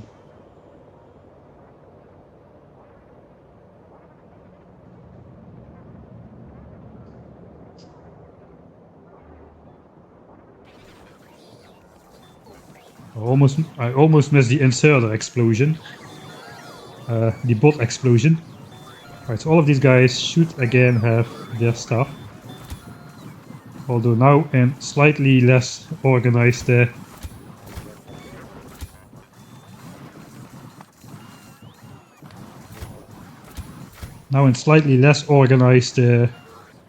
order. Maybe I should have just... Can I do that? I can actually. Alright. So maybe I will, once I figure out the definitive configuration, probably there will be more spiders than this.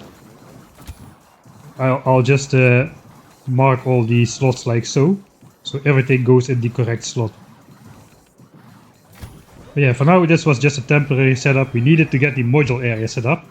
We got it set up around 48 hours, I guess. Module area set up at 48 hours ish.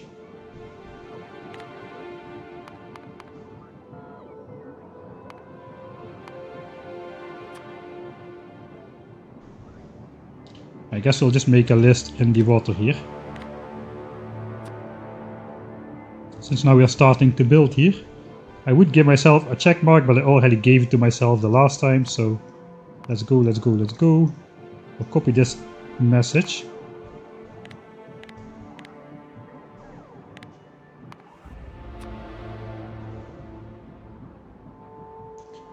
Alright, so this should be complete. Complete at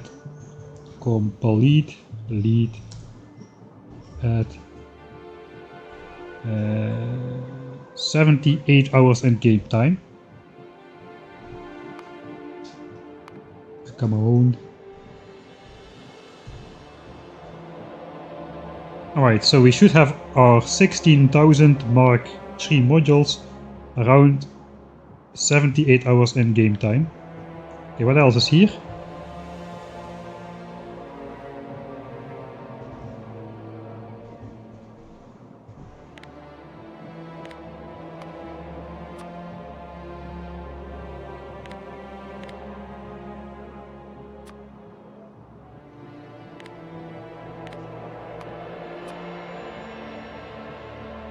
Alright, and once we switch this thing on, it takes 123 hours to produce 2 million solar panels and the accompanying accumulators.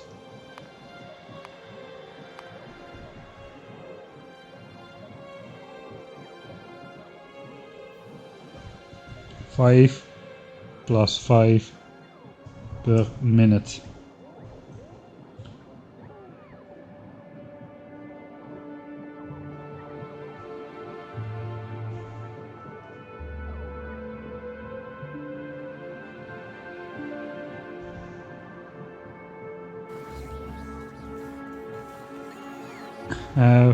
That factory planner mode is this mod, editor extensions. The mod with all the lab tiles where I did the inserter clocking experiment, right? That's what you mean. That is the map editor thing. Alright.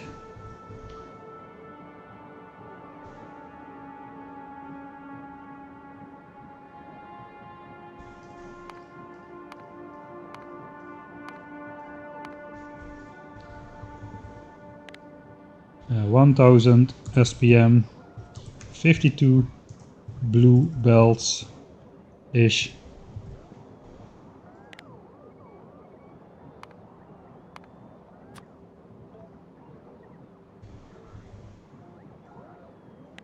And 10,000 SPM, 520 blue belts ish. So that's 520 belts of iron plates, copper plates, stone and coal combined. That's the amount we need for 10,000 signs per minute. That's a lot of belts of stuff. What we just set up was like 5 belts for the module area, 6 belts for the solar panel production area. And we're going to need to set up 520 belts for the 10,000 signs per minute area. So yeah, that's going to take a while. Alright, all the info is now over here. So this area, this map text stuff is gone. Alright. Yeah, these guys have a chance of settling in the pollution cloud as we speak. Alright, so it is time to set up some combat spiders then.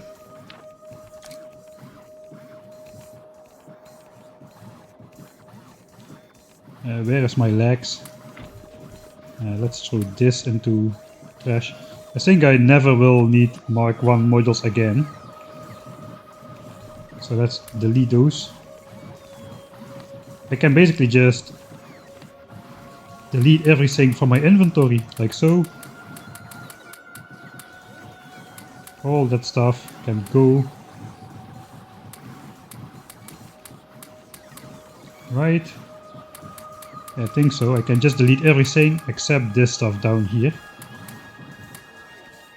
Then I just switch on my logistics request and the bots will bring it all back to me, but without the extra bulk of too much items. Alright, nice. A nicely cleaned up inventory.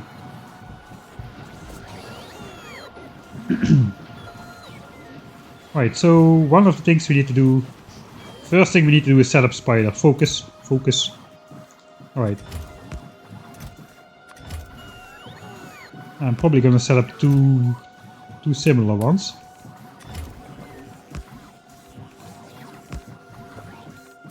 Alright, so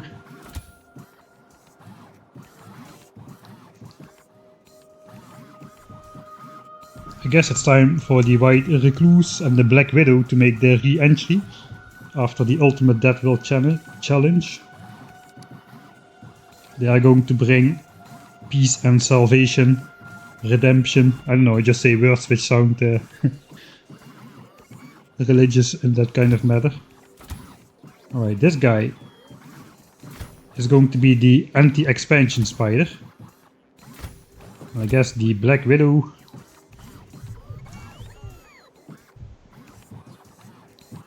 is also going to be an anti-expansion spider for now. Those are going to have the same request. We're going to have 2 support spiders. Let's say those guys are going to be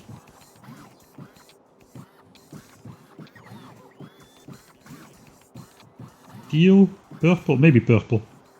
Let's do purple support spiders. Support spider. And we can copy that.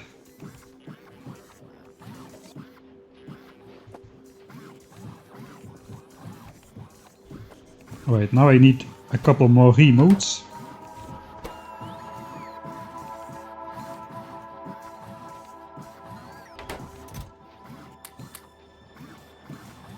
I already have the remotes. Alright, I'll set up one more spider.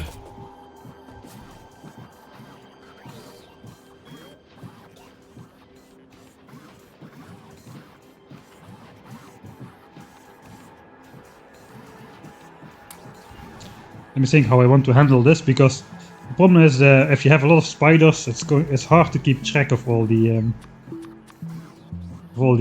remotes. So eventually I want a real anti-expansion spider. Let's just make a real anti-expansion spider then. That guy can be teal. Forgot which combination makes that, like so. Anti-expansion spider. Alright, this guy is going to be quite simple. Here we're going to go with that setup, which I guess let's grab a lot of these. Let's grab some of these. Let me gather the inventory real quick. Some roam pots we're going to need as well.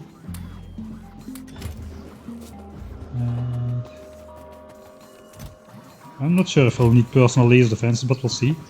Anti-expansion spider, basically like just described. This guy is gonna have the shields. And he's gonna have a fusion reactor to charge that. So that's gonna charge up. This is the full charging power of the fusion reactor, by the way. That is why I say shields, they drain batteries quite fast. It takes a lot of power to charge them up.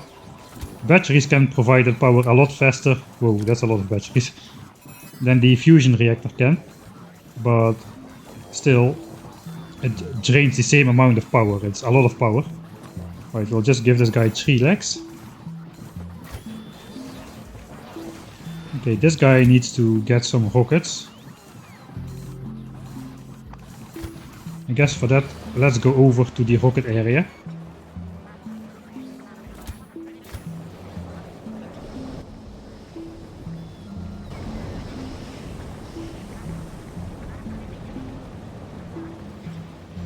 Right, we're still producing rockets, so that's good.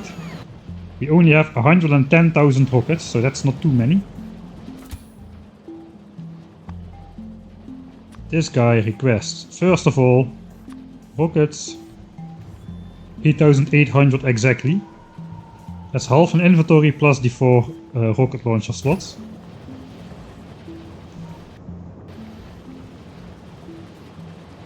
Okay, all the bots have to come from far away, so they're gonna explode before they deliver it. Ah no, they make it. Most of them made it, but not all. I'm right here, why you go recharge over there with your rockets? Alright, he doesn't have the rockets quite yet. I guess perhaps I can just simply march out of the area and back in.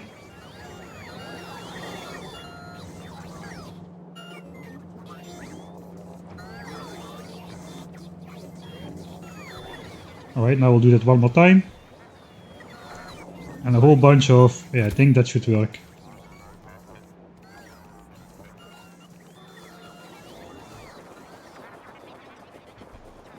Just one more line. Come on.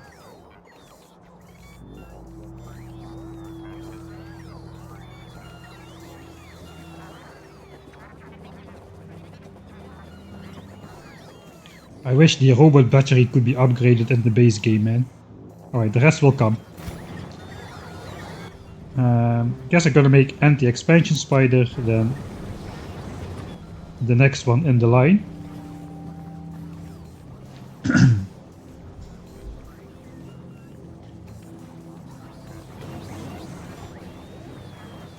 But yeah, first I need to get this guy set up. I need a support spider for this guy as well.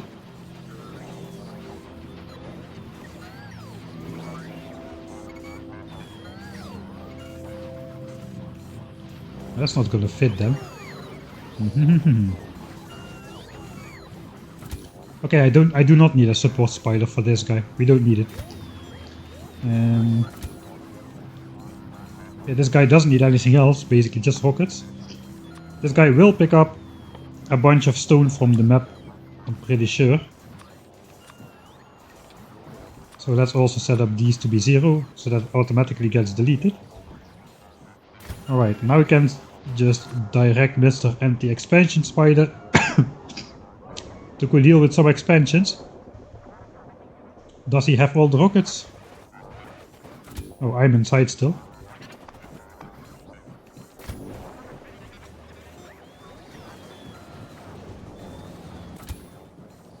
Alright, give me the rockets. Okay, I have all the rockets.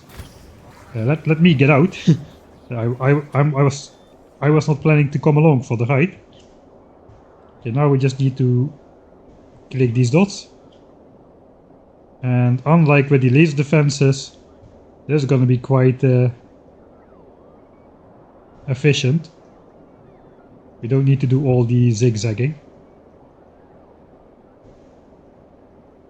Basically we just loop around and the rockets will be fired from the outside. I will come back to there, but I first want to take out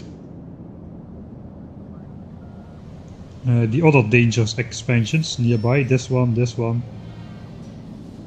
this one.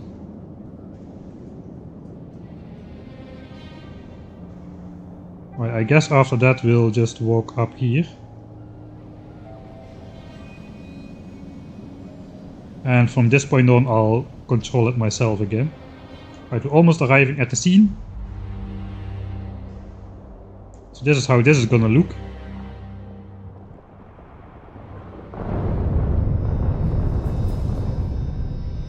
So yeah, we are getting damaged a bit, but that's okay. We've got the shields, so the shields are now taking a little bit of damage, and the shields have enough time to recharge between the individual attacks.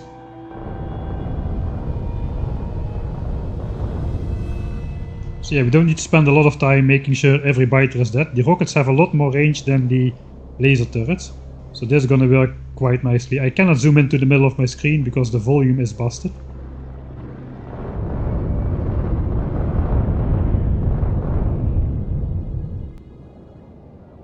Alright, I'll do it one time just to show off how busted the volume is. I'll take off my headphones. If you're a headphone user, take off your headphones now a little bit.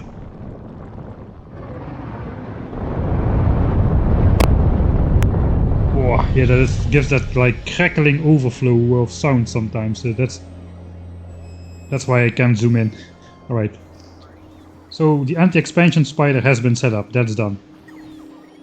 Now we need an anti-expansion point spider. Basically, we need to eliminate all the valid expansion points from the map, which means we need to take out all these big biter bases as well. That's a little bit out of a tall order. Yeah, so the advantage of this spider is it doesn't induce revenge attacks on the base like artillery does. So we can just go kill stuff and they won't start to attack my base as a result of my attack on the spiders, on the biters. Right. So I have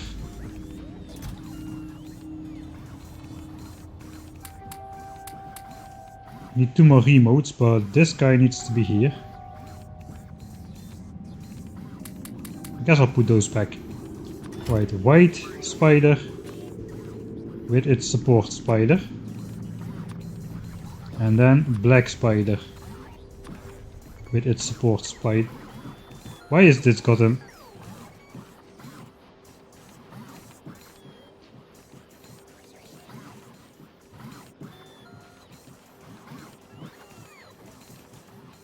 Why is this order different now?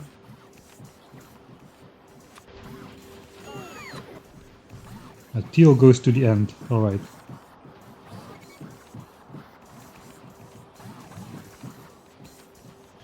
I guess that is fine. But yeah, that's what I mean by... it's kind of hard to control which is which. So basically I have my personal spiders. Then I have... this is going to be offensive spider number 1. With its support spider, it's gonna have 2 extra spiders, which don't need their own remote. They're just gonna be connected to this guy. And we're gonna have another offense spider with its support spider, with another 2 spiders. So I guess let's grab those as well.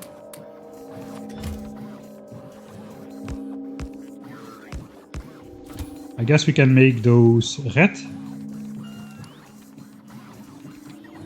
But we already have a red one, so let's make them, yeah, 127. Alright. So basically we have 2 teams of 4 spiders which can go take out things.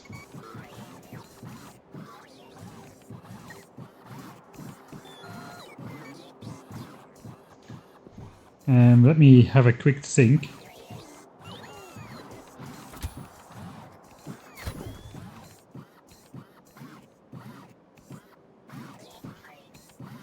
Alright, so let's first set up support spider. Support spider should have 1 roboport.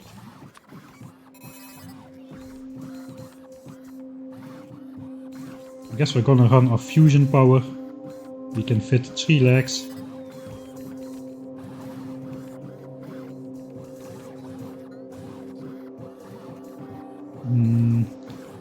I guess we do not really need shields for this guy. Let's just give him personal laser defenses. So he can at least defend himself if he runs into a nest or some biters by accident. At least we can slowly wear them down. Alright, so that's good. Let's copy that. Alright, now they both have that inventory. These guys should have at all times, let's say 50 construction bots. Can only support 25, but 50 is 1 slot, so let's do that. And we will reserve a spot for that. I guess they also should have like some repair packs. Let's request 200 repair packs. That's to repair the battle spiders.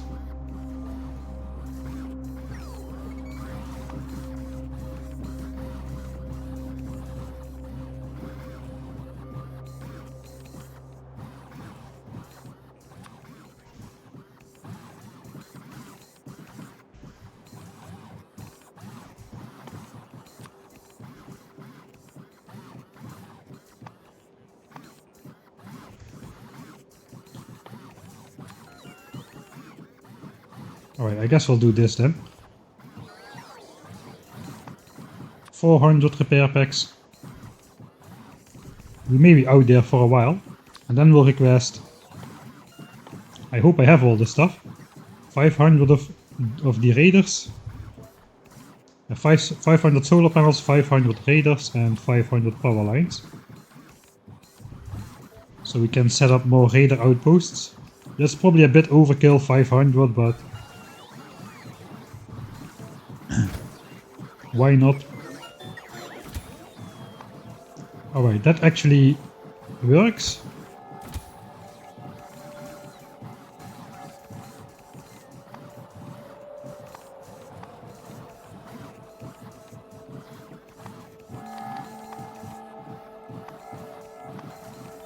Ah, okay, I did that wrong. It should be 250.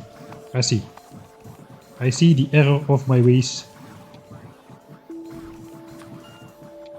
That's good news, because that means we have enough to also fit that in this spider.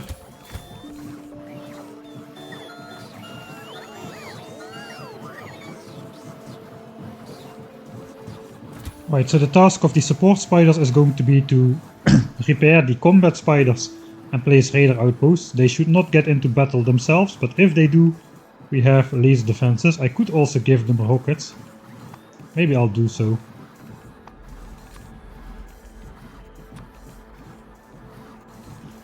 rockets would be more effective. The laser defenses are really not needed in that case.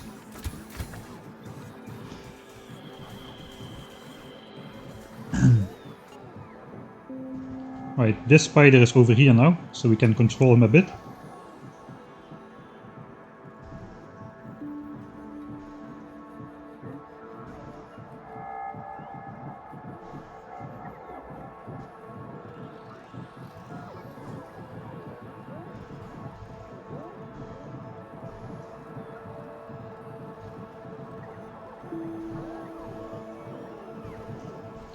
Yeah, I'll not go beyond the radars just yet actually. Let's just get rid of the expansions. This is the anti-expansion spider.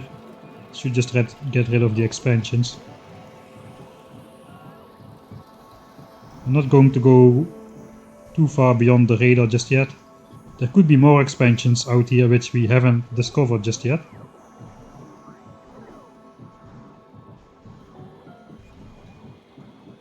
So we're just going really on the very edge over here.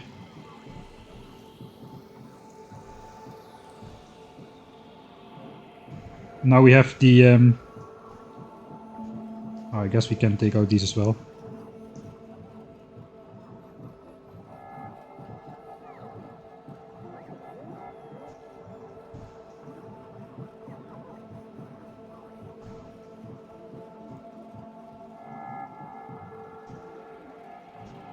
Okay, I'm already going too deep again. Let's take them all then. We're already going to be exploring new terrain with this guy, it looks like.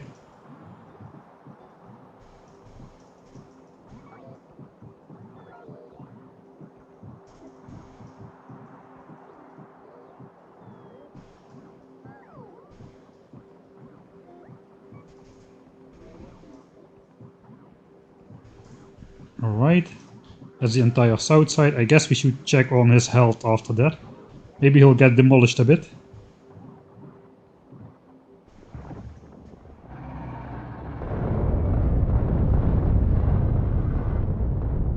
Okay, that was an unknown expansion. As you see, now half of the expansion got left behind. That is why I should not do that in the fog of war. Now these guys will be running behind me, and if they run behind me here, they can really destroy a trail of raiders. So yeah, I should not be doing that. Fortunately, I passed back by one more time, so maybe we can take it out on the way back.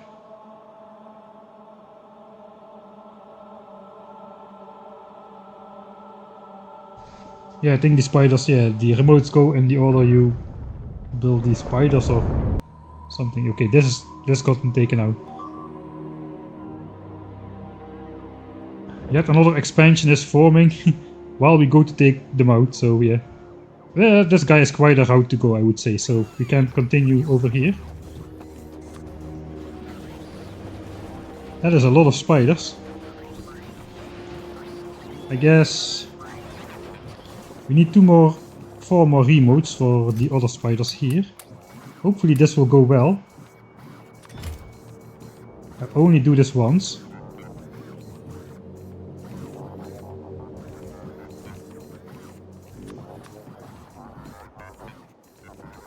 Okay, we'll attach that one to the white spider. Okay, that guy is over here.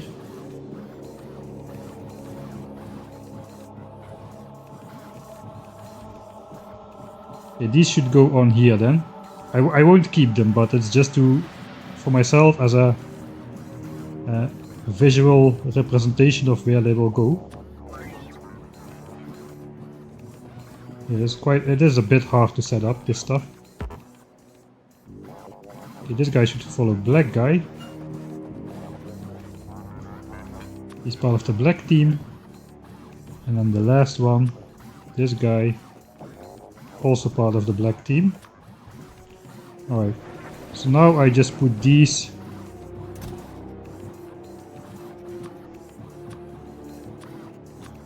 down here in this chest, so I can access them later. I do not need them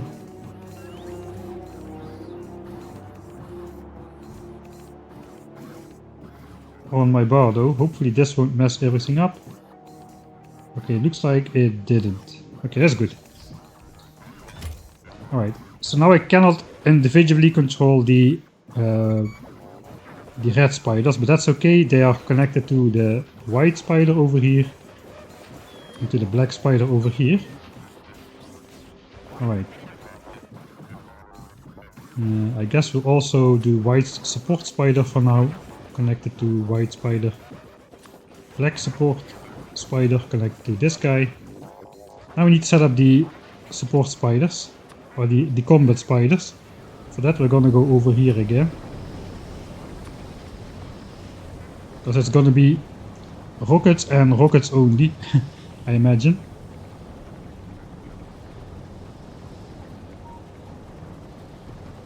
Alright, I should actually set up their armor and stuff. So I need 6 more fusion reactors, which I have. I need some more legs.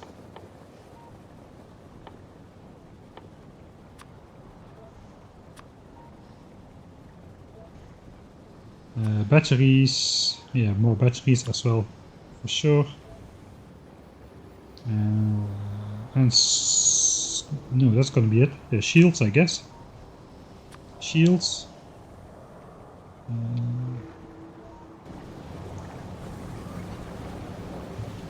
Alright.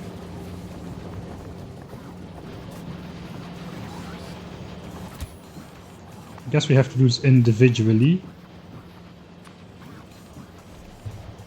I cannot copy paste this now because I would copy paste all the names and colors as well.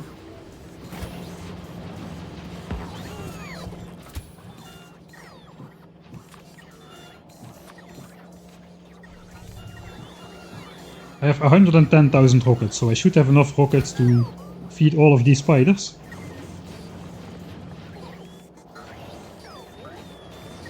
That's a proper bot explosion. Probably should have a bunch more roboports around this area, really. That is what I'm lacking. Yeah, that is my mistake.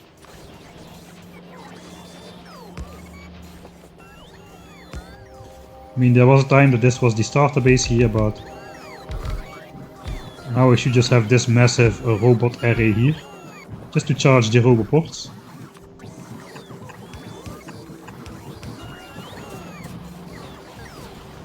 Alright, then all these bots can also just branch out to these roboports instead of flying all over the map again.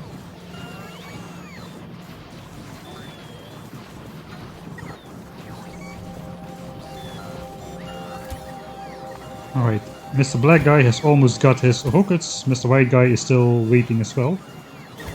Guess we also need to set up those individual annoying requests, so that they automatically get rid of all the garbage they pick up.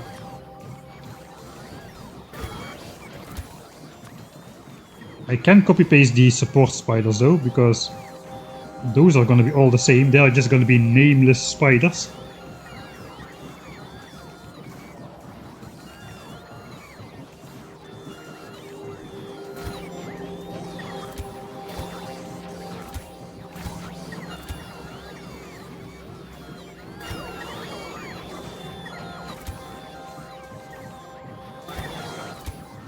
Yeah, just... my mind was somewhere else for a moment, I just mindlessly kept clicking. Right, so this is set up. The spiders have their rockets. This one's getting the last of it.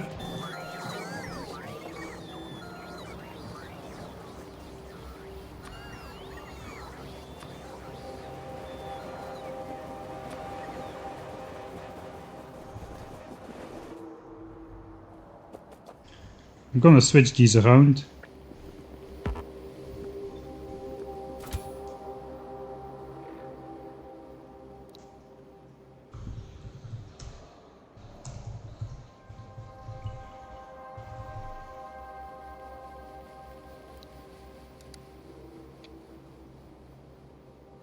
Alright, nobody ever knows that happened. Identity switch. I cannot just do the remotes. I can not just switch the remotes because they are in this order now, fixed in this order, so I need to do it like this. But when I think of black and white, I think of black and white instead of white and black, so black should be earlier on my hotbar than white, or I will get confused. That's the whole thing. So this guy, we only need to set up these guys once, so that is nice. 8800 rockets, we'll just go for the same. And also that coal, wood and stone thing. But this time we can copy it, because these are just like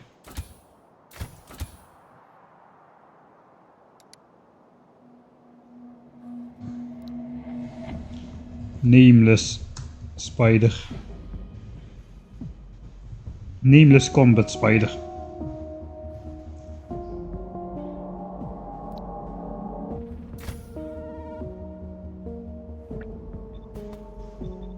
Okay, that's just so I can copy paste all this garbage and I don't need to set it up individually every time. So now we'll just march those guys back in there. And we should get another proper bot explosion going on over here.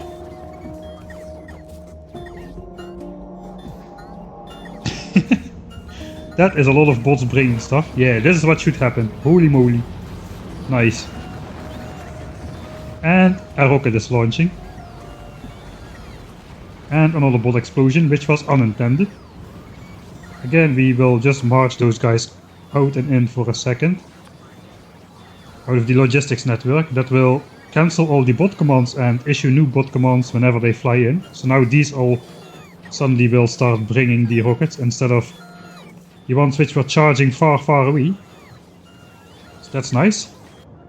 Okay, how is Steel Spider doing? Oh, sorry about that. It kind of looks like we're out of power. Yeah, we're down to like yellow hit points. Maybe the batteries are empty. Shields are still charging though, so probably not. Probably we are fine. I'm just not doing any avoiding strategy, I'm just marching straight in. That is what's wrong. Alright, I think I have to interrupt this program. Let's bring this guy back. Yes, we can bring this guy back over here.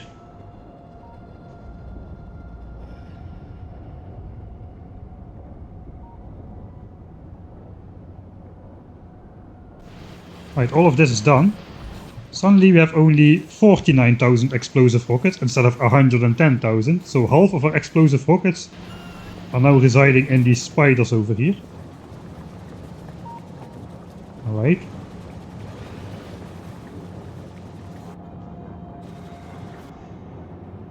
I guess we will... Let's send out the white spiders, support spider to fix our raiders. Looks like 1, 2, 3. It is getting night.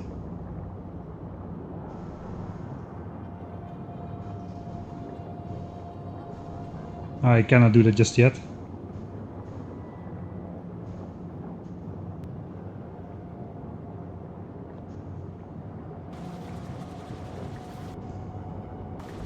Alright, actually I need to test something first. I think I need to reduce the number of legs in the support spiders. Because I want the bots to be able to fly out, play stuff and come back without getting left behind. I think with 3 legs we may be too fast to do that. So I can just check that by doing this. Okay, let's just... I'll be walking here and just place something. A bot flies out. Oh yeah, it's not really catching up too well. And eventually it will run out of power.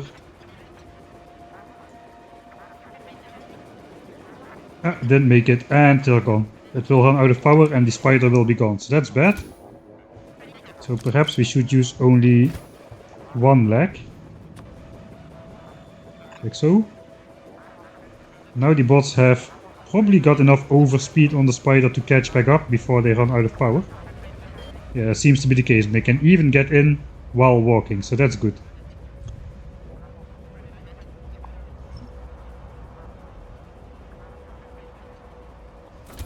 Okay, so my support spiders should have only 1 leg.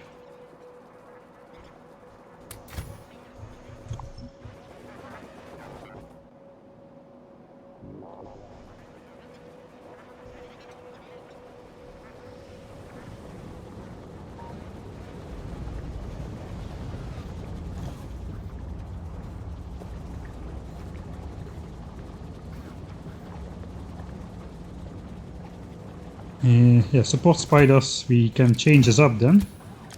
Perhaps I'll just insert more laser defenses then. It means I need a couple more laser defenses.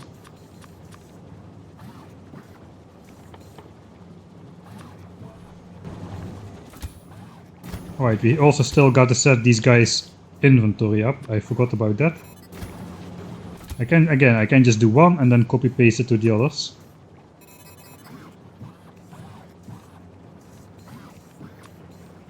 Alright, so the white and black spider, they are gonna be the leaders. They are gonna run in at the front, and everybody's going to be targeting the white and black spider. So those should have 3 shields for sure. As well as a fusion reactor, where it is, here. And a bunch of batteries. There's black spider. The white spider.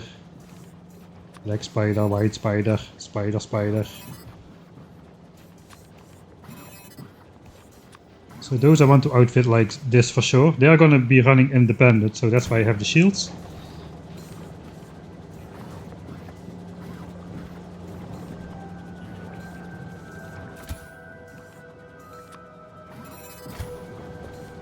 I'm thinking maybe the support spiders can also have some laser defenses.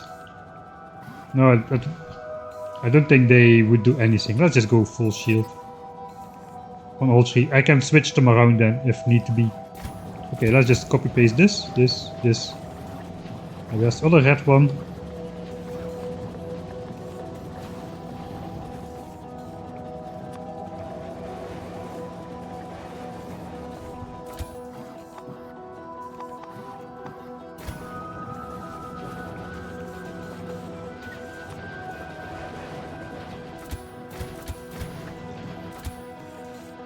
Alright. Okay, all of these are full. Let's fill up this guy. This guy is set up. This guy is set up. They got the radars, the solar panels, the bots. This guy has also got it.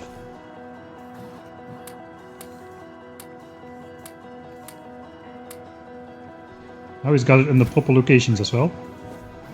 I can get rid of my requests. Get rid of this extra gear.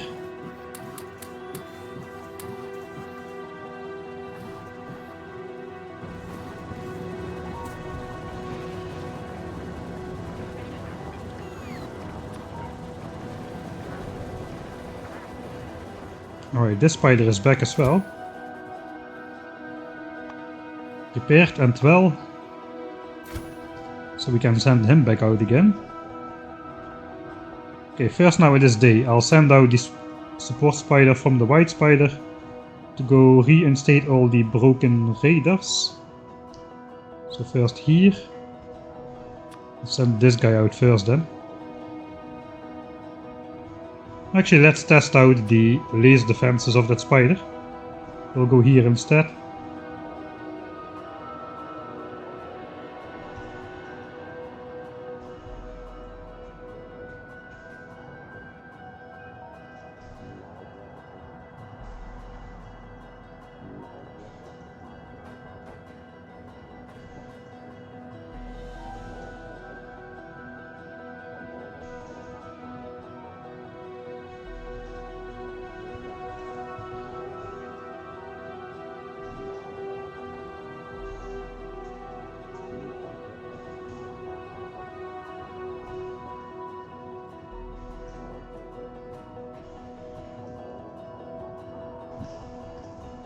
Okay, now the spider should be able to make it.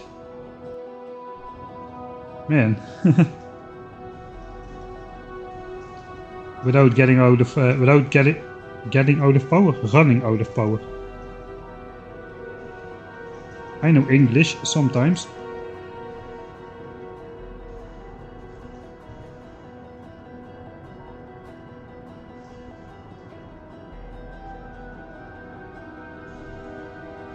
Well, that's the anti-expansion spider. Let's bring him over here at the end.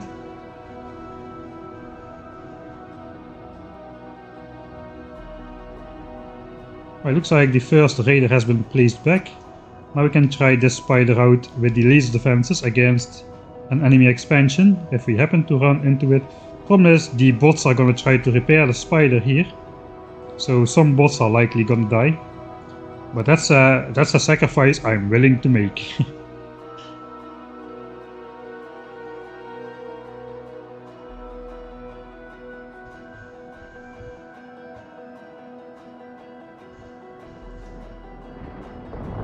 Ah yeah, I forgot I put rockets in the guys as well. Okay, so I have a couple of rockets, so looks like I can survive that. Right, now it is no longer night though. I guess the next radar was somewhere over here. Okay, bots placed it and have gotten back into spider.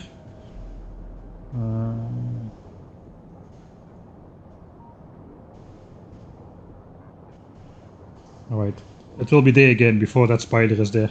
So yeah, we're gonna color a lot of lines on the map now. Now we're gonna try out the massive offense spiders. White guy is gone, so we'll start with black guy. The black team is gonna go up here, and we're gonna try to just take out the larger nests up here.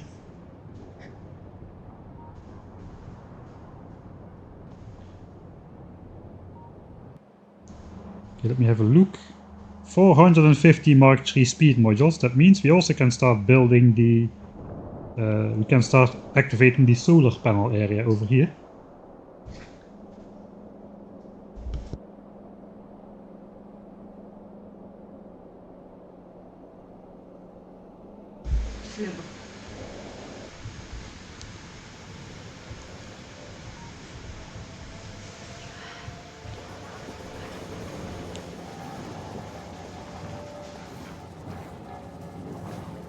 Achieving world peace can't help the UPS. Yeah, it can.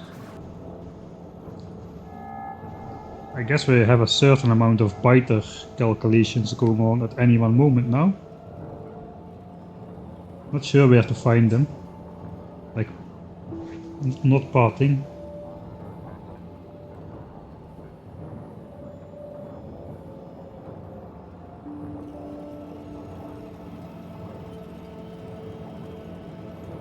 It doesn't look like we have a lot of biter stuff going on.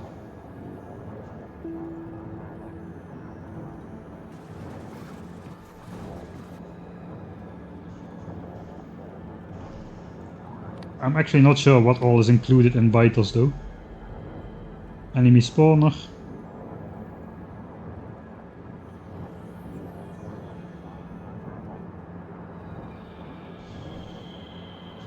Unit maybe. So yeah, we are having a little bit of biter stuff. It probably won't hurt if they are all gone though. Just, I mean, we don't know, but just to be sure we can just get rid of all the life forms on this planet. It looks like I missed another giant expansion over here. Hopefully this spider, which was not meant to take those guys out, can deal with that.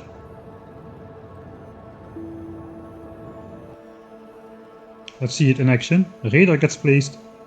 Spider goes back in. We accidentally walk next to these guys. We get a bit of damage. Oh, the bots didn't even get destroyed. So that's not too bad. Okay, the spider can hold its own against an expansion or two, so that's good. These raiders have been reconstructed. And I guess if Teal Spider does not hurry up, I'll just go close by somewhere over here.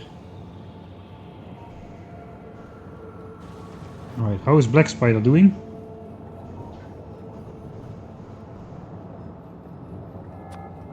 Okay, Black Spider is ready to engage in combat. We need to dislodge the support spider from the Black Spider team. This guy is just meant to repair these combat spiders and to place the raiders afterwards, so let's try to see what we can get away with. This is the moment of truth. Combat tryout.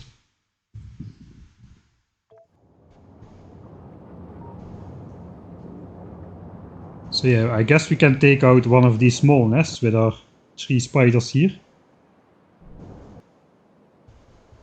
That's not gonna be an issue. Let's